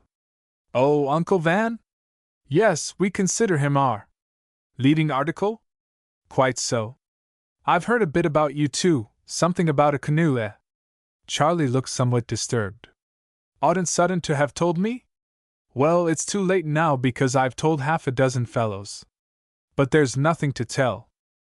Well, I told it to old Thrapston. You don't know him, do you? Cunningest old boy in London. Upon my honor, you know, I shouldn't like to be like old Thrapston, not when I was getting old, you know. He's too.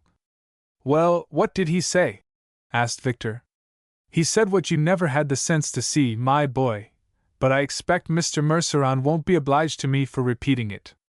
I should like to hear it, said Charlie, with necessary politeness. Well, it's not me, it's old Thrapston, and if you say it's wrong, I'll believe yon. Old Thrapston, hang it, Victor, that old man ought to be hanged. Why, only the other day I saw him. Do stick to the point, groaned Victor.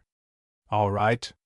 Well, he said, I'll lay a guinea there was a, and he winked his sinful old eye, you know, for all the world like a what do ye call it in a cathedral, one of those hideous. I say, what is the word, Victor? I saw him when Agatha took me, beg pardon, Merceron? Was the world full of Agathas? If so, it would be well not to start whenever one was mentioned. Charlie recovered himself. I think you must mean a gargoyle, he said, wondering who this Agatha might be. Of course I do. Fancy forgetting that. Gargoyle, of course. Well, old Thrapston said, I'll lay a guinea there was a woman in that dashed summer house, Calder, my boy. Victor Button's eyes lighted with a gleam. Well, I'm hanged if I ever thought of that. Charlie, you held us all. Bosh, said Charlie Merceron. There was no one there. All right. But there ought to have been, you know, to give interest to the position. Honor bright, Charlie? Asked Victor Sutton. Shut up, Sutton, interposed Calder. He's not in the divorce court, let's change the subject. Charlie was in a difficulty, but the better course seemed to be to allow the subject to be changed, in spite of the wink that accompanied Calder's suggestion. All right, said Victor. How is Miss Glynn, Wentworth? Oh, she's all right. She's been in the country for a bit, but she's back now. And when is the happy event to be? Calder laid down his knife and fork and remarked deliberately. I haven't, my dear boy, the least idea. I should hurry her up, laughed Sutton. I should just like to put you in my shoes for half an hour, and see you hurry up Agatha. She couldn't eat me. Eat you? No, but she'd flatten you out so that you'd go under that door and leave room for the jolly draught there is all the same. Sutton laughed complacently. Well, you're a patient man, he observed. For my part, I like a thing to be off or on. It came to Charlie Merceron almost as a surprise to find that Victor's impudence, he could call it by no other name, was not reserved for his juniors or for young men from the country, but Calder took it quite good-humoredly, contenting himself with observing, Well, it was very soon off in your case, wasn't it, old fellow? Sutton flushed. I've told you before that that's not true, he said angrily. Calder laughed. All right. We used to think, once upon a time, Merceron, you know, that old Victor here was a bit smitten himself, but he hasn't drugged my champagne yet, so of course, as he says, it was all a mistake. After dinner the three separated. Victor had to go to a party. Calder Wentworth proposed to Charlie that they should take a stroll together with a view to seeing whether, when they came opposite to the door of a music hall, they would feel like dropping in to see part of the entertainment. Charlie agreed, and having lit their cigars, they set out. He found his now friend amusing, and Calder, for his part, took a liking for Charlie, largely on account of his good looks. Like many plain people, he was extremely sensitive to the influence of beauty in women and men alike. I say, old fellow, he said, pressing Charlie's arm as if he had known him all his life. There was somebody in that summer house, eh? Charlie turned with a smile and a blush. He felt confidential. Yes, there was, only Victor. Oh, I know. I nearly break his head whenever he mentions any girl I like. You know what he'd have thought, and it wasn't anything like that really. Who was she then? I don't know. Oh, I don't mean her name, of course. But what was she? I don't know. Where did she come from? London, I believe. Oh. I say, that's a queer go, Merceron. I don't know what to think about it. She's simply vanished, said poor Charlie, and no one should wonder if his voice faltered a little. Calder Wentworth laughed at many things, but he did not laugh now at Charlie Merceron. Indeed, he looked unusually grave. I should drop it, he remarked. It don't look, well, healthy. Ah, you've never seen her, said Charlie. No, and I tell you what, it won't be a bad thing if you don't see her again. Why? Because you're just in the state of mind to marry her. And why shouldn't I? Mr. Wentworth made no answer, and they walked on till they reached Piccadilly Circus. Then Charlie suddenly darted forward. Hello, what's up? Cried Calder, following him. Charlie was talking eagerly to a very smart young lady who had just got down from an omnibus. By Jove! He can have found her, thought Calder. It was not the unknown, but her friend Nettie Wallace, whom Charlie's quick eye had discerned, and the next moment Willie Prime made his appearance. Charlie received them both almost with enthusiasm, and the news from Langmarsh was asked and given. Calder drew near, and Charlie presented his friends to one another with the intent that he might get a word with Nettie while Calder engrossed her fiancé's attention. Have you heard from Miss Brown lately? He was just beginning, when Calder, who had been looking steadily at Nettie, burst out. Hello, I say, Miss Wallace, we've met before, haven't we? You know me, don't you? Nettie laughed. Oh, yes, I know you, sir. You're dash. She paused abruptly, and glanced from Charlie to Calder, and back from Calder to Charlie. Then she blushed very red indeed. Well, who am I? I saw you at Miss Glyn's, Mr. Wentworth. Course you did, that's it. And looking curiously at the girl's flushed face, he added, Don't be afraid to mention Miss Glyn, Mr. Merceron knows all about it. All about it, does he, sir? Cried Nettie. Well, I'm glad of that. I haven't been easy in my mind ever since. Calder's conformation of eye enabled him to express much surprise by facial expression, and at this moment, he used his power to the full. Awfully kind of you, Miss Wallace, said he, but I don't see where your responsibility comes in. Ever since what? Nettie shot a glance of inquiry at Charlie, but here too she met only bewilderment. Does he know that Miss Glyn is dash? She began. Engaged to me? Certainly. Oh. Willie stood by in silence. He had never heard of this Miss Glyn.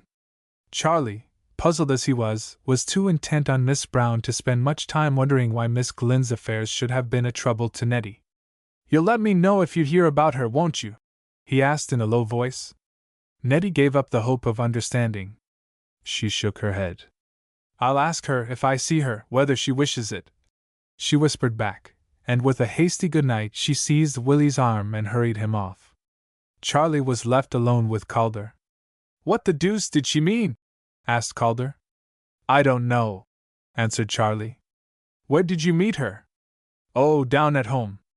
The fellow she was with is a son of a tenant of ours. She's going to marry him. She's a nice little girl, but I'm hanged if I know what she meant."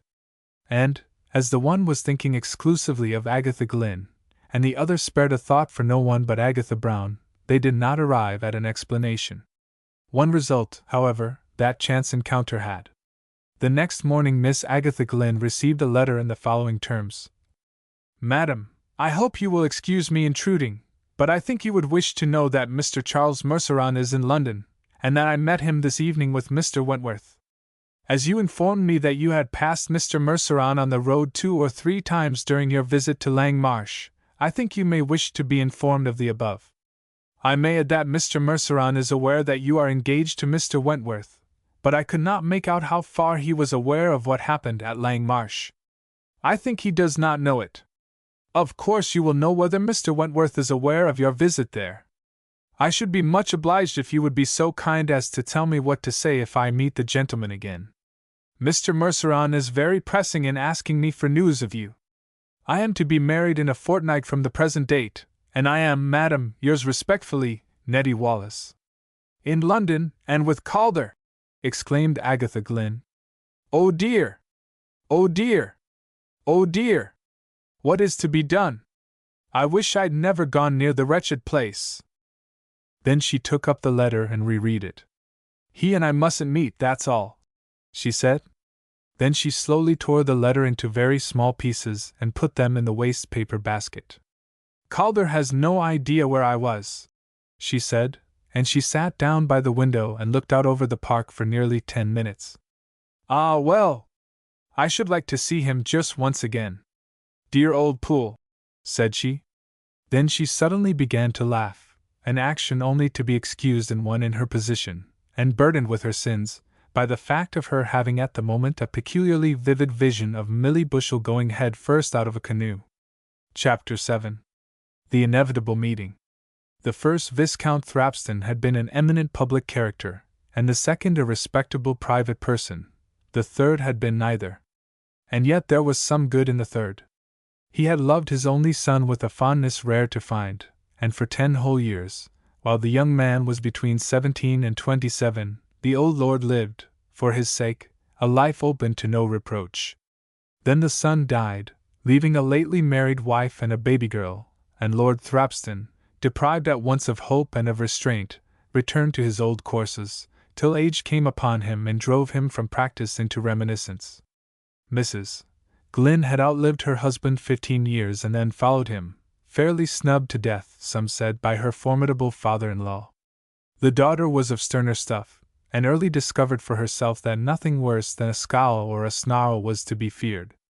On her, indeed, descended a relic of that tenderness her father had enjoyed, and Agatha used to the full the advantages it gave her. She knew her own importance.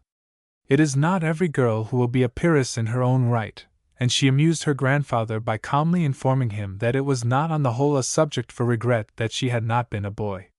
"You see," said she, "we get rid of the new Viscounty, and it's much better to be Warmley than Thrapston." The fact that she was some day to be Warmley was the mainspring of that harebrained jaunt to Langmarsh in company with Nettie Wallace. Nettie was the daughter of Lord Thrapston's housekeeper, and the two girls had been intimate in youth, much as Charlie Merceron and Willie Prime had been at the court, and when Nettie, scorning servitude, set up in life for herself, Agatha gave her her custom and did not withdraw her friendship. In return, she received an allegiance which refused none of her behests, and a regard which abolished all formality between them, except when Nettie got a pen in her hand and set herself to compose a polite letter. The expedition was, of course, to see the court, the old home of the Warmleys, for which Agatha felt a sentimental attraction. She had told herself that some day, if she were rich, and Lord Thrapston not being rich, she must have had some other resource in her mind, she would buy back Langberry Court and get rid of the Mercerons altogether. There were only a widow and a boy, she had heard, and they should have their price. So she went to the court in the business-like mood of a possible purchaser. Calder could afford anything, as well as in the romantic mood of a girl escaped from everyday surroundings and plunging into a past full of interest to her. Had not she also read of Agatha Merceron? And in this mixed mood she remained till one evening at the pool she had met the boy, when the mood became more mixed still. She dared not now look back on the struggles she had gone through before her meeting with the boy became first a daily event, and then the daily event. She had indulged herself for once. It was not to last, but for once it was overpoweringly sweet to be gazed at by eyes that did not remind her of a frog's, and to see swiftly darting towards her a lithe straight figure crowned with a head that, so she said, reminded her of Lord Byron's. But alas! Alas! Why had nobody told her that the boy was like that before she went? Why did her grandfather take no care of her? Why did Calder never show any interest in what she did? Why, in fine, was everybody so cruel as to let her do exactly what she liked, and thereby get into a scrape like this? One thing was certain. If that boy were in London, she must avoid him. They must never meet. It was nonsense for Mr. Sigismund Taylor to talk of making a clean breast of it, of a dignified apology to Charlie, coupled with a no less dignified intimation that their acquaintance must be regarded as closed. Mr. Taylor knew nothing of the world. He even wanted her to tell Calder. No, she was truly and properly penitent, and she hoped that she received all he said in that line in a right spirit, but when it came to a question of expediency, she would rather have Mrs. Blunt's advice than that of 1,000 Mr. Taylors. So she wrote to Mrs. Blunt and asked herself to lunch, and Mrs. Blunt, being an accomplished painstaking hostess, and having no reason to suppose that her young friend desired a confidential interview, at once cast about for someone whom Agatha would like to meet. She did not ask Calder Wentworth, she was not so commonplace as that, but she invited Victor Sutton, and delighting in a happy flash of inspiration, she added Mr. Vansittart Merceron.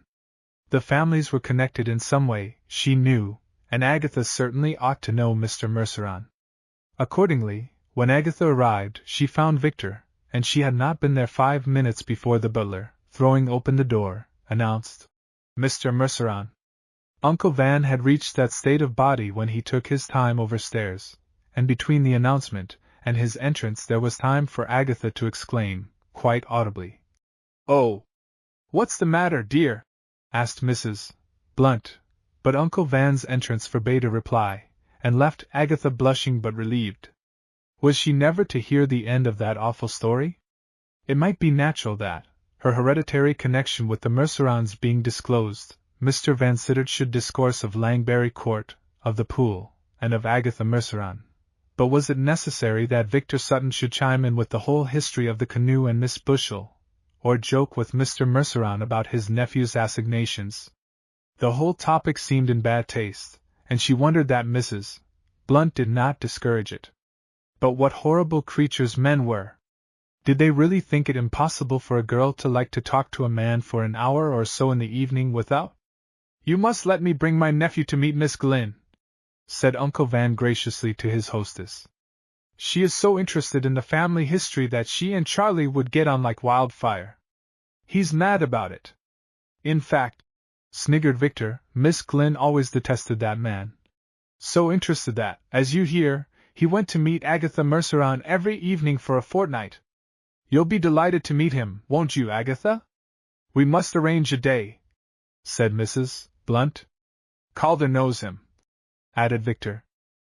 "He's an idle young dog," said Uncle Van, "but a nice fellow. A little flighty and fanciful, as boys will be, but no harm in him.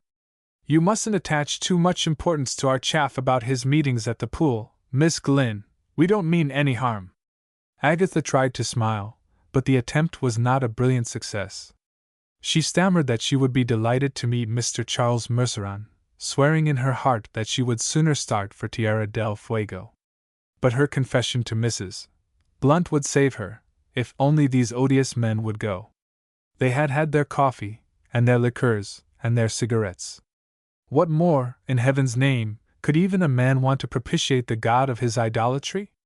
Apparently the guests themselves became aware that they were trespassing, for Uncle Van, turning to his hostess with his blandest smile, remarked, "I hope we're not staying too long. The fact is, my dear Mrs. Blunt, you're always so kind that we took the liberty of telling Calder Wentworth to call for us here. He ought to have come by now." Mrs. Blunt declared that she would be offended if they thought of going before Calder came. Agatha rose in despair. The confession must be put off. She held out her hand to her hostess. At this moment the doorbell rang. "That's him," said Victor. "Sit down again for a minute, dear," urged Mrs. Blunt. There was renewed hope for the confession. Agatha sat down. But hardly had she done so before the strangest presentiment came over her. She heard the door below open and shut, and it was borne in upon her mind that two men had entered. How she guessed it, she could not tell, but as she sat there, she had no doubt at all that Charlie Merceron had come with Calder Wentworth. Escape was impossible, but she walked across to the window and stood there, with her back to the door. "Mr. Wentworth!" she heard, and then, cutting the servant short, came Calder's voice.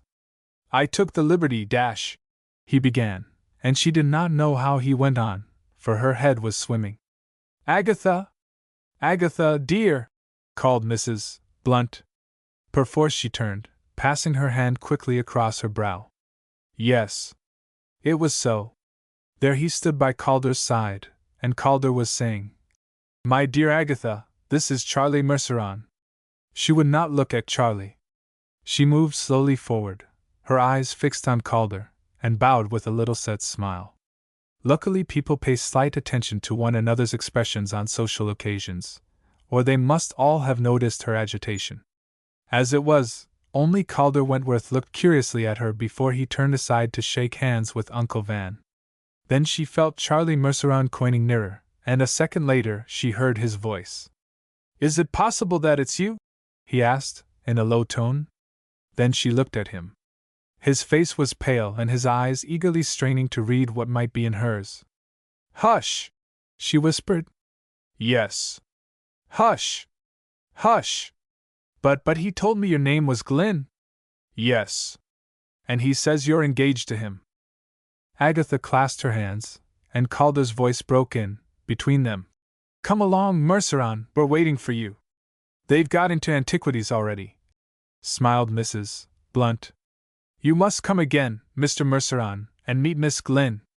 "Mustn't he, Agatha?" Agatha threw one glance at him. "If he will," she said. Charlie pulled himself together, muttered something appropriate, and shuffled out tinder his uncle's wing. Mr. Vansittart was surprised to find him a trifle confused and awkward in society. Outside the house, Charlie ranged up beside Calder. "Wentworth, leaving Uncle Van and Sutton together." "Well, what do you think of her?"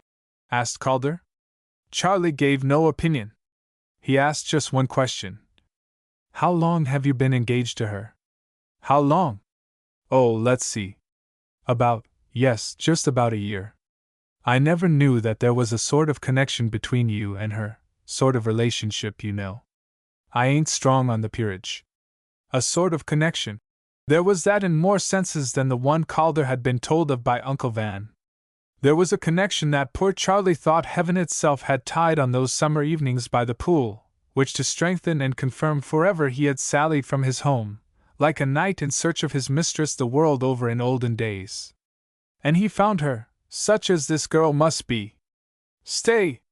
He did not know all yet. Perhaps she had been forced into a bond she hated. He knew that happened. Did not stories tell of it, and moralists declaim against it? This man, this creature, Calder Wentworth, was buying her with his money, forcing himself on her, brutally capturing her. Of course. How could he have doubted her? Charlie dropped Calder's arm as though it had been made of red-hot iron. "Hello!" exclaimed that worthy fellow, unconscious of offense. Charlie stopped short. I can't come, he said. I've remembered an engagement. And without more he turned away and shot out of sight round the nearest corner. Well, I'm hanged, said Calder Wentworth, and with a puzzled frown, he joined his other friends. Chapter 8. The moral of it. Left alone with Mrs. Blunt, Agatha sank into the nearest chair. A very handsome young man, isn't he? Asked the good lady, pushing a chair back into its place. He'll be an acquisition, I think. Agatha made no answer, and Mrs. Blunt, glancing at her, found her devouring the carpet with a stony stare. What on earth's the matter, child? I'm the wretchedest, wickedest girl alive, declared Agatha. Good gracious. Mrs. Blunt, who do you think was in the summer house when Mr. Merceron went there? My dear, are you ill? You jump about so from subject to subject. It's all one subject, Mrs. Blunt. There was a girl there. Well, my dear, and if there was? Boys will be boys, and I'm sure there was no harm. No harm? Oh! Agatha, are you crazy? Demanded Mrs. Blunt, with an access of sternness. Could I fancy, pursued Agatha, in despairing playfulness mimicking Uncle Van's manner, how Miss Bushell looked, and how Victor looked, and how everybody looked? Could I fancy it? Why, I was there. There! Where? Why, in that wretched little temple. I was the girl, Mrs. Blunt. I was the milkmaid, as Mr. Sutton says. I was the country wench. Oh dear! Oh dear! Oh dear! Mrs. Blunt, knowing her sex, held out a bottle of salts. I'm not mad, said Agatha. You're nearly hysterical. Agatha took a long sniff. I think I can tell you now, she said more calmly. But was ever a girl in such an awful position before? It is needless to repeat what Mrs. Blunt said. Her censures will have been long ago anticipated by every right-thinking person, and if she softened them down a little more than strict justice allowed, it must have been because Agatha was an old favorite of hers, and Lord Thrapston an old antipathy. Upon her word, she always wondered that the poor child, brought up by that horrid old man, was not twice as bad as she was. But what am I to do about them? Cried Agatha. Them evidently meant Calder and Charlie. Do? Why, there's nothing to do. You must just apologize to Mr. Merceron, and tell him that an end had better be put. Oh, I know, Mr. Taylor said that, but Mrs. Blunt, I don't want an end to be put to our acquaintance. I like him very, very much. Oh, and he thinks me horrid. Oh, take another sniff, advised Mrs. Blunt. Of course, if Mr. Merceron is willing to let bygones be bygones, and just be an acquaintance. Oh, but I know he won't. If you knew Charlie. Knew who, Agatha? Mr. Merceron, said Agatha, in a very humble voice.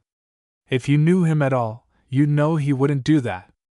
Then you must send him about his business. Oh, yes, I know. You've treated him atrociously, but Calder Wentworth must be considered first.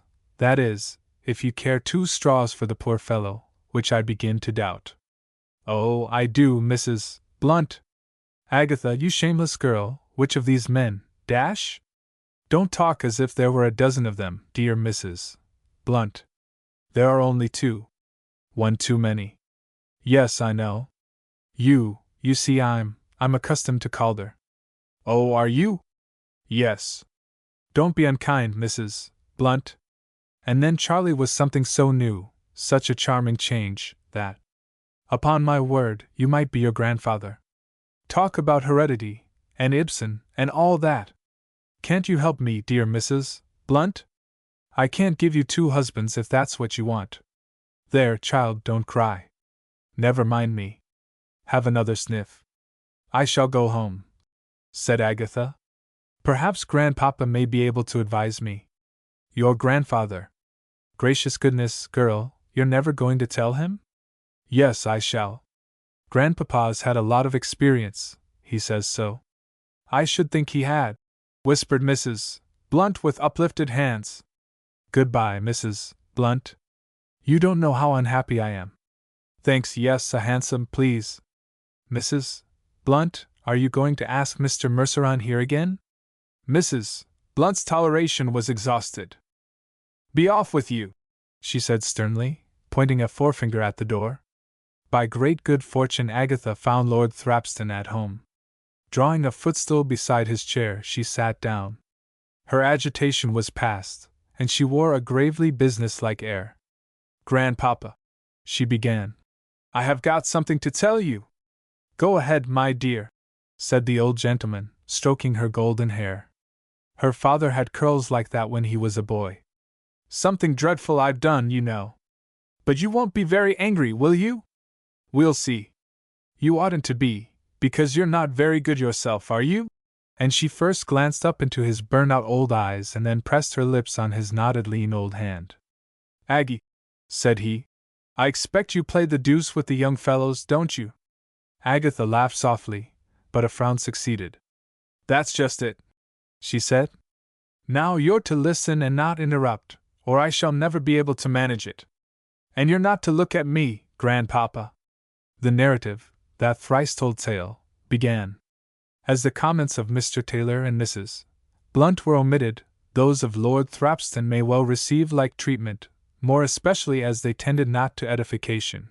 But before his granddaughter had finished her story, the old man had sworn softly 4 times and chuckled audibly twice. I knew there was a girl in that temple, soon as Calder told me, said he. But you didn't know who it was. Oh, and Calder doesn't? Not he.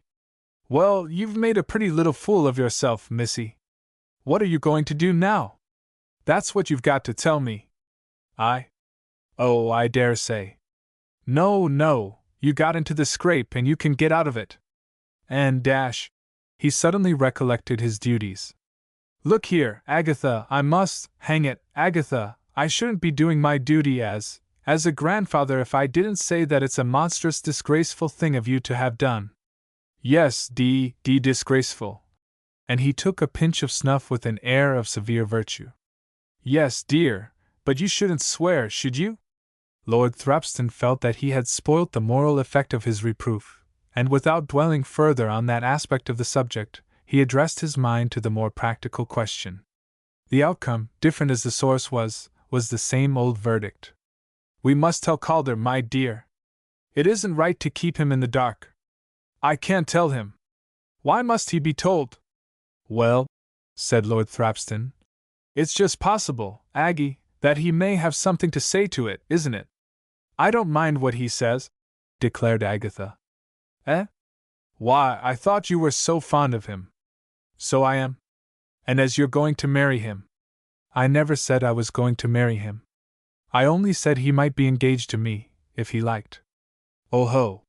So this young Merceron. Not at all, Grandpapa. Oh, I do wish somebody would help me. Lord Thrapston rose from his seat. You must do what you like, he said. I'm going to tell Calder. Oh, why? Because, he answered, I'm a man of honor. Before the impressive invocation of her grandfather's one religion, Agatha's opposition collapsed. I suppose he must be told, she admitted mournfully.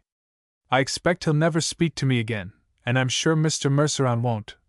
And she sat on the footstool, the picture of dejection. Lord Thrapston was moved to enunciate a solemn truth.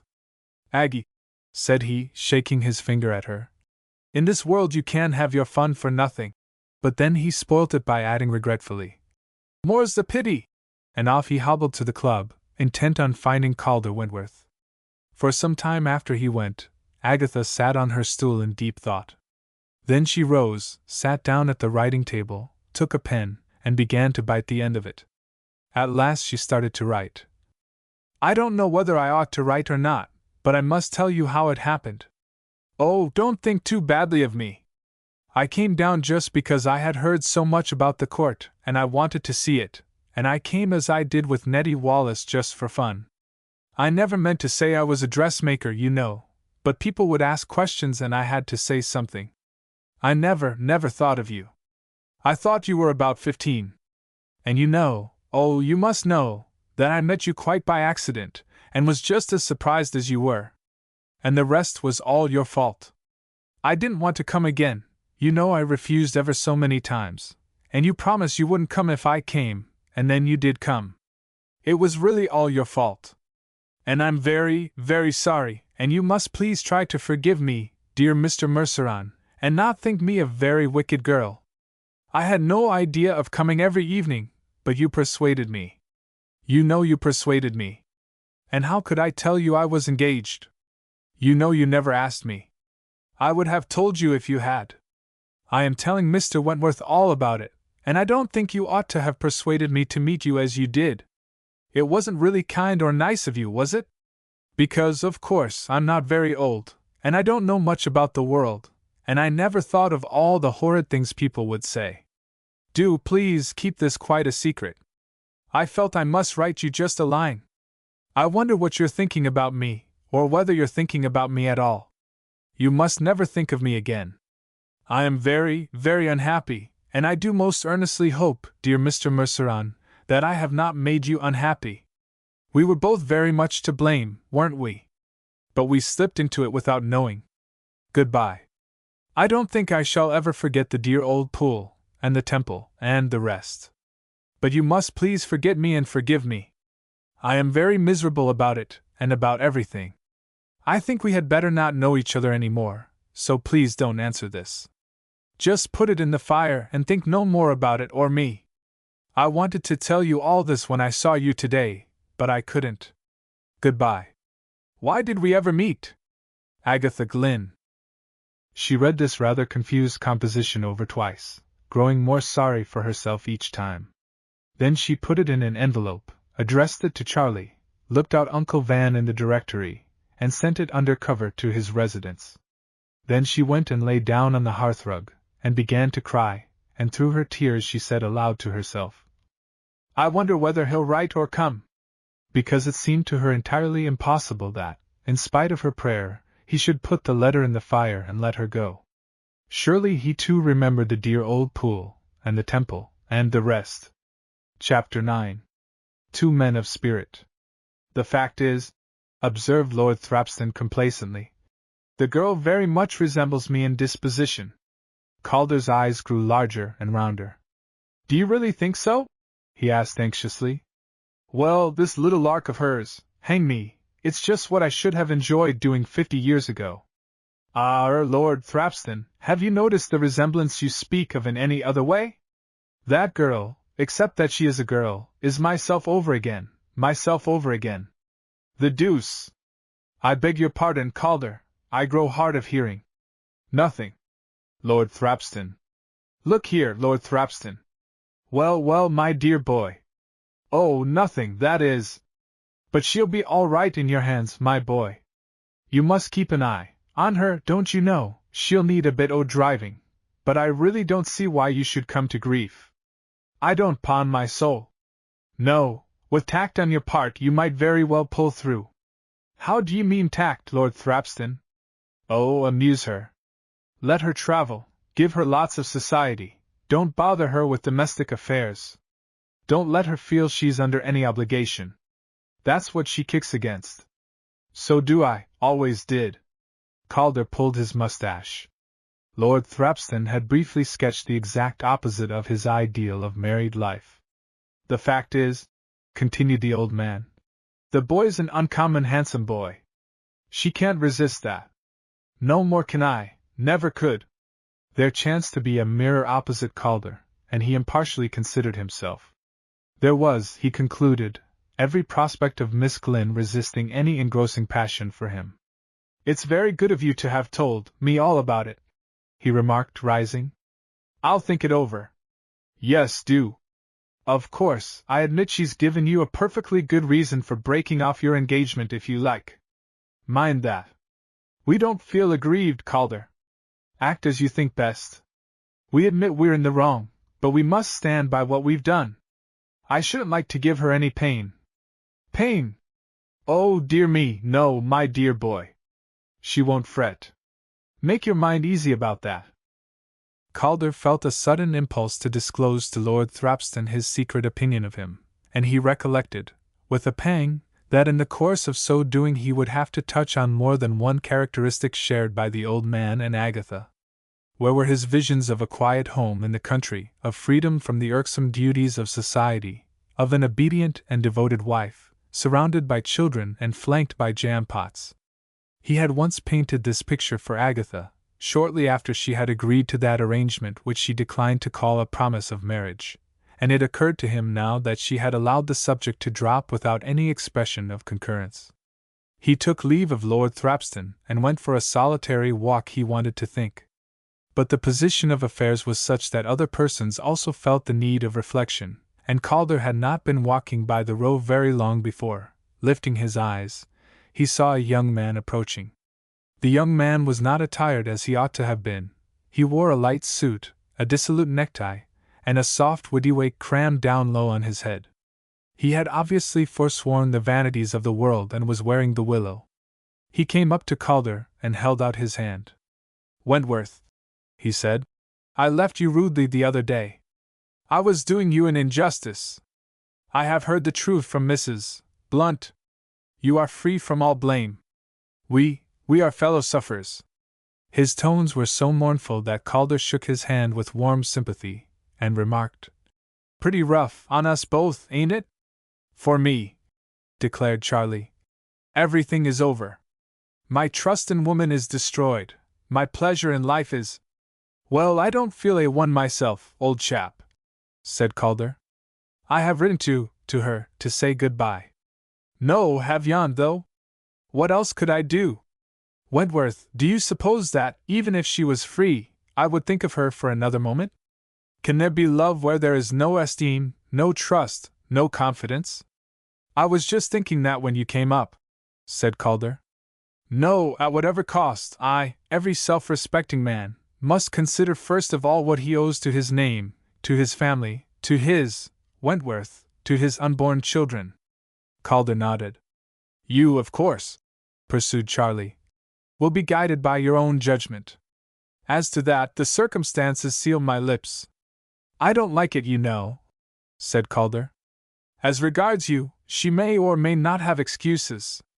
I don't know, but she willfully and grossly deceived me. I have done with her. Gad, I believe you're right, Merceron, old chap. A chap ought to stand up for himself, by Jove! You'd never feel safe with her, would you, by Jove? Goodbye," said Charlie suddenly. "I leave Paddington by the 4.15. "Where are you off to?" "Hell, I mean home," answered Charlie. Calder beat his stick against his leg. "I can't stay here either," he said moodily. Charlie stretched out his hand again. "Come with me," said he. "Eh? What?" "Come with me. We'll forget her together." Calder looked at him. "Well, you are a good chap, dashed if I don't." "Yes, I will. We'll enjoy ourselves like thunder. But I say, Merceron, I ought to write to her, oughtn't I? I am just going to write myself. To say goodbye, eh?" "Yes." "I shall write and break it off. Come along. We'll go to your rooms and got the thing done, and then catch the train. My luggage is at the station now. It won't take me a minute to get mine. Wentworth, I'm glad to be rid of her." Oh, well, so am I," said Calder. Late that evening the butler presented Miss Agatha Glynn with 2 letters on a salver. As her eye fell on the addresses, she started. Her heart began to beat. She sat and looked at the 2 momentous missives. "Now which," she thought, "shall I read first? And what shall I do, if they are both obstinate?" There was another contingency which Miss Glynn did not contemplate. After a long hesitation, she took up Charlie's letter and opened it. It was very short, and began abruptly without any words of address. "I have received your letter. Your excuses make it worse. I could forgive everything except deceit. I leave London today. Goodbye. C.M. "Deceit!" cried Agatha. "How dare he? What a horrid boy!" She was walking up and down the room in a state of great indignation. She had never been talked to like that in her life before. It was ungentlemanly, cruel, brutal. She flung Charlie's letter angrily down on the table. I am sure poor dear old Calder won't treat me like that, she exclaimed, taking up his letter. It ran thus: My dear Agatha, I hope you will believe that I write this without any feeling of anger towards you. My regard for you remains very great, and I hope we shall always be very good friends. But, after long and careful consideration, I have come to the conclusion that the story Lord Thrapston told me shows conclusively what I have been fearing for some time past, namely, that I have not been so lucky as to win a real affection from you, and that we are not likely to make one another happy. Therefore, thanking you very much for your kindness in the past, I think I had better restore your liberty to you. I shall hear with very great pleasure of your happiness. I leave town today for a little while, in order that you may not be exposed to the awkwardness of meeting me. Always your most sincerely, Calder Wentworth. Agatha passed her hand across her brow. Then she reread Calder's letter, and then Charlie's. Yes, there was not the least doubt about it. Both of the gentlemen had what they had done did not admit of being put into tolerable words. With a little shriek, Agatha flung herself on the sofa. The door opened and Lord Thrapston entered. Well, Aggie, what's the news? Still bothered by your two young men? Hello? What's wrong? Read them, cried Agatha, with a gesture towards the table. Eh? Had what? Oh, I see. He sat down at the table and put on his glasses. Agatha turned her face towards the wall. For her also everything was over. For a time no sound was audible save an occasional crackle of the note-paper and Lord Thrapston's shaking fingers. Then, to Agatha's indescribable indignation, there came another sort of crackle, a dry, grating, derisive chuckle, from that flinty-hearted old man, her grandfather. Good, monstrous good, 'pon my life, said he. You're laughing at me, she cried, leaping up. Well, my dear, I'm afraid I am. Oh, how cruel men are! Hum! They're both men of spirit, evidently. Calder I can just understand. Perhaps I did treat Calder rather badly, dash. Oh, you go so far as to admit that, do you, Aggie? But Charlie! Oh, to think that Charlie should treat me like that! And she threw herself on the sofa again. Lord Thrapston sat quite still. Presently Agatha rose, came to the table, and took up her two letters. She looked at them both, and the old man, seeming to notice nothing, yet kept his eye on her. I shall destroy these things, said she, and she tore Calder's letter into tiny fragments, and flung them on the fire. Charlie's she crumpled up and held in her hand. Good night, Grandpapa, she said wearily, and kissed him. Good night, my dear, he answered. And whatever she did when she went upstairs, Lord Thrapston was in a position to swear that Charlie's letter was not destroyed in the drawing-room. Chapter 10. The Incarnation of Lady Agatha. She's such a dear good girl, Mr. Wentworth, said Lady Merceron. She's the greatest comfort I have. It was after luncheon at Langberry Court. Lady Merceron and Calder sat on the lawn, Mrs. Marland and Millie Bushell were walking up and down. Charlie was lying in a hammock. A week had passed since the two young men had startled Lady Merceron by their unexpected arrival, and since then the good lady had been doing her best to entertain them, for, as she could not help noticing, they seemed a little dull. It was a great change from the whirl of London to the deep placidity of the court, and Lady Merceron could not quite understand why Charlie had tired so soon of his excursion, or why his friend persisted with so much fervor that anything was better than London, and the court was the most charming place he had ever seen. Of the two, Charlie seemed to feel the ennui much the more severely. Yet, while Mr. Wentworth spoke of returning to town in a few weeks, Charlie asseverated that he had paid his last visit to that revolting and disappointing place. Lady Merceron wished she had Uncle Van by her side to explain these puzzling inconsistencies. However, there was a bright side to the affair. The presence of the young men was a godsend to poor Millie, who, by reason of the depressed state of agriculture, had been obliged this year to go without her usual 6 weeks of London in the season. And she never grumbles about it, said Lady Merceron admiringly. She looks after her district, and takes a ride, and plays tennis, when she can get a game, poor girl, and is always cheerful and happy. She'd be a treasure of a wife to any man. You'd better persuade Charlie of that, Lady Merceron, Oh, Charlie never thinks of such a thing as marrying. He thinks of nothing but his antiquities. Doesn't he? Asked Calder, with apparent sympathy and a covert sad amusement. Mr. Wentworth, said Mrs. Marland, approaching, I believe it's actually a fact that you've been here a week and have never yet been to the pool. At this fateful word, Calder looked embarrassed. Charlie raised his head from the hammock, and Milly glanced involuntarily towards him. We must take you, pursued Mrs. Marland, this very evening. You'll come, Miss Bushell? I don't think I care very much about the pool, said Milly. We won't let Mr. Merceron take you in his canoe this time. Charlie rolled out of the hammock and came up to them. You must take us to the pool. I don't believe you've been there since you came back. Poor Agatha will quite dash. Agatha? Exclaimed Calder.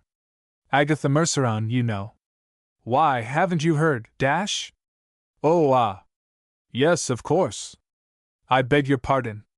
I hate that beastly pool, said Charlie. How can you? Smiled Mrs. Marland. You used to spend hours there every evening.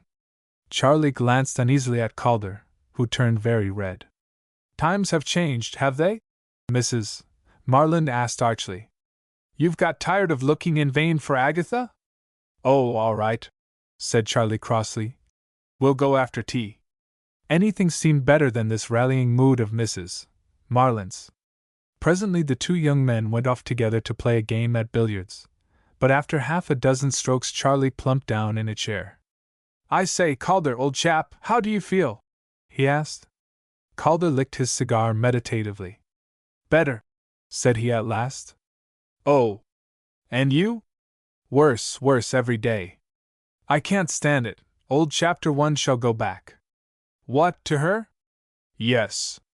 That's hardly sticking to our bargain, you know. But hang it, what's the good of our both cutting her? Oh, I thought you did it because you were disgusted with her. That was my reason. So it was mine, but dash. Probably she's got some other fellow by now, observed Calder calmly. The devil! Cried Charlie. What makes you think so? Oh, nothing. I know her way, you see.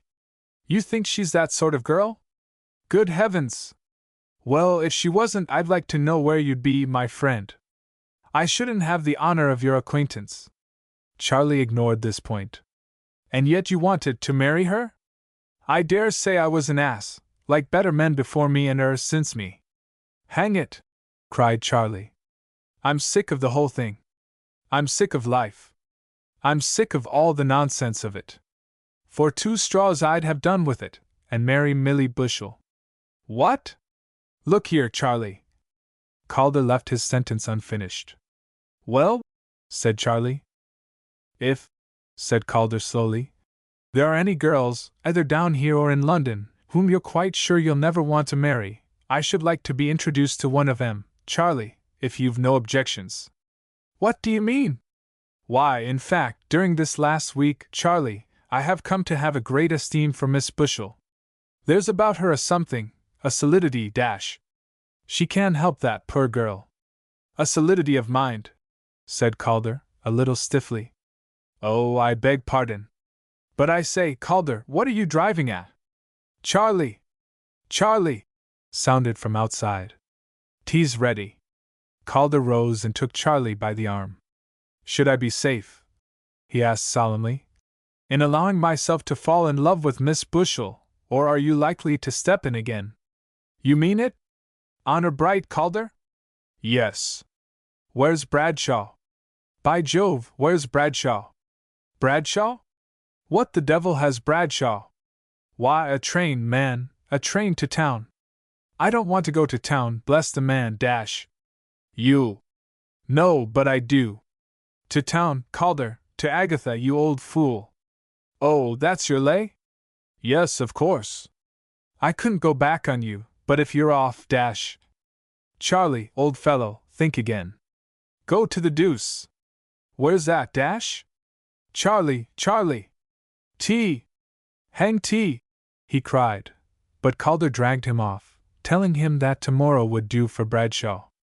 At tea Charlie's spirits were very much better, and it was observed that Calder Wentworth paid marked attention to Millie Bushell, so that, when they started for the pool, Millie was prevailed upon to be one of the party, on the understanding that Mr. Wentworth would take care of her. This time the expedition went off more quietly than it had previously, but at the last moment the ladies declared that they would be late for dinner if they waited till it was time for Agatha Merceron to come. "Oh, nonsense!" said Calder. "Come over to the Temple, Miss Bushell. I won't upset the canoe." "Well, if you insist," said Millie. Then Mrs. Marland remarked in the quietest voice in the world, "There's someone in the Temple." "What?" cried Millie. "Eh?" exclaimed Calder. "Nonsense," said Charlie. "I saw a face at the window," insisted Mrs. Marland. "Oh, Mrs. Marland! Was it very awful?" "Not at all, Millie, very pretty." And she gave Charlie a look full of meaning. "Look, look!" cried Millie in strong agitation. And, as they looked, a slim figure in white came quietly out of the temple, a smile, and alas! no vestige of a blush, on her face, walked composedly down the steps, and standing on the lowest one, thence, did not throw herself into the water, but called, in the most natural voice in the world, "Which of you is coming to fetch me?" Charlie looked at Calder. Calder said, "I think you'd better put her across, old man. And we might as well walk on." They turned away, Millie's eyes wide in surprise, Mrs. Marland smiling the smile of triumphant sagacity. "I was coming to you tomorrow," cried Charlie the moment his canoe bumped against the stops. "What do you mean, sir, by staying away a whole week? How could you?" "I don't know," said Charlie. "You see, I couldn't come till Calder." "Oh, what about Calder?" "He's all right." "What? Miss, the girl you upset out of the canoe?" "I think so," said Charlie. "Ah, well," said Agatha. "But how very curious." Then she smiled at Charlie and asked, "But what love can there be, Mr. Merceron, where there is deceit?" Charlie took no notice at all of this question. "Do you mind Calder going?" he whispered. "Well, not much," said Miss Glynn. Thus it was that the barony of Wormley returned to the house of Merceron, and the portrait of the wicked lord came to hang once more in the dining room. So the curtain falls on the comedy, and what happened afterwards behind the scenes, whether another comedy, or a tragedy, or a mixed half-and-half sort of entertainment, now grave, now gay, sometimes perhaps delightful, and again of tempered charm, why, as to all this, what reck the spectators who are crowding out of the theatre and home to bed? But it seems as if, in spite of certain drawbacks in Agatha Merceron's character, nothing very dreadful can have happened, because Mr. and Mrs. Wentworth, who are very particular folk, went to stay at the court the other day, and their only complaint was that Charlie and his bride were always at the pool. And, for his own part, if he may be allowed a word, which some people say he ought not to be, here, just at the end, the writer begs to say that he once knew Agatha, and he would have taken the risks. However, a lady to whom he has shown this history differs entirely from him, and thinks that no sensible man would have married her. But then, that is not the question. The curate of Polton's. I must confess at once that at first, at least, I very much admired the curate. I am not referring to my admiration of his fine figure, 6 feet high and straight as an arrow, nor of his handsome, open, ingenuous countenance, or his candid blue eye, or his thick curly hair. No, what won my heart from an early period of my visit to my cousins, the Poltons of Polton's Park, was the fervent, undisguised, unashamed, confident, and altogether matter-of-course manner in which he made love to Miss Beatrice Queenborough, only daughter and heiress of the wealthy shipowner Sir Wagstaff Queenborough, Bart, and Eleanor his wife. It was purely the manner of the curate's advances that took my fancy. In the mere fact of them there was nothing remarkable.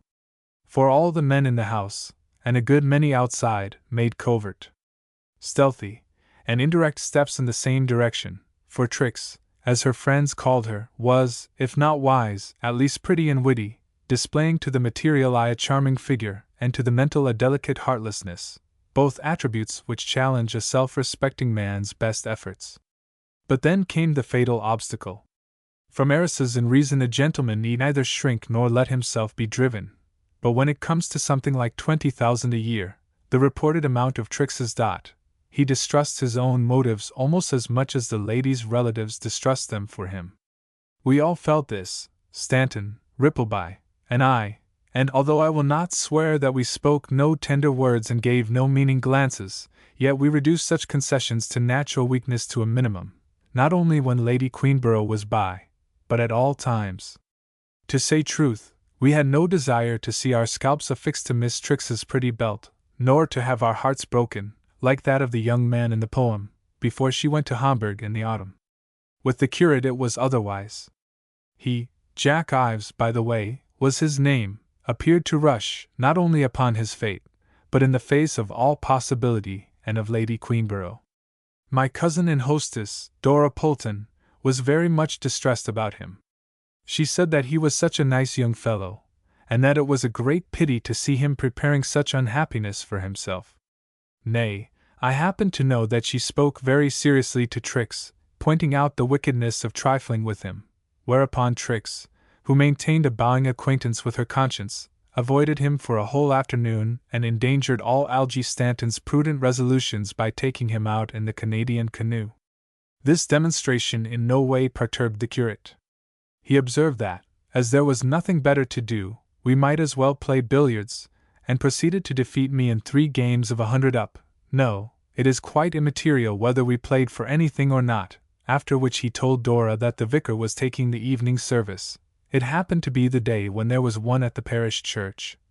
A piece of information only relevant in so far as it suggested that Mr. Ives could accept an invitation to dinner if one were proffered to him. Dora, very weakly, rose to the bait. Jack Ives, airily remarking that there was no use in ceremony among friends, seized the place next to Trix at dinner. Her mother was just opposite, and walked on the terrace after dinner with her in the moonlight. When the ladies retired he came into the smoking room, drank a whiskey and soda, said that Miss Queenborough was really a very charming companion, and apologized for leaving us early on the ground that his sermon was still unwritten. My good cousin, the squire, suggested rather grimly that a discourse on the vanity of human wishes might be appropriate. I shall preach, said Mr. Ives thoughtfully, on the opportunities of wealth. This resolution he carried out on the next day but one, that being a Sunday. I had the pleasure of sitting next to Miss Trix, and I watched her with some interest as Mr. Ives developed his theme. I will not try to reproduce the sermon, which would have seemed by no means a bad one, had any of our party been able to ignore the personal application which we read into it, for its main burden was no other than this, that wealth should be used by those who were fortunate enough to possess it. Here Trix looked down and fidgeted with her prayer book, as a means of promoting greater union between themselves and the less richly endowed. And not, as, alas, had too often been the case, as though it were a new barrier set up between them and their fellow creatures. Here Miss Trix blushed slightly, and had recourse to her smelling bottle. You, said the curate, waxing rhetorical as he addressed an imaginary, but bloated capitalist, have no more right to your money than I have. It is entrusted to you to be shared with me. At this point I heard Lady Queenborough sniff, and Algy Stanton snigger. I stole a glance at Trix and detected a slight waver in the admirable lines of her mouth. A very good sermon, didn't you think? I said to her, as we walked home. Oh, very, she replied demurely. Ah, if we followed all we heard in church. I sighed. Miss Trix walked in silence for a few yards. By dint of never becoming anything else, we had become very good friends, and presently she remarked, quite confidentially, He's very silly, isn't he? Then you ought to snub him, said I severely. So I do sometimes. He's rather amusing, though. Of course, if you're prepared to make the sacrifice involved, dash. Oh, what nonsense! Then you've no business to amuse yourself with him. Dear, dear! How moral you are, said Trix. The next development in the situation was this. My cousin Dora received a letter from the Marquis of New Haven, with whom she was acquainted, praying her to allow him to run down to Polton's for a few days. He reminded her that she had once given him a general invitation, if it would not be inconvenient, and so forth. The meaning of this communication did not, of course, escape my cousin, who had witnessed the writer's attentions to Trix in the preceding season, nor did it escape the rest of us, who had talked over the said attentions at the club, when she told us about it, and announced that Lord Newhaven would arrive in the middle of next day. Trix affected dense unconsciousness. Her mother allowed herself a mysterious smile, which, however, speedily vanished when the curate, he was taking lunch with us, observed in a cheerful tone, "Newhaven! Oh, I remember the chap at the house, ploughed twice in Smalls, stumpy fellow, isn't he? Not a bad chap, though, you know, barring his looks. I'm glad he's coming. You won't be soon, young man. Lady Queenborough's angry, I seem to say." "I remember him," pursued Jack. "Awfully smitten with the tobacconist's daughter in the corn. Oh, it's all right, Lady Queenborough, she wouldn't look at him." This quasi-apology was called forth by the fact of Lady Queenborough pushing back her chair and making for the door. It did not at all appease her to hear of the scorn of the tobacconist's daughter. She glared sternly at Jack, and disappeared.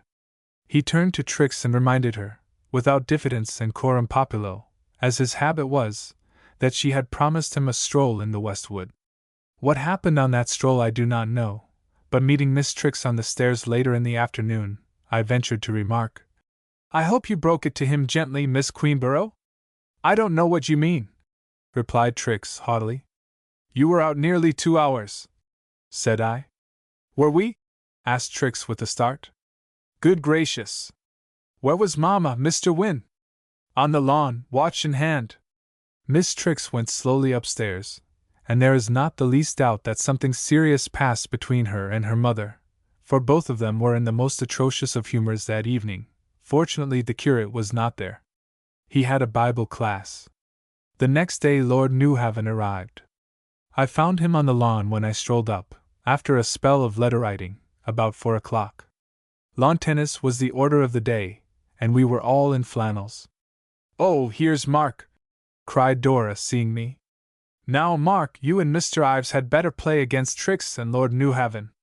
That'll make a very good set." "No, no, Mrs. Polton," said Jack Ives. "They wouldn't have a chance. Look here, I'll play with Miss Queenborough against Lord Newhaven and win." Newhaven, whose appearance, by the way, though hardly distinguished, was not quite so unornamental as the curate had led us to expect, looked slightly displeased, but Jack gave him no time for remonstrance.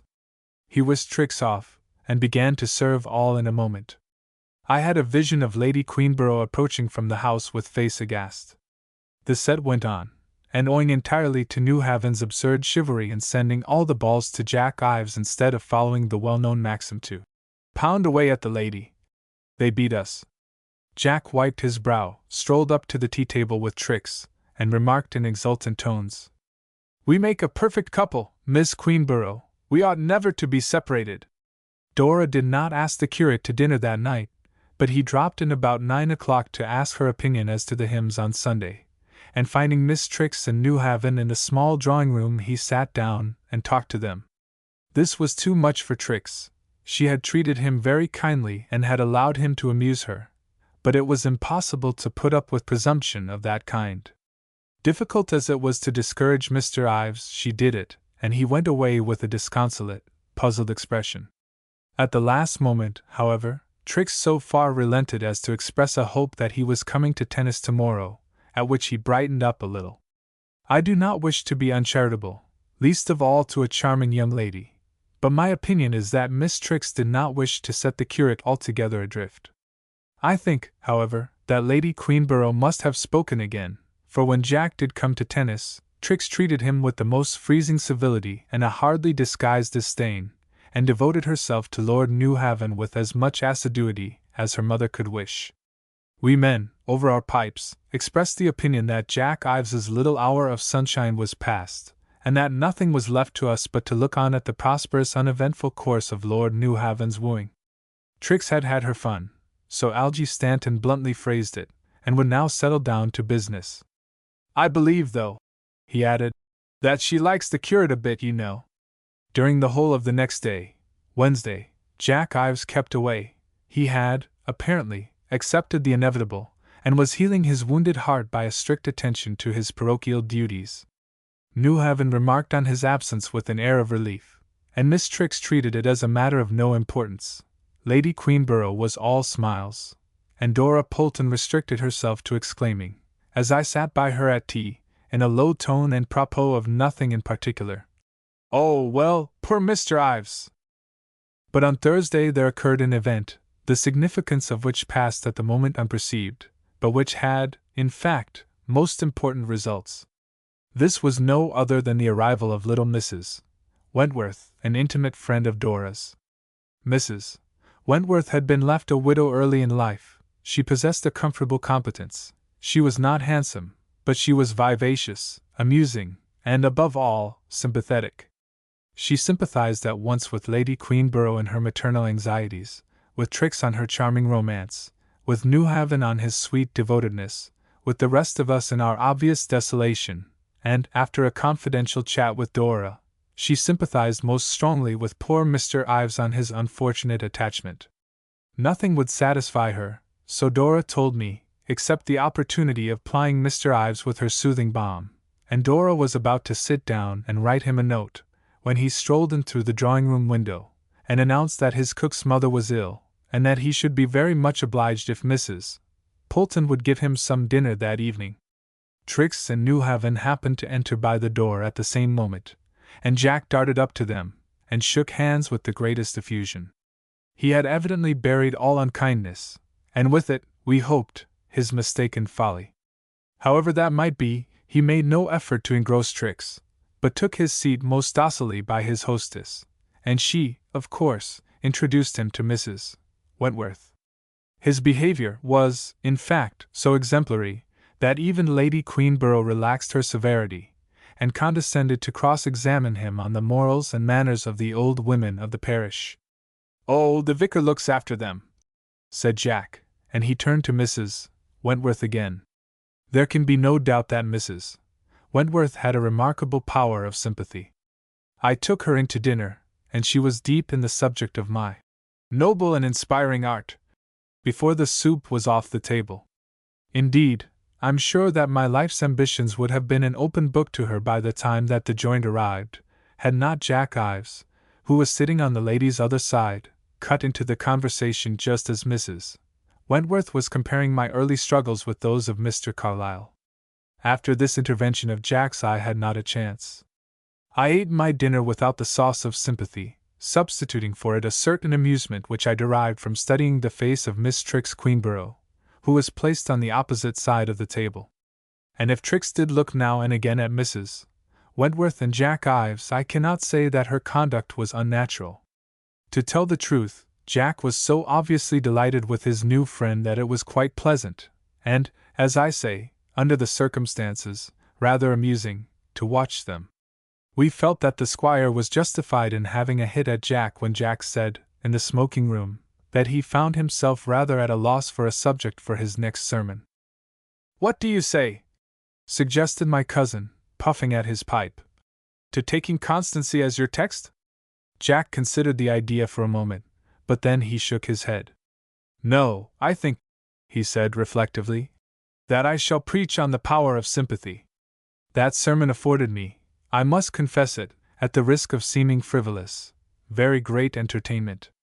Again I secured a place by Miss Trix, on her left, Newhaven being on her right, and her face was worth study when Jack Ives gave us a most eloquent description of the wonderful gift in question. It was, he said, the essence and the crown of true womanliness, and it showed itself, well, to put it quite plainly, it showed itself, according to Jack Ives, in exactly that sort of manner and bearing which so honorably and gracefully distinguished Mrs. Wentworth. The lady was not, of course, named, but she was clearly indicated. "Your gift, your precious gift," cried the curate, apostrophizing the impersonation of sympathy, "is given to you, not for your profit, but for mine. It is yours, but it is a trust to be used for me. It is yours, in fact, to share with me." At this climax, which must have struck upon her ear with a certain familiarity, Miss Trix Queenborough, notwithstanding the place and occasion, tossed her pretty head and whispered to me, "What horrid stuff! In the ensuing week, Jack Ives was our constant companion. The continued illness of his servant's mother left him stranded, and Dora's kind heart at once offered him the hospitality of her roof. For my part, one was glad, for the little drama which now began was not without its interest. It was a pleasant change to see Jack genially polite to Trix Queenborough, but quite indifferent to her presence or absence, and content to allow her to take Newhaven for her partner at tennis as often as she pleased. He himself was often an absentee from our games. Mrs. Wentworth did not play, and Jack would sit under the trees with her, or take her out in the canoe. What Trix thought I did not know, but it is a fact that she treated poor Newhaven like dirt beneath her feet, and that Lady Queenborough's face began to lose its transiently pleasant expression. I had a vague idea that a retribution was working itself out, and disposed myself to see the process with all the complacency induced by the spectacle of others receiving punishment for their sins. A little scene which occurred after lunch one day was significant. I was sitting on the terrace, ready booted and breeched, waiting for my horse to be brought round. Trix came out and sat down by me. "Where's Newhaven?" I asked. "Oh, I don't always want Lord Newhaven," she exclaimed petulantly. "I sent him off for a walk. I'm going out in the Canadian canoe with Mr. Ives." "Oh, you are you?" said I, smiling. As I spoke, Jack Ives ran up to us. "I say, Miss Queenborough," he cried, "I've just got your message saying you'd let me take you on the lake." "Is it a great bore?" asked Trix, with a glance that meant mischief. "I should like it awfully, of course," said Jack. "But the fact is I've promised to take Mrs. Wentworth, before I got your message, you know." Trix drew herself up. "Of course, if Mrs. Wentworth she began. "I'm very sorry," said Jack.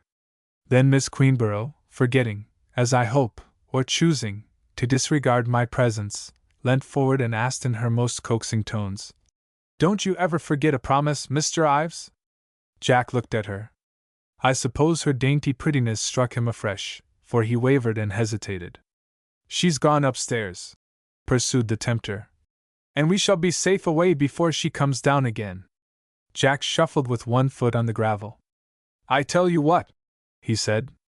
"I'll ask her if she minds me taking you for a little while before I believe he really thought that he had hit upon a compromise satisfactory to all parties. If so, I was speedily undeceived. Trix flushed red and answered angrily, "Pray don't trouble. I don't want to go." "Perhaps afterwards you might," suggested the curate, but now rather timidly. "I'm going out with Lord Newhaven," said she. And she added in an access of uncontrollable annoyance, "Go, please go." I don't want you." Jack sheered off, with a look of puzzled shamefacedness. He disappeared into the house. Nothing passed between Miss Trix and myself. A moment later Newhaven came out. "Why, Miss Queenborough," said he, in apparent surprise, "Ives is going with Mrs. Wentworth in the canoe." In an instant I saw what she had done. In rash presumption she had told Newhaven that she was going with the curate, and now the curate had refused to take her, and Ives had met him in search of Mrs. Wentworth. What could she do? Well, she rose, or fell, to the occasion. In the coldest of voices she said, "I thought you'd gone for your walk." "I was just starting," he answered apologetically, "when I met Ives. But as you weren't going with him, He paused, an inquiring look in his eyes. He was evidently asking himself why she had not gone with the curate. "I'd rather be left alone, if you don't mind," said she. And then, flushing red again, she added, "I changed my mind and refused to go with Mr. Ives. So he went off to get Mrs. Wentworth instead." I started. Newhaven looked at her for an instant, and then turned on his heel. She turned to me, quick as lightning and with her face all aflame. "If you tell, I'll never speak to you again," she whispered. After this there was silence for some minutes. "Well?" she said, without looking at me. "I have no remark to offer, Miss Queenborough," I returned. "I suppose that was a lie, wasn't it?" she asked, defiantly. "It's not my business to say what it was," my discreet answer. I know what you're thinking. I was thinking, said I. Which I would rather be, the man you will marry or the man you would like, How dare you? It's not true. Oh, Mr. Wynne, indeed it's not true. Whether it were true or not I did not know.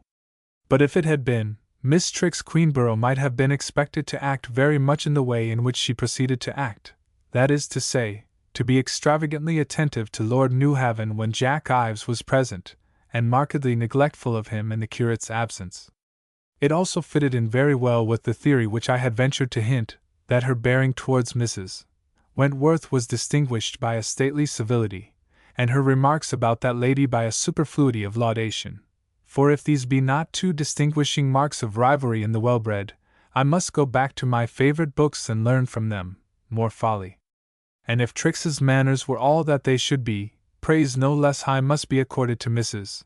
Wentworth's. She attained an altitude of admirable unconsciousness, and conducted her flirtation. The poverty of language forces me to the word, but it is over-flippant, with the curate in a staid, quasi-maternal way. She called him a delightful boy, and said that she was intensely interested in all his aims and hopes. What does she want? I asked Dora, despairingly. She can't want to marry him. I was referring to Trix Queenborough, not to Mrs.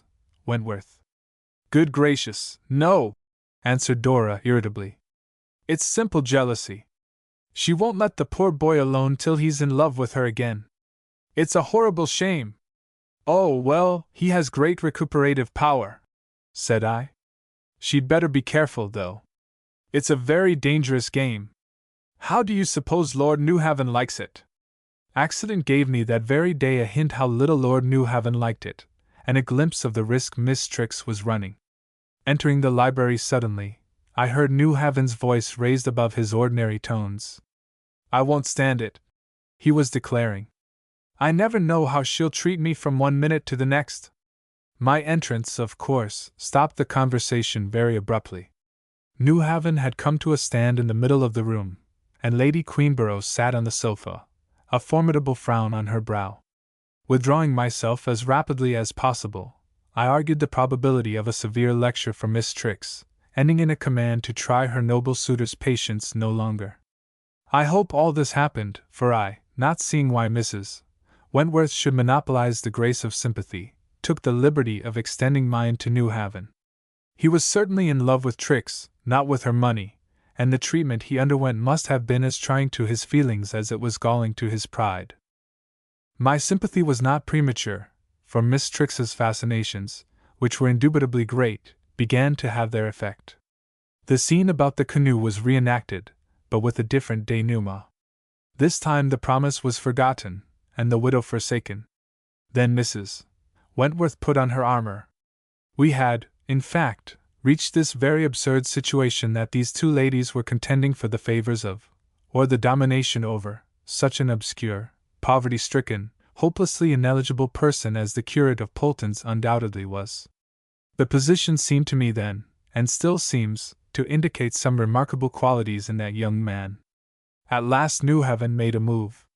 At breakfast, on Wednesday morning, he announced that, reluctant as he should be to leave Polton's Park, he was due at his aunt's place, in Kent, on Saturday evening, and must therefore make his arrangements to leave by noon on that day. The significance was apparent. Had he come down to breakfast with "Now or never" stamped in fiery letters across his brow, it would have been more obtrusive, indeed, but not a whit plainer. We all looked down at our plates, except Jack Ives. He flung one glance, I saw it out of the corner of my left eye, at Newhaven, another at Trix, then he remarked kindly, "We shall be uncommonly sorry to lose you, Newhaven." Events began to happen now, and I will tell them as well as I am able, supplementing my own knowledge by what I learned afterwards from Dora, she having learned it from the actors in the scene. In spite of the solemn warning conveyed in Newhaven's intimation, Trix, greatly daring, went off immediately after lunch for what she described as a long ramble with Mr. Ives. There was, indeed, the excuse of an old woman at the end of the ramble, and Trix provided Jack with a small basket of comforts for the useful old body. But the ramble was, we felt, the thing, and I was much annoyed at not being able to accompany the walkers in the cloak of darkness or other invisible contrivance. The ramble consumed 3 hours, full measure. Indeed, it was 6:30 before Trix alone walked up the drive. Newhaven, a solitary figure, paced up and down the terrace fronting the drive. Trix came on, her head thrown back and a steady smile on her lips. She saw Newhaven. He stood looking at her for a moment with what she afterwards described as an indescribable smile on his face, but not, as Dora understood from her, by any means a pleasant one. Yet, if not pleasant, there is not the least doubt in the world that it was highly significant, for she cried out nervously, "Why are you looking at me like that? What's the matter?" Newhaven, still saying nothing, turned his back on her and made as if he would walk into the house and leave her there, ignored, discarded, done with. She, realizing the crisis which had come, forgetting everything except the imminent danger of losing him once for all, without time for long explanation or any round about seductions, ran forward, laying her hand on his arm and blurting out, "But I've refused him." I do not know what Newhaven thinks now, but I sometimes doubt whether he would not have been wiser to shake off the detaining hand and pursue his lonely way, first into the house, and ultimately to his aunt's. But to say nothing of the 20,000 a year, which, after all, and lie you as romantic as you may please to be, is not a thing to be sneezed at, Trix's face, its mingled eagerness and shame, its flushed cheeks and shining eyes, the piquancy of its unwonted humility, overcame him. He stopped dead. I was obliged to give him an opportunity," said Miss Trix, having the grace to stumble a little in her speech. And it's all your fault." The war was thus, by happy audacity, carried into Newhaven's own quarters. "My fault!" he exclaimed. "My fault that you walk all day with that curate!" Then Miss Trix, and let no irrelevant considerations mar the appreciation of line acting, dropped her eyes and murmured softly, I was so terribly afraid of seeming to expect you." Wherewith she, and not he, ran away, lightly, up the stairs, turning just one glance downwards as she reached the landing. Newhaven was looking up from below with an enchanted smile. The word is Trix's own. I should probably have used a different one. Was then the curate of Polton's utterly defeated, brought to his knees, only to lie spurned? It seemed so, and he came down to dinner that night with a subdued and melancholy expression. Trix, on the other hand, was brilliant and talkative to the last degree, and the gaiety spread from her all round the table, leaving untouched only the rejected lover and Mrs. Wentworth. For the last named lady, true to her distinguishing quality, had begun to talk to poor Jack Ives in low soothing tones. After dinner Trix was not visible, but the door of the little boudoir beyond stood half open, and very soon Newhaven edged his way through. Almost at the same moment Jack Ives and Mrs. Wentworth passed out of the window and began to walk up and down the gravel.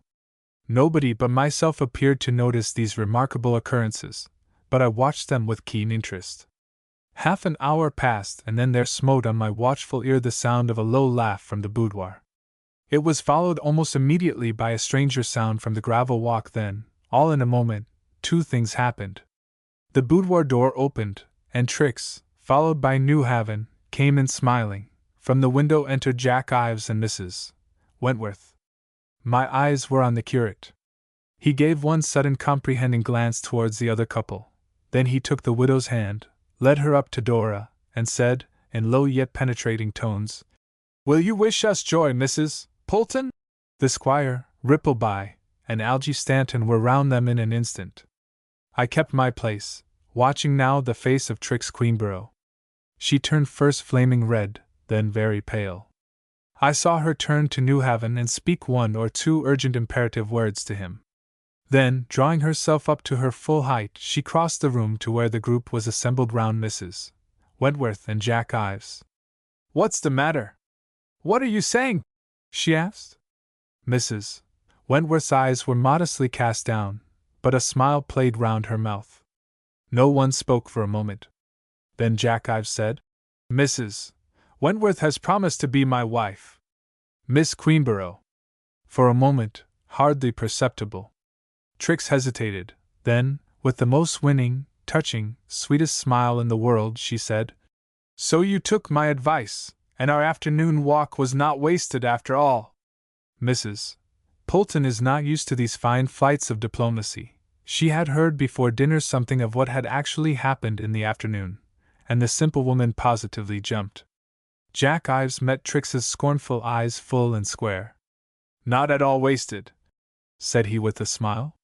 Not only has it shown me where my true happiness lies, but it has also given me a juster idea of the value and sincerity of your regard for me, Miss Queenborough.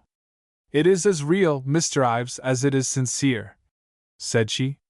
It is like yourself, Miss Queenborough, said he, with a little bow, and he turned from her and began to talk to his fiancée.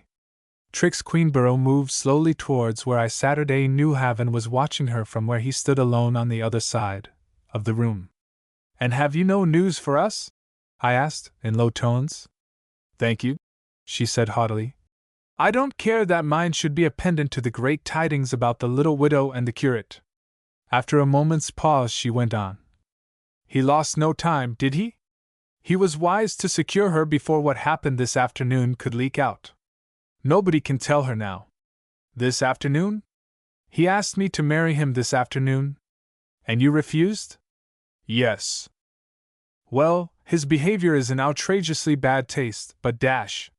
She laid a hand on my arm, and said in calm level tones, I refused him because I dared not have him, but I told him I cared for him, and he said he loved me.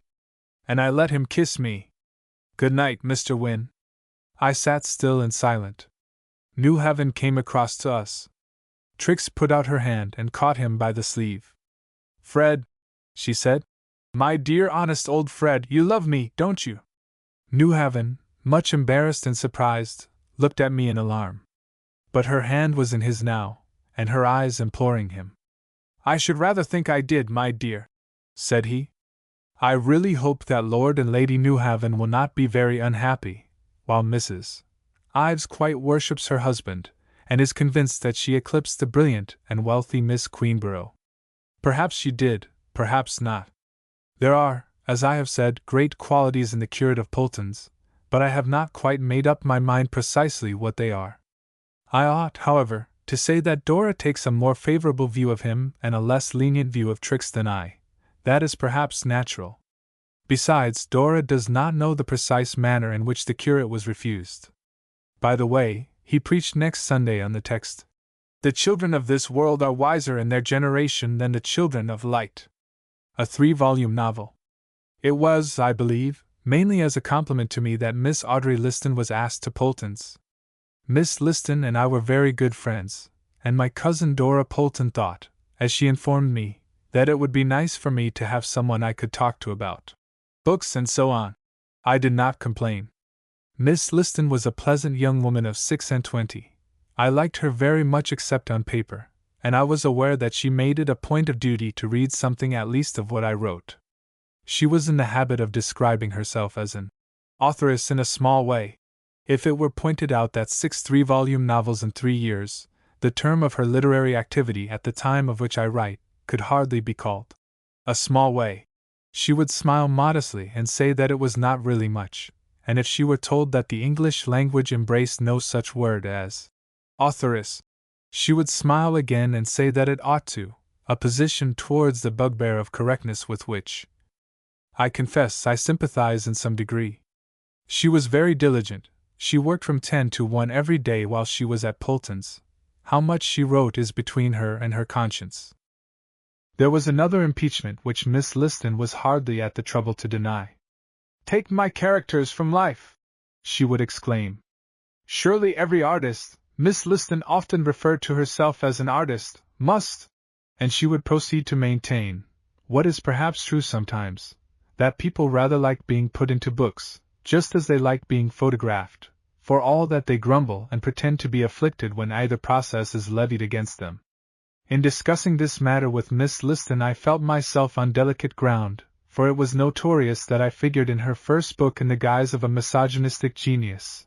The fact that she lengthened and thickened my hair, converted it from an indeterminate brown to a dusty black, gave me a drooping mustache, and invested my very ordinary workaday eyes with a strange magnetic attraction, availed nothing. I was at once recognized, and I may remark in passing, an uncommonly disagreeable fellow she made me. Thus I had passed through the fire. I felt tolerably sure that I presented no other aspect of interest, real or supposed, and I was quite content that Miss Liston should serve all the rest of her acquaintance as she had served me. I reckoned they would last her, at the present rate of production, about 5 years. Fate was kind to Miss Liston, and provided her with most suitable patterns for her next piece of work at Polton's itself. There were a young man and a young woman staying in the house, Sir Gilbert Chillington and Miss Pamela Miles. The moment Miss Liston was appraised of a possible romance, she began the study of the protagonists. She was looking out, she told me, for some new types, if it were any consolation, and there's a sort of dignity about it, to be called a type. Miss Liston's victims were always welcome to so much, and she had found them in Chillington and Pamela. The former appeared to my dull eye to offer no salient novelty. He was tall, broad, handsome, and he possessed a manner of enviable placidity. Pamela, I allowed, was exactly the heroine Miss Liston loved, haughty, capricious, difficile, but sound and true at heart. I was mentally skimming volume I. Miss Liston agreed with me in my conception of Pamela, but declared that I did not do justice to the artistic possibilities latent in Chillington. He had a curious attraction which it would tax her skill, so she gravely informed me, to the utmost to reproduce. She proposed that I also should make a study of him, and attributed my hurried refusal to a shrinking from the difficulties of the task. Of course, she observed, looking at our young friends who were talking nonsense at the other side of the lawn. They must have a misunderstanding. Why, of course, said I, lighting my pipe. What should you say to another man? Or another woman? Said Miss Liston. It comes to the same thing, said I. About a volume and a half I meant. But it's more interesting. Do you think she'd better be a married woman? And Miss Liston looked at me inquiringly. The age prefers the married, I remarked. This conversation happened on the second day of Miss Liston's visit, and she lost no time in beginning to study her subjects. Pamela, she said, she found pretty plain sailing, but Chillington continued to puzzle her.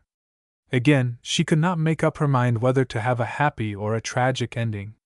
In the interests of a tender-hearted public, I pleaded for marriage bells.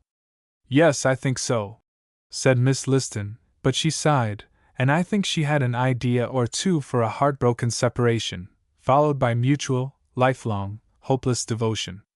The complexity of young Sir Gilbert did not, in Miss Liston's opinion, appear less on further acquaintance, and indeed, I must admit that she was not altogether wrong in considering him worthy of attention. As I came to know him better, I discerned in him a smothered self-appreciation, which came to light in response to the least tribute of interest or admiration, but was yet far remote from the aggressiveness of a commonplace vanity. In a moment of indiscretion I had chaffed him. He was very good-natured, on the risks he ran at Miss Liston's hands. He was not disgusted, but neither did he plume himself or spread his feathers. He received the suggestions without surprise, and without any attempt at disclaiming fitness for the purpose, but he received it as a matter which entailed a responsibility on him. I detected the conviction that, if the portrait was to be painted, it was due to the world that it should be well painted. The subject must give the artist full opportunities. "What does she know about me?" he asked, in meditative tones. "She's very quick, she'll soon pick up as much as she wants," I assured him. "She'll probably go all wrong," he said somberly, and of course I could not tell him that it was of no consequence if she did.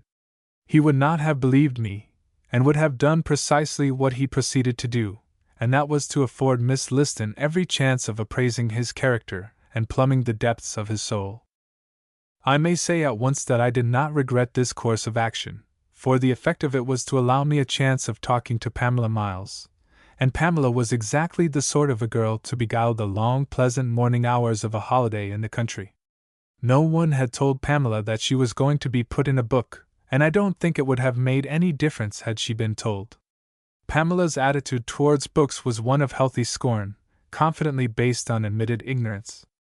So we never spoke of them, and my cousin Dora condoled with me more than once on the way in which Miss Liston, false to the implied terms of her invitation, deserted me in favor of Sir Gilbert, and left me to the mercies of a frivolous girl. Pamela appeared to be as little aggrieved as I was. I imagine that she supposed that Chillington would ask her to marry him some day before very long, and I was sure she would accept him. But it was quite plain that, if Miss Liston persisted in making Pamela her heroine, she would have to supply from her own resources a large supplement of passion. Pamela was far too deficient in the commodity to be made anything of, without such reinforcement, even by an art more adept at making much out of nothing than Miss Liston's straightforward method could claim to be. A week passed, and then, one Friday morning, a new light burst on me. Miss Liston came into the garden at 11 o'clock and sat down by me on the lawn. Chillington and Pamela had gone riding with the squire. Dora was visiting the poor. We were alone. The appearance of Miss Liston at this hour, usually sacred to the use of the pen, no less than her puzzled look, told me that an obstruction had occurred in the novel. Presently she let me know what it was. "I'm thinking of altering the scheme of my story, Mr. Wynne," said she. "Have you ever noticed how sometimes a man thinks he's in love when he isn't really?" "Such a case sometimes occurs," I acknowledged. "Yes, and he doesn't find out his mistake till they're married?" "Sometimes, yes," she said, rather as though she were making an unwilling admission. "But sometimes he sees it before, when he meets somebody else." "Very true," said I, with a grave nod. "The false can't stand against the real," pursued Miss Liston, and then she fell into meditative silence. I stole a glance at her face. She was smiling. Was it in the pleasure of literary creation, an artistic ecstasy? I should have liked to answer yes, but I doubted it very much. Without pretending to Miss Liston's powers, I have the little subtlety that is needful to show me that more than one kind of smile may be seen on the human face, and that there is one very different from others, and finally, that one is not evoked, as a rule, merely by the evolution of the troublesome encumbrance in pretty writing, vulgarly called a plot.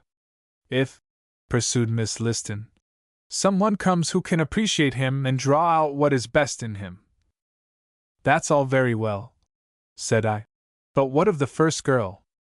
"Oh, she can be made shallow, you know, and I can put in a man for her. People needn't be much interested in her." "Yes, you could manage it that way," said I, thinking how Pamela, I took the liberty of using her name for the shallow girl, would like such treatment. "She will really be valuable mainly as a foil," observed Miss Liston, and she added generously, "I shall make her nice, you know, but shallow, not worthy of him." "And what are you going to make the other girl like?" I asked. Miss Liston started slightly, also she colored very slightly, and she answered, looking away from me across the lawn, "I haven't quite made up my mind yet, Mr. Wynne." With the suspicion which this conversation aroused fresh in my mind, it was curious to hear Pamela laugh, as she said to me on the afternoon of the same day, "Aren't Sir Gilbert and Audrey Liston funny? I tell you what, Mr. Wynne, I believe they're writing a novel together." "Perhaps Chillington's giving her the materials for one," I suggested.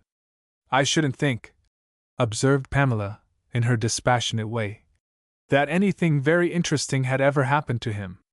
"I thought you liked him," I remarked humbly. "So I do." "What's that got to do with it?" asked Pamela. It was beyond question that Chillington enjoyed Miss Liston's society.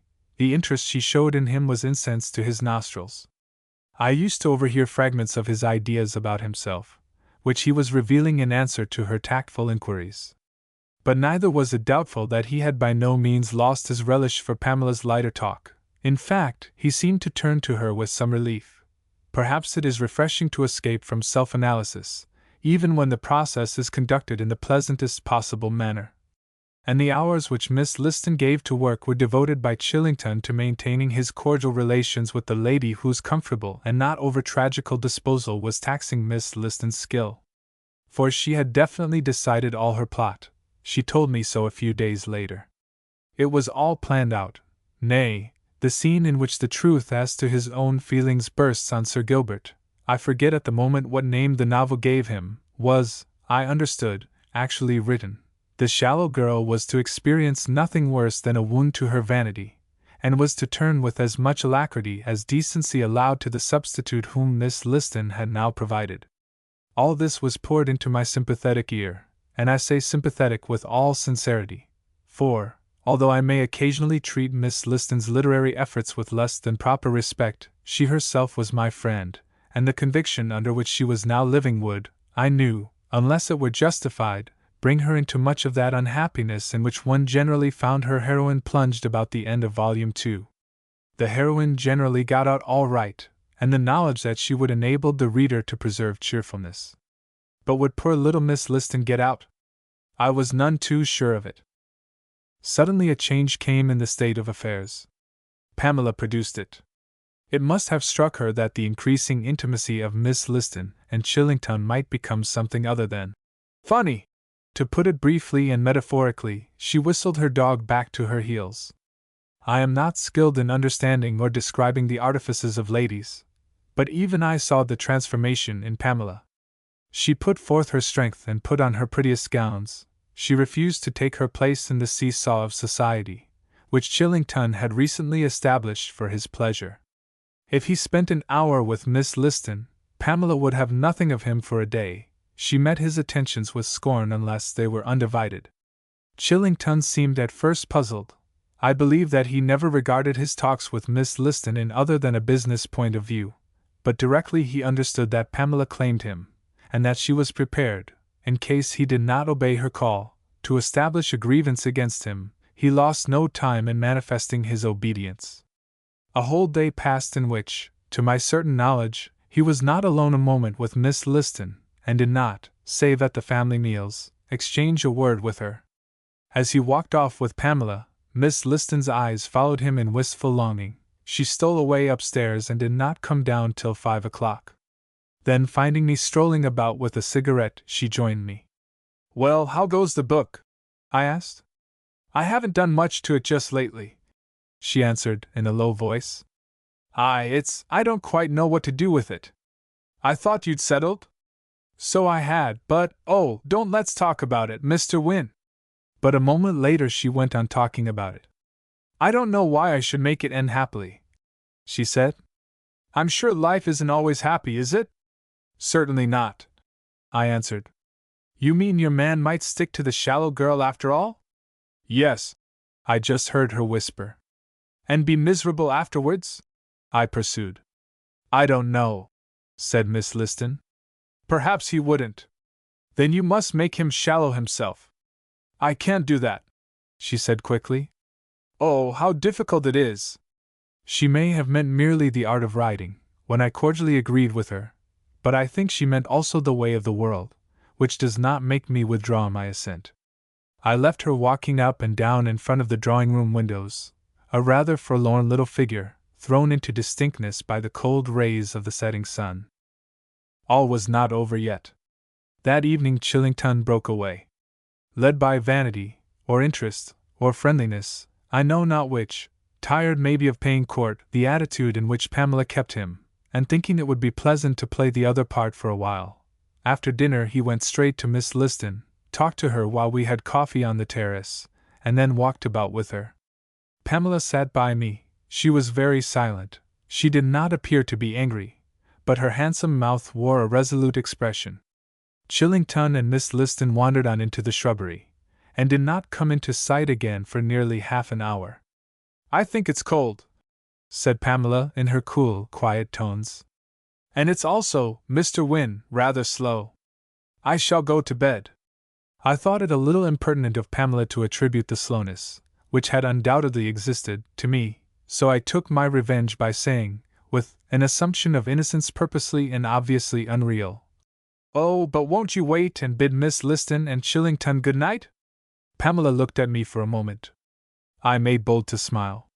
Pamela's face broke slowly into an answering smile. "I don't know what you mean, Mr. Wynne," said she. "No?" said I. "No," said Pamela, and she turned away. But before she went she looked over her shoulder, and still smiling said, "Wish Miss Liston good night for me, Mr. Wynne. Anything I have to say to Sir Gilbert will wait very well till tomorrow. She had hardly gone in when the wanderers came out of the shrubbery and rejoined me. Chillington wore his usual passive look, but Miss Liston's face was happy and radiant. Chillington passed on into the drawing-room. Miss Liston lingered a moment by me. "Why, you look," said I, "as if you'd invented the finest scene ever written." She did not answer me directly, but stood looking up at the stars. Then she said in a dreamy tone, "I think I shall stick to my old idea in the book." As she spoke, Chillington came out. Even in the dim light I saw a frown on his face. "I say, Win," said he, "where's Miss Miles?" "She's gone to bed," I answered. "She told me to wish you good night for her, Miss Liston." "No message for you, Chillington?" Miss Liston's eyes were on him. He took no notice of her. He stood frowning for an instant, then, with some muttered ejaculation, he strode back into the house. We heard his heavy tread across the drawing-room. We heard the door slam behind him, and I found myself looking on Miss Liston's altered face. "What does he want her for, I wonder?" she said, in an agitation that made my presence, my thoughts, my suspicions, nothing to her. "He said nothing to me about wanting to speak to her tonight." And she walked slowly into the house, her eyes on the ground, and all the light gone from her face and the joy dead in it. Whereupon I, left alone, began to rail at the gods that a dear, silly little soul like Miss Liston should bother her poor, silly little head about a hulking fool, in which reflections I did, of course, immense injustice not only to an eminent author, but also to a perfectly honorable, though somewhat dense and decidedly conceited, gentleman. The next morning Sir Gilbert Chillington ate dirt, there is no other way of expressing it, in great quantities and with infinite humility.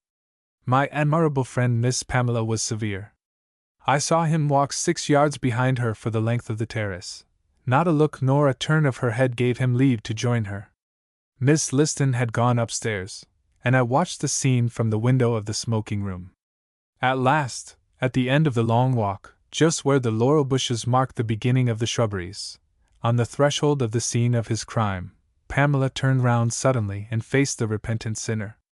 The most interesting things in life are those which, perhaps by the inevitable nature of the case, one does not hear, and I did not hear the scene which followed. For a while they stood talking, rather, he talked and she listened. Then she turned again and walked slowly into the shrubbery. Chillington followed. It was the end of a chapter, and I laid down the book.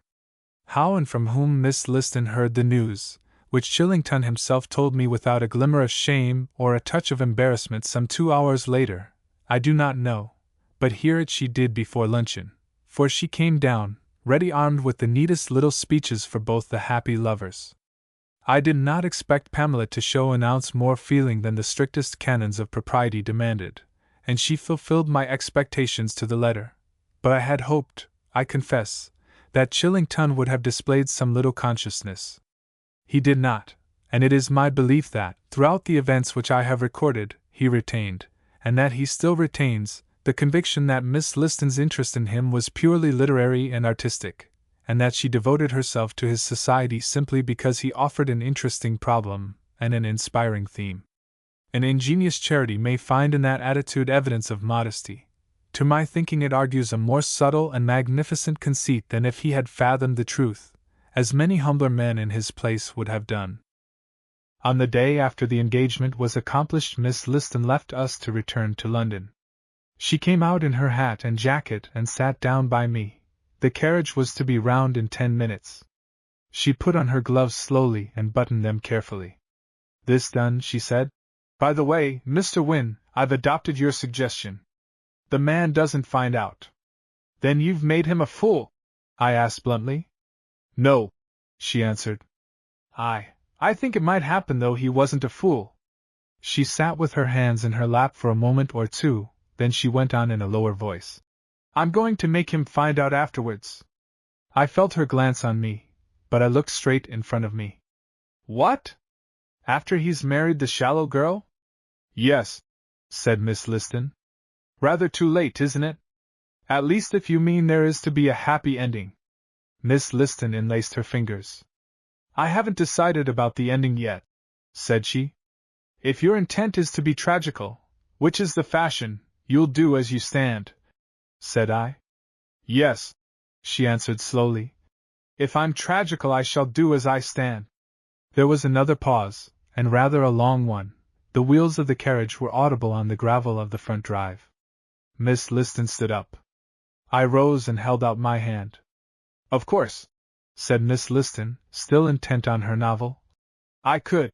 She stopped again, and looked apprehensively at me. My face, I believe, expressed nothing more than polite attention and friendly interest. Of course, she began again. The shallow girl, his wife, might die, Mr. Wynne. In novels, said I, with a smile. While there's death, there's hope. Yes, in novels, she answered, giving me her hand. The poor little woman was very unhappy. Unwisely, I dare say, I pressed her hand. It was enough. The tears leapt to her eyes. She gave my great fist a hurried squeeze. I have seldom been more touched by any thanks, however warm or eloquent, and hurried away. I have read the novel. It came out a little while ago. The man finds out after the marriage. The shallow girl dies unregretted, she turns out as badly as possible. The real love comes, and all ends joyfully. It is simple story, prettily told in its little way, and the scene of the reunion is written with genuine feeling, nay, with a touch of real passion. But then Sir Gilbert Chillington never meets Miss Liston now. And Lady Chillington not only behaves with her customary propriety, but is in the enjoyment of most excellent health and spirits. True art demands an adaptation, not a copy of life. I saw that remark somewhere the other day. It seems correct, if Miss Liston be any authority. The Philosopher in the Apple Orchard. It was a charmingly mild and balmy day.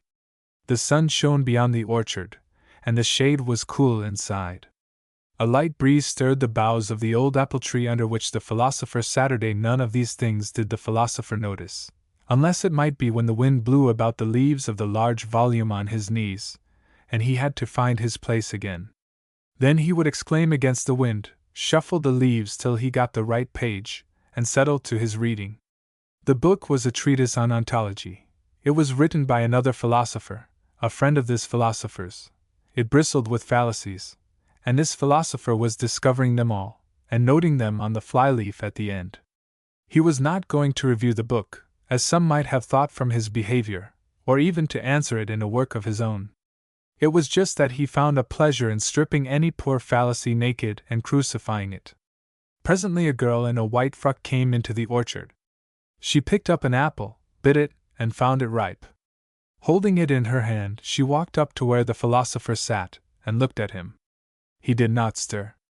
She took a bite out of the apple, munched it, and swallowed it.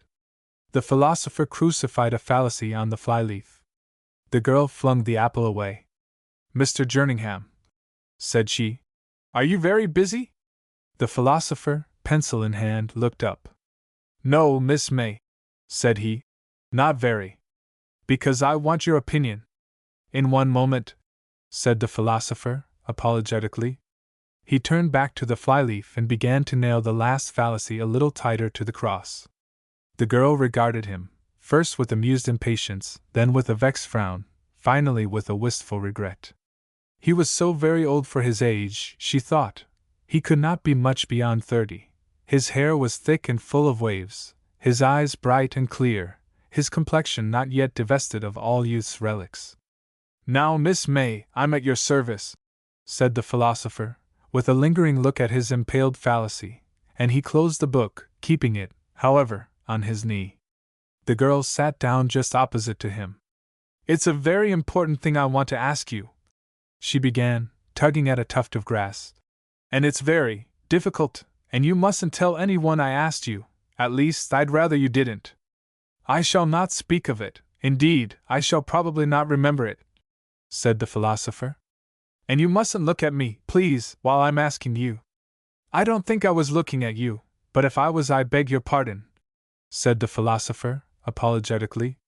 She pulled the tuft of grass right out of the ground, and flung it from her with all her force. Suppose a man, she began. No, that's not right. You can take any hypothesis you please, observed the philosopher. But you must verify it afterward, of course. Oh, do let me go on. Suppose a girl, Mr. Jerningham, I wish you wouldn't nod. It was only to show that I followed you. Oh, of course you follow me, as you call it. Suppose a girl had two lovers, you're nodding again, or I ought to say, suppose there were two men who might be in love with a girl. Only two? Asked the philosopher. You see, any number of men might be in love with. Oh, we can leave the rest out, said Miss May, with a sudden dimple. They don't matter. Very well, said the philosopher. If they are irrelevant, we will put them aside. Suppose, then, that one of these men was, awfully in love with the girl, and proposed, you know. A moment, said the philosopher, opening a notebook. Let me take down his proposition. What was it? Why, proposed to her, asked her to marry him, said the girl, with a stare. Dear me! How stupid of me! I forgot that special use of the word. Yes? The girl likes him pretty well, and her people approve of him, and all that, you know. That simplifies the problem, said the philosopher, nodding again. But she's not in love with him, you know. She doesn't really care for him, much. Do you understand? Perfectly. It is a most natural state of mind. Well then, suppose that there's another man. What are you writing? I only put down be like that, pleaded the philosopher, meekly exhibiting his notebook. She looked at him in a sort of helpless exasperation, with just a smile somewhere in the background of it. Oh, you really are, she exclaimed. But let me go on. The other man is a friend of the girl's. He's very clever, fearfully clever, and he's rather handsome. You needn't put that down. It is certainly not very material, admitted the philosopher, and he crossed out handsome. Clever he left. And the girl is most awfully, she admires him tremendously. She thinks him just the greatest man that ever lived, you know. And she. The girl paused. I'm following, said the philosopher, with pencil poised. She'd think it better than the whole world if she could be anything to him, you know. You mean become his wife? Well, of course I do, at least I suppose I do. You spoke rather vaguely, you know. The girl cast one glance at the philosopher as she replied. Well, yes, I did mean become his wife. Yes. Well? But, continued the girl, starting on another tuft of grass, he doesn't think much about those things. He likes her. I think he likes her dash. Well, doesn't dislike her? Suggested the philosopher. Shall we call him indifferent? I don't know. Yes, rather indifferent. I don't think he thinks about it, you know. But she's pretty. You needn't put that down. I was not about to do so, observed the philosopher. She thinks life with him would be just heaven, and then she thinks she would make him awfully happy. She would be so proud of him, you see. I see. Yes? And I don't know how to put it, quite. She thinks that if he ever thought about it at all he might care for her, because he doesn't care for anybody else, and she's pretty. You said that before? Oh dear, I dare say I did. And most men care for somebody, don't they? Some girl, I mean. Most men, no doubt, conceded the philosopher. Well then, what ought she to do? It's not a real thing, you know, Mr. Jerningham. It's in a novel I was reading. She said this hastily, and blushed as she spoke. Dear me! And it's quite an interesting case. Yes, I see. The question is, will she act most wisely in accepting the offer of the man who loves her exceedingly, but for whom she entertains only a moderate affection? Yes, just a liking. He's just a friend. Exactly. Or in marrying the other whom she loves That's not it. How can she marry him? He hasn't asked her, you see. True, I forgot. Let us assume, though, for the moment, that he has asked her.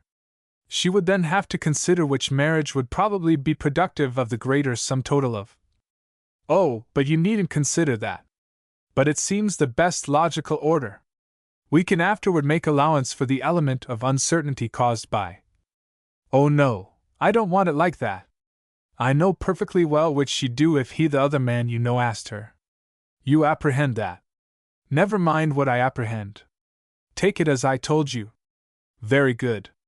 A has asked her hand, B has not. Yes. May I take it that, but for the disturbing influence of B, O would be a satisfactory, candidate? Yes, I think so.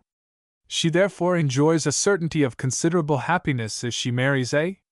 Yes, not perfect because of B, you know. Quite so, but still a fair amount of happiness. Is it not so? I don't, well, perhaps. On the other hand, if B did ask her, we are to postulate a higher degree of happiness for her? Yes, please, Mr. Jerningham, much higher. For both of them? For her. Never mind him. Very well. That again simplifies the problem. But his asking her is a contingency only? Yes, that's all. The philosopher spread out his hands.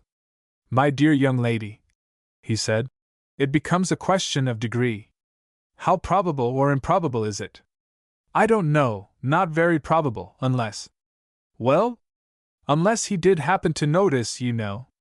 Ah, yes, we suppose that, if he thought of it, he would probably take the desired step at least, that he might be led to do so. Could she not, indicate her preference? She might try. No, she couldn't do much. You see, he doesn't think about such things. I understand precisely. And it seems to me, Miss May, that in that very fact we find our solution. Do we? She asked. I think so. He has evidently no natural inclination toward her, perhaps not toward marriage at all. Any feeling aroused in him would be necessarily shallow and, in a measure, artificial, and in all likelihood purely temporary. Moreover, if she took steps to arouse his attention, one of two things would be likely to happen. Are you following me? Yes, Mr. Jerningham. Either he would be repelled by her overtures, which you must admit is not improbable, and then the position would be unpleasant, and even degrading for her, or, on the other hand, he might, through a misplaced feeling of gallantry. Through what? Through a mistaken idea of politeness, or a mistaken view of what was kind, allow himself to be drawn into a connection for which he had no genuine liking. You agree with me that one or other of these things would be likely? Yes, I suppose they would, unless he did come to care for her. Ah, you return to that hypothesis. I think it's an extremely fanciful one. No, she need not marry A, but she must let B alone. The philosopher closed his book, took off his glasses, wiped them, replaced them, and leaned back against the trunk of the apple tree. The girl picked a dandelion in pieces. After a long pause, she asked, You think B's feelings wouldn't be at all likely to change? That depends on the sort of man he is. But if he is an able man, with intellectual interests which engross him, a man who has chosen his path in life, a man to whom women's society is not a necessity. He's just like that, said the girl, and she bit the head off a daisy. Then, said the philosopher, I see not the least reason for supposing that his feelings will change. And would you advise her to marry the other, eh? Well, on the whole, I should. A is a good fellow. I think we made A good fellow. He is a suitable match. His love for her is true and genuine. It's tremendous. Yes, and extreme. She likes him. There is every reason to hope that her liking will develop into a sufficiently deep and stable affection. She will get rid of her folly about B, and make A good wife. Yes, Miss May, if I were the author of your novel I should make her marry A, and I should call that a happy ending. A silence followed. It was broken by the philosopher. Is that all you wanted my opinion about, Miss May? He asked, with his finger between the leaves of the treatise on ontology. Yes, I think so. I hope I haven't bored you. I've enjoyed the discussion extremely. I had no idea that novels raised points of such psychological interest. I must find time to read one. The girl had shifted her position till, instead of her full face, her profile was turned toward him. Looking away toward the paddock that lay brilliant in sunshine on the skirts of the apple orchard, she asked in low, slow tones, twisting her hands in her lap. Don't you think that perhaps if B found out afterward when she had married A, you know, that she had cared for him so very, very much, he might be a little sorry? If he were a gentleman, he would regret it deeply. I mean, sorry on his own account, that he had thrown away all that, you know. The philosopher looked meditative. I think, he pronounced, that it is very possible he would. I can well imagine it. He might never find anybody to love him like that again, she said, gazing on the gleaming paddock. He probably would not, agreed the philosopher. And most people like being loved, don't they? To crave for love is an almost universal instinct, Miss May. Yes, almost, she said, with a dreary little smile. You see, he'll get old, and then have no one to look after him. He will. And no home. Well, in a sense, none, corrected the philosopher, smiling. But really you'll frighten me. I'm a bachelor myself, you know, Miss May. Yes, she whispered, just audibly. And all your terrors are before me. Well, unless… Oh, we needn't have that unless, laughed the philosopher, cheerfully. There's no unless about it, Miss May. The girl jumped to her feet. For an instant she looked at the philosopher. She opened her lips as if to speak, and at the thought of what lay at her tongue's tip her face grew red. But the philosopher was gazing past her, and his eyes rested in calm contemplation on the gleaming paddock. A beautiful thing, sunshine, to be sure, said he. Her blush faded away into paleness, her lips closed. Without speaking, she turned and walked slowly away, her head drooping. The philosopher heard the rustle of her skirt in the long grass of the orchard. He watched her for a few moments. A pretty, graceful creature, said he, with a smile. Then he opened his book, took his pencil in his hand, and slipped in a careful forefinger to mark the flyleaf. The sun had passed mid-heaven and began to decline westward before he finished the book. Then he stretched himself and looked at his watch. Good gracious, 2 o'clock! I shall be late for lunch! And he hurried to his feet. He was very late for lunch. Everything's cold, wailed his hostess.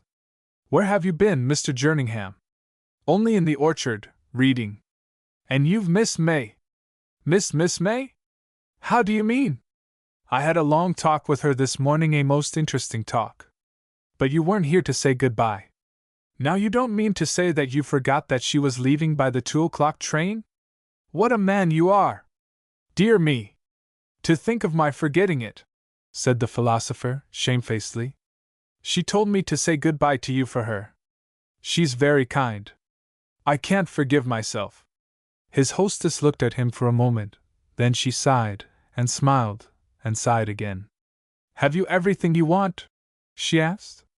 Everything, thank you, said he, sitting down opposite the cheese, and propping his book. He thought he would just run through the last chapter again, against the loaf. Everything in the world that I want, thanks. His hostess did not tell him that the girl had come in from the apple orchard and run hastily upstairs, lest her friend should see what her friend did see in her eyes. So that he had no suspicion at all that he had received an offer of marriage and refused it. And he did not refer to anything of that sort when he paused once in his reading and exclaimed, I'm really sorry I missed Miss May. That was an interesting case of hers. But I gave the right answer. The girl ought to marry A. And so the girl did. The decree of Duke Diodato. It is a most anxious thing, to be an absolute ruler, said Duke Diodato. But I have made up my mind. The doctor has convinced me, here Dr. Fusbius, Ph.D., bowed very low, that marriage is the best, noblest, wholesomest, and happiest of human conditions. Your Highness will remember, began the President of the Council. My lord, I have made up my mind, said Duke Diodato. Thus speaking, the Duke took a large sheet of foolscap paper, and wrote rapidly for a moment or two. There, he said, pushing the paper over to the President, is the decree. The decree, sir? I think 3 weeks afford ample space, said Duke Diodato. 3 weeks, sir? For every man over 21 years of age in this duchy to find himself a wife. Your Highness, observed Dr. Fusbius with deference, will consider that between an abstract proposition and a practical measure, there is to the logical mind no stopping place, interrupted Duke Diodato. But, sir, cried the President, Imagine the consternation which this.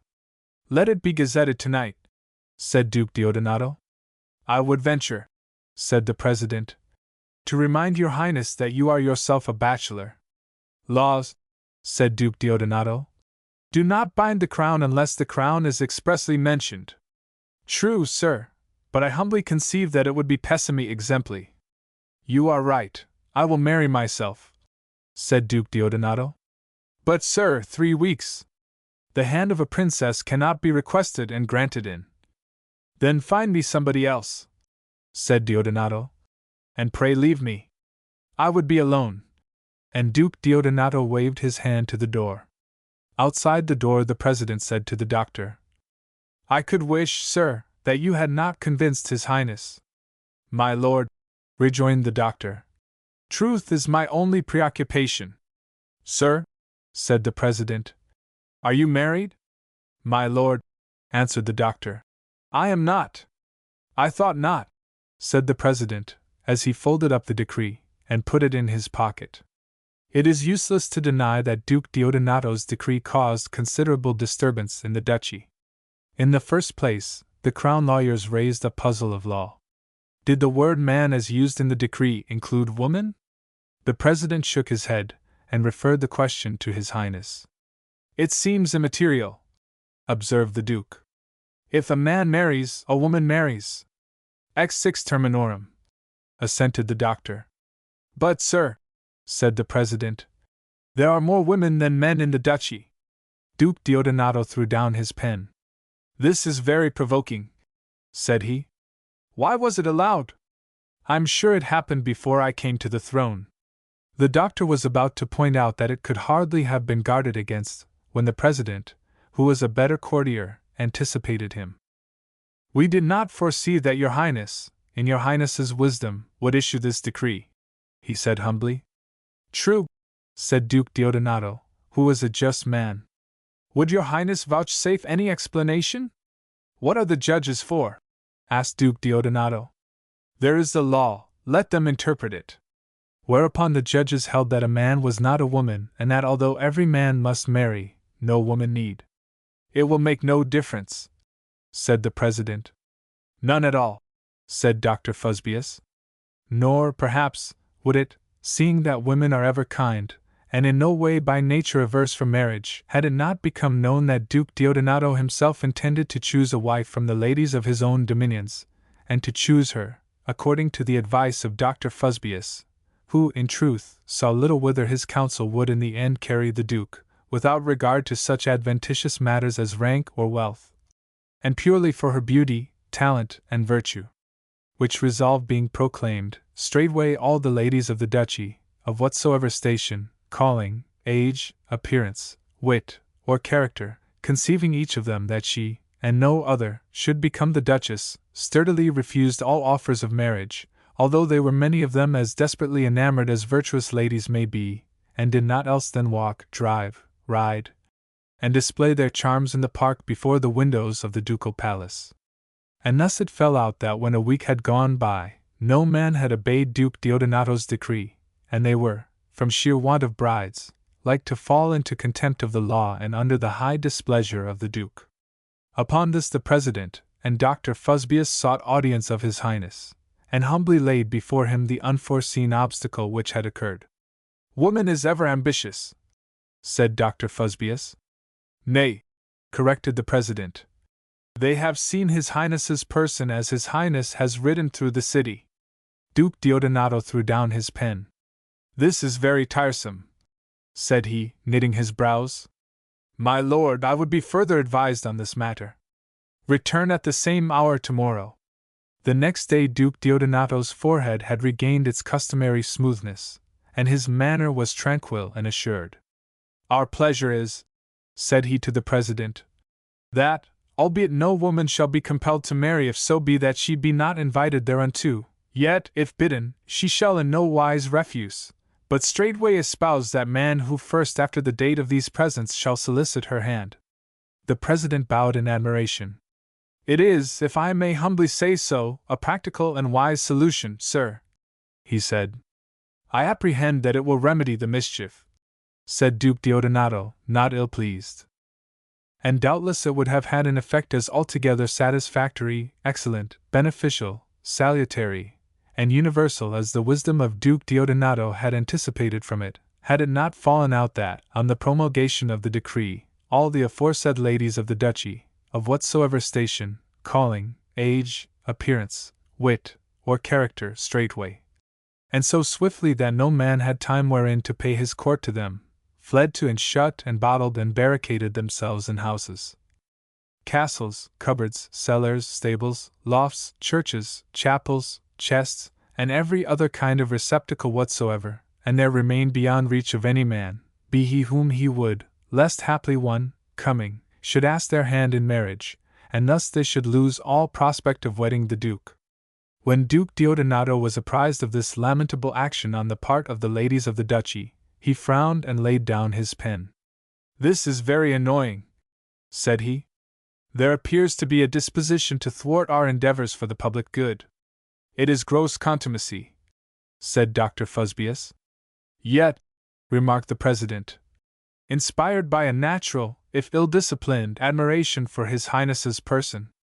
"The decree is now a fortnight old," observed Duke Diodato. "Leave me, I will consider further of this matter." Now, even as His Highness spoke, a mighty uproar arose under the palace windows, and Duke Diodato, looking out of the window, which, be it remembered, but for the guidance of heaven he might not have done, beheld a maiden of wonderful charms struggling in the clutches of two halberdiers of the guard, who were haling her off to prison. "Bring hither that damsel," said Diodato. Presently the damsel, still held by the soldiers, entered the room. Her robe was disheveled and rent, her golden hair hung loose on her shoulders, and her eyes were full of tears. "At whose suit is she arrested?" asked Diodato. "At the suit of the most learned Dr. Fusbius, may it please your Highness." "Sir," said Dr. Fusbius, "it is true. This lady, grossly contemning your Highness's decree, has refused my hand in marriage." "Is it true, damsel?" asked Duke Diodato. "Hear me, your Highness," answered she. "I left my dwelling but an instant, for we were in sore straits for—" "Bread?" asked Diodato, a touch of sympathy in his voice. "May it please your Highness, no, pins wherewith to fasten our hair.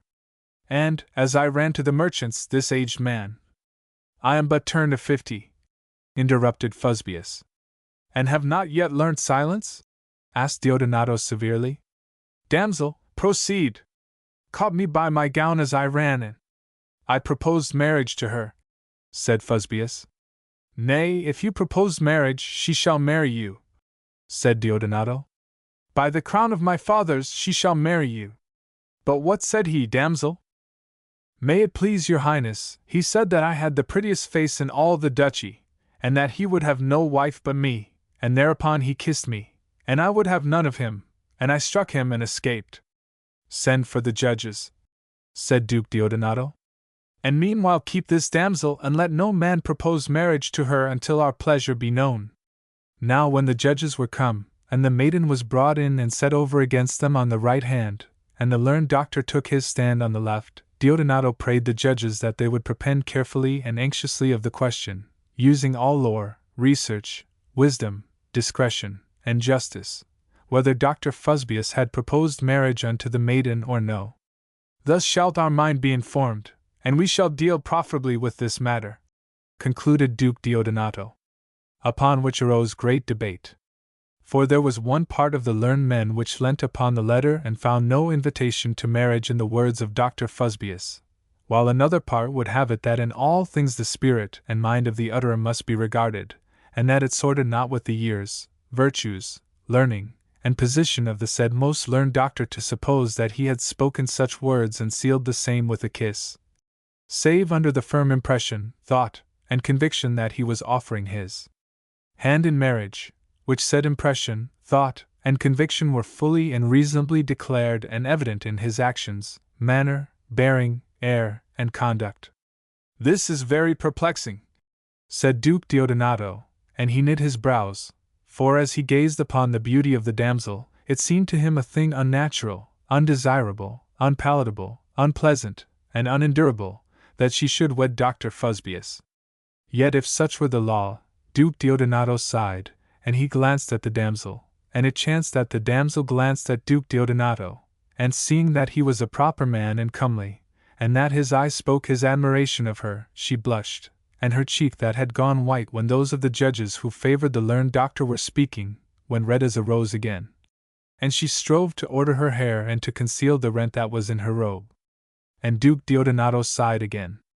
"My lord," he said to the president, "we have heard these wise and erudite men, and forasmuch as the matter is difficult, they are divided among themselves, and the staff whereon we leant is broken. Speak, therefore, your mind." Then the president of the council looked earnestly at Duke Diodato, but the duke veiled his face with his hand. "Answer truly," said he, "without fear or favor, so shall you fulfill our pleasure." And the president, looking round upon the company, said, "It is, your highness, by all reasonable, honest, just, proper, and honorable intendment, as good, sound, full, and explicit an offer of marriage as hath ever been had in this duchy." "So be it," said Duke Diodato, and Dr. Fusbius smiled in triumph, while the maiden grew pale again. "And," pursued the president, "it binds, controls, and rules every man, woman, and child in these your highness's dominions, and hath the force of law over all." "So be it," said Diodato again. "Saving," added the president, "your highness only." There was a movement among the company. "For," pursued the president, "by the ancient laws, customs, manners, and observances of the duchy, no decree or law shall in any way whatsoever impair, alter, lessen, or derogate from the high rights, powers, and prerogatives of your highness, whom may heaven long preserve. Although, therefore, it be, by and pursuant to your highness's decree, the sure right of every man in this duchy to be accepted in marriage of any damsel whom he shall invite thereunto, yet is this right in all respects subject to and controlled by the natural, legal, inalienable, unalterable, and sovereign prerogative of your highness to marry what damsel soever it shall be your pleasure to bid share your throne. Hence I, in obedience to your highness's commands, pronounce and declare that this damsel is lawfully and irrevocably bound in affiance to the learned Dr. Fusbius, unless and until it shall please your highness yourself to demand her hand in marriage. May what I have spoken please your highness." And the president sat down. Duke Diodato sat a while in thought, and there was silence in the hall. Then he spoke. "Let all withdraw, saving the damsel only." And they one and all withdrew, and Duke Diodato was left alone with the damsel. Then he arose and gazed long on the damsel, but the damsel would not look on Duke Diodato. "How are you called, lady?" asked Duke Diodato. "I am called Dulcissima," said she. "Well named," said Diodato softly, and he went to the damsel, and he laid his hand, full gently, on her robe, and he said, "Dulcissima, you have the prettiest face in all the duchy, and I will have no wife but you." And Duke Diodato kissed the damsel. The damsel forbore to strike Duke Diodato, as she had struck Dr. Fusbius. Again her cheek went red, and again pale, and she said, "I would no man on compulsion." "Madam, I am your sovereign," said Duke Diodato, and his eyes were on the damsel. "If you were an archangel," cried the damsel. "Our house is not wont to be scorned of ladies," said Diodato. "Am I crooked, or baseborn, or a fool? This day in your duchy women are slaves, and men their masters by your will," said she. "It is the order of nature," said Diodato.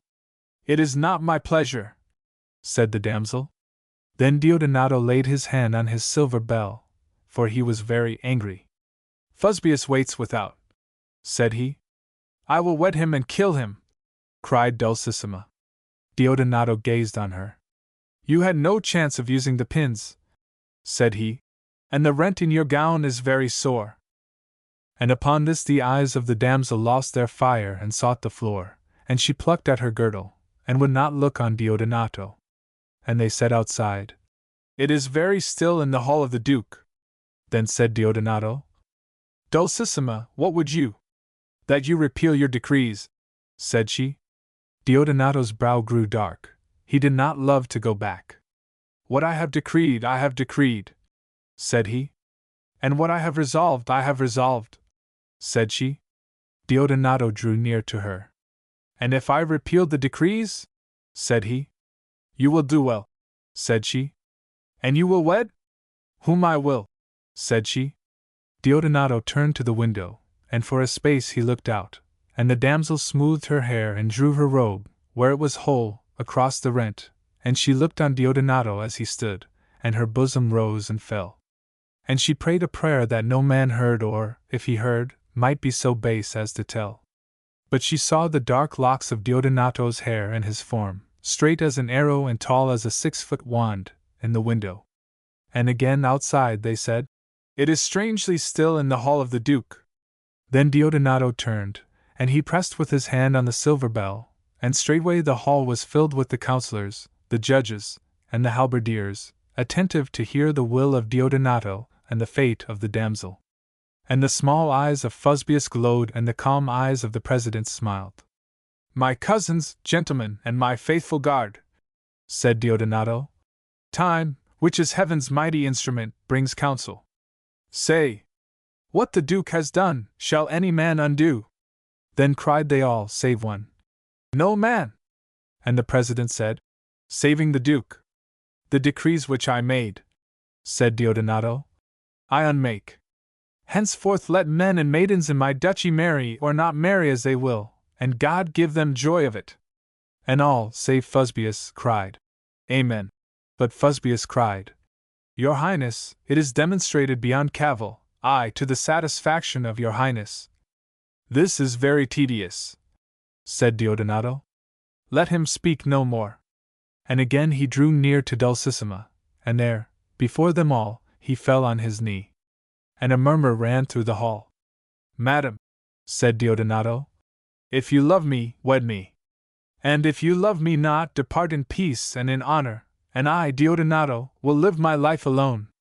Then the damsel trembled, and barely did Diodato catch her words. There are many men here, said she. It is not given to princes, said Diodato, to be alone. Nevertheless, if you will, leave me alone. And the damsel bent low, so that the breath of her mouth stirred the hair on Diodonato's head, and he shivered as he knelt. My prince and my king, said she. And Diodato shot to his feet, and before them all he kissed her, and turning, spoke. As I have wooed, let every man in this duchy woo. As I have won, let every man that is worthy win. For, unless he so woo, and unless he so win, vain is his wooing and vain is his winning, and a fig for his wedding, say I, Diodato. I, that was Diodato, and now am Diodato and Dulcissima. And a great cheer rang out in the hall, and Fusbius fled to the door, and they tore his gown as he went and cursed him for a knave. But the president raised his voice aloud and cried, May heaven preserve your highnesses, and here's a blessing on all windows. And that is the reason why you will find, if you travel there, as I trust you may, for nowhere are the ladies fairer or the men so gallant, more windows in the duchy of Diodato than anywhere in the wide world besides. For the more windows, the wider the view, and the wider the view, the more pretty damsels do you see, and the more pretty damsels you see, the more jocund a thing is life, and that is what the men of the duchy love, and not least Duke Diodato, whom, with his bride Dulcissima, may heaven long preserve,